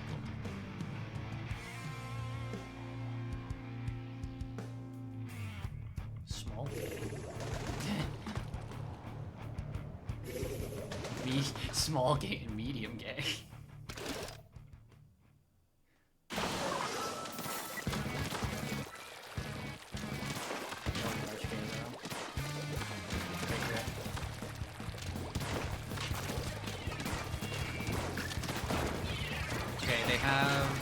They have an S-Blast and a Flash Blaster, so the blasters are going to be a little bit rough. Oh, on the left.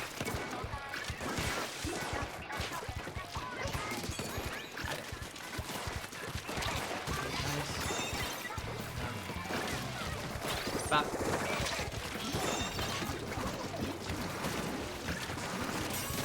Bam. I'm going to go move forward.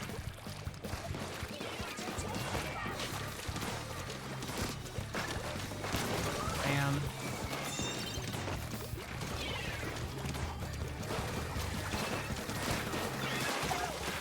Oh, hello.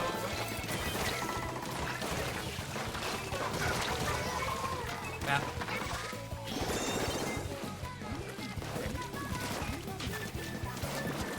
Got one. Down. Oh, we are just taking them down. Okay.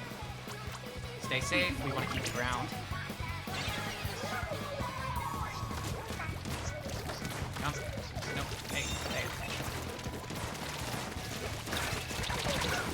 Hey, we don't want to go get too many down. Don't want to get too many down. Okay, pop the hammer.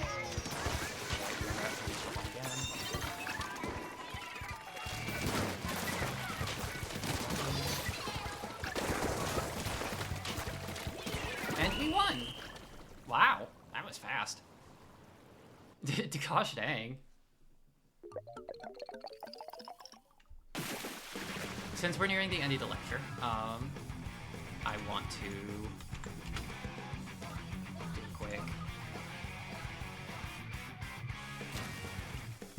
do a quick shout out for my friend Axial Halcyon,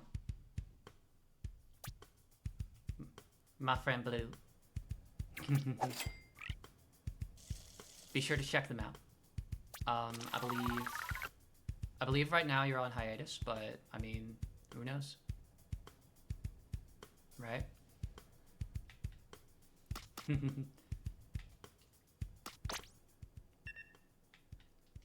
Next up is Mach 2. But yeah, Axial's a dear friend of mine. And I'd very much appreciate it if you follow.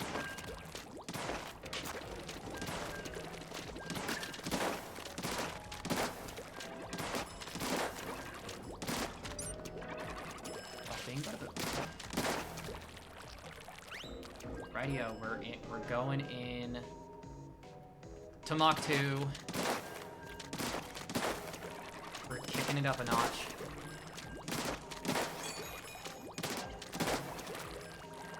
But I think y'all could probably see in that last game that I was like doing the spacing thing a little bit more and taking people on from a little bit more of a distance instead of trying to get up real close.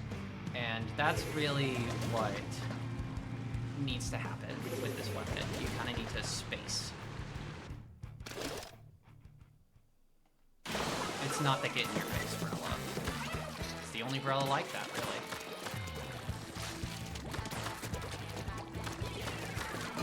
Whoa. Got one. That's 3 down. Let's go. Oh, hi. I died. Oh, they got the trip. Got the trip strike.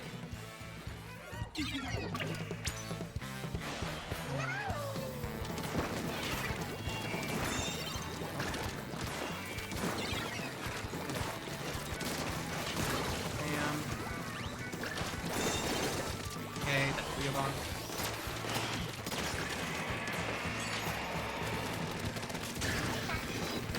The Hydra? And just like that, you see you can use the shield to protect yourself and pop the splashdown.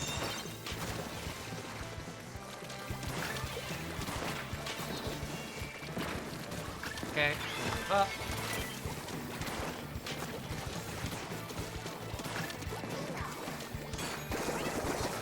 Okay, they're on the right. Let me go over here. Up and down. And we're past the checkpoint. Move around and they cornered me. They cornered me.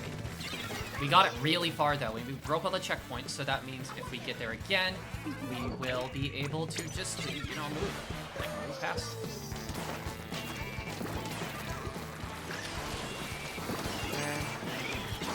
On. Oh, they totally popped their touches like really early. Oh, but that Hydra was right there. Why is this Hydra liking to go on these raids? That's crazy. It's really slow. Okay.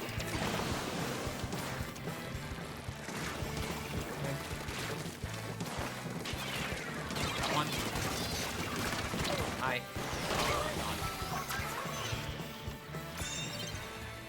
Oh, okay, we need to make sure we take the left side as well, because we don't want them moving forward.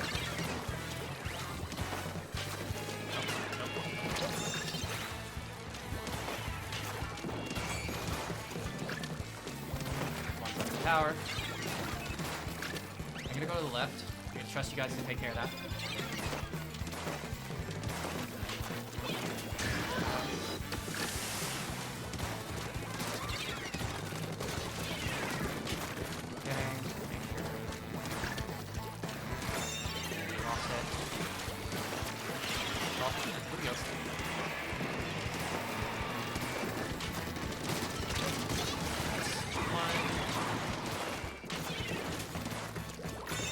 As you can see, the tighter shot spread really does help a lot.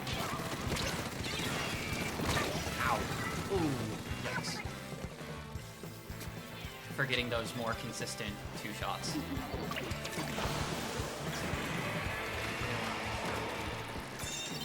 Left save. Missed. Just to show off this a little bit. Okay.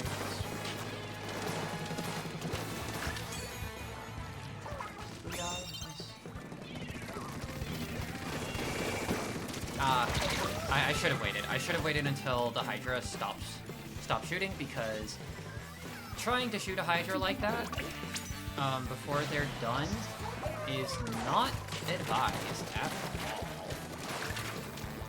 Their fire rate is so fast that they will basically end you before like anything can happen. Okay.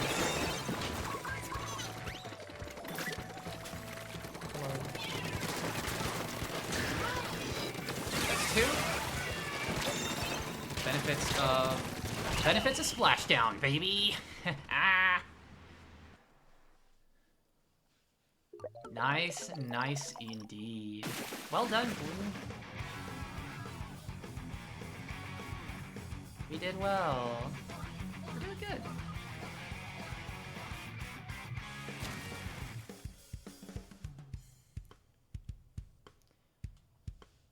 Of course, the weapons I don't main that I get the wins on.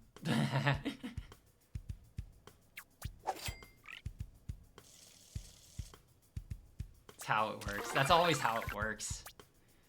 I'm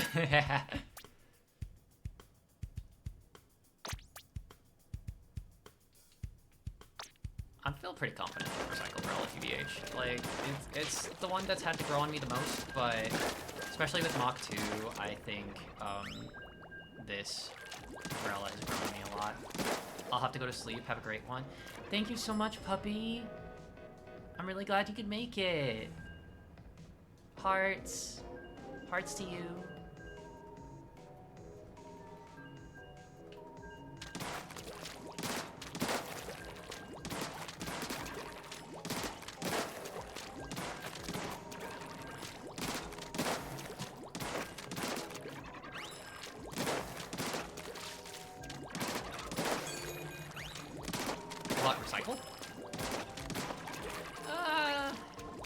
I don't know if I go that far. I think, like, I like it now.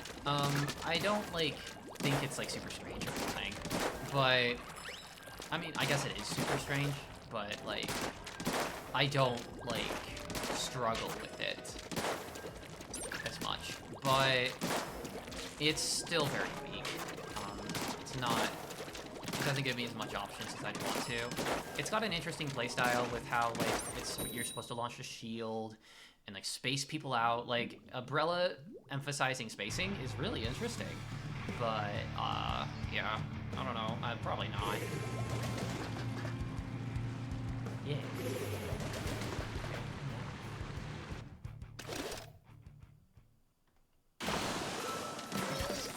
Here we go, gamers.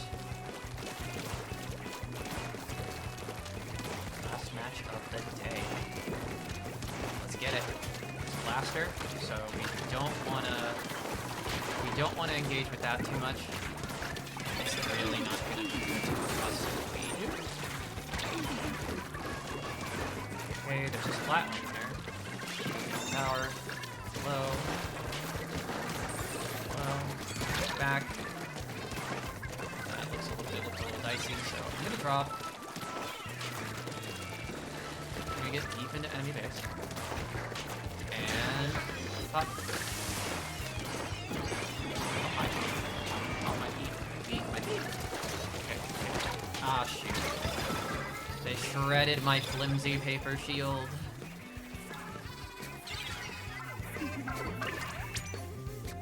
Oh, they're dropping. They're dropping. Oh, but we stopped them. We stopped them. Goated.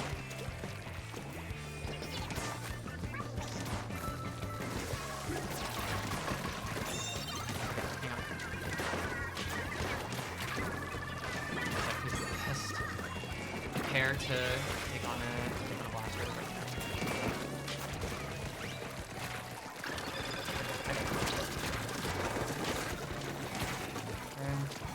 Let me get up to the top.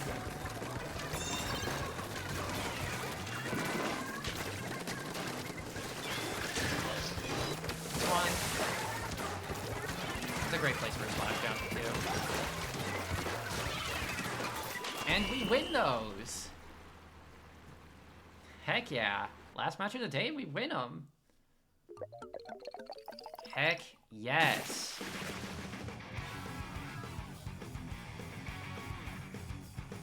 Alrighty. You've played a few matches with them. What do you think of Recycled? Playing with Recycled. We got the fist bump! We got the fist bump! Listen, y'all, me and Blue. Yeah, listen, y'all. Me and Blue. Unstoppable. For real. But yeah, get back to my question. What do you think of playing with Recycle Brella? What are your impressions?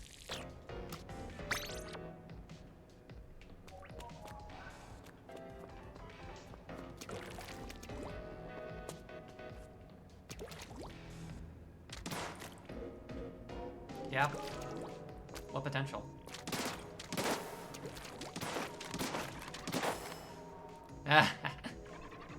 That's so fair. That's so fair. It's definitely a strange one. It's Big Bubbler and Triple Splashdown.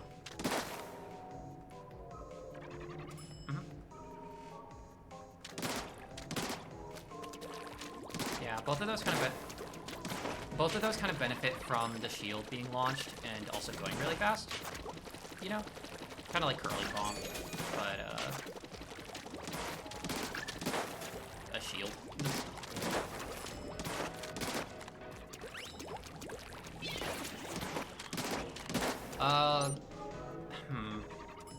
So because of its emphasis on spacing rather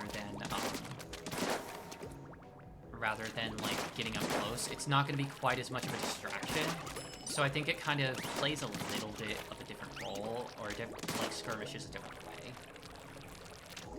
So essentially, the thing to be careful of is if you're a recycled Brella, you want to make sure that you're not launching shields into like your teammates' backs, Because if so, the enemy will be able to just throw a bomb and they will explode them.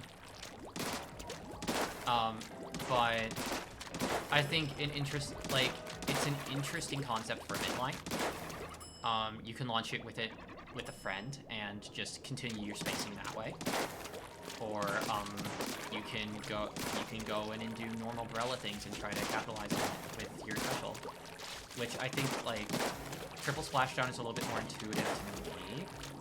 But Big Bubbler tends to be a better special. So yeah. But yeah. As that was our last match, I'm gonna say again, thank you so much, Axial Halcyon, for joining me today. I very much appreciate it. It's very helpful. Yeah, it's so helpful to have a second voice as someone who played with Brellas, like played alongside Brellas a lot. I think it's a good perspective to have. And I very much appreciate you being willing to share.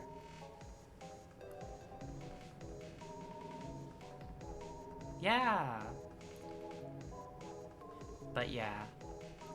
For anyone in chat, do you have any more questions? And if not, we'll begin winding down. I hope you all enjoyed this stream. I would love to know what you think. Favorite color? Pink or purple? Either or. Yeah. Wait, blue's favorite color is blue? What? I can't believe it. What? I know, shockers. Shockers indeed. Yeah, it's... If you have anything you'd like to see me talk about, or just anything you'd like to see me play, I have my Discord.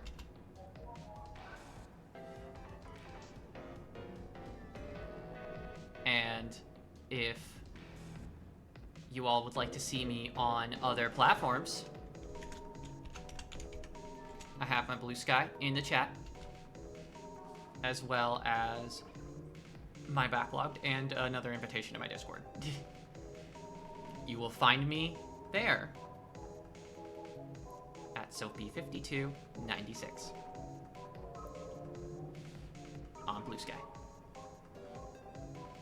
But yeah, if there are no more questions, then we shall raid to somebody.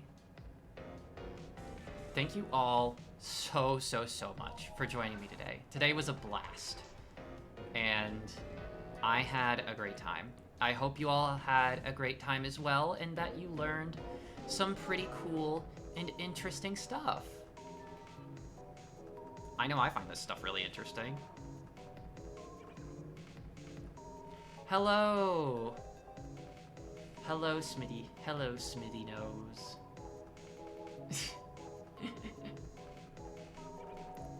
I believe I know that username, if I remember correctly. But hello. Welcome in chat. You're my hero, so thank you. Thank you very much. But yeah, please stick around, because we will be raiding one of our friends.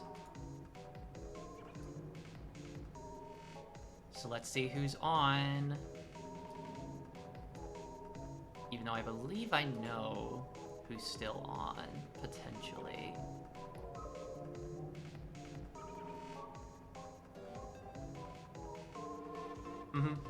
I see them too, but I already had someone in mind, to be honest.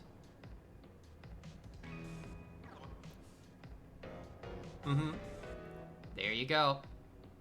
You guessed it. It's Timpani.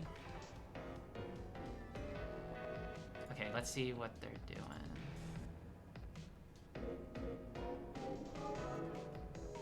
They're playing a game called The Long Drive. Thank you for the stretch.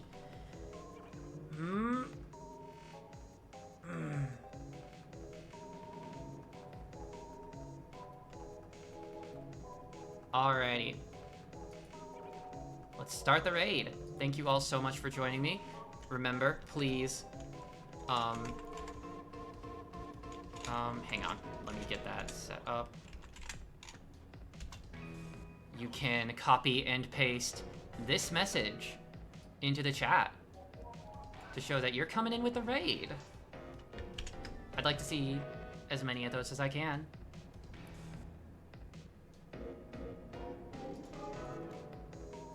But yep, thank you so much for watching.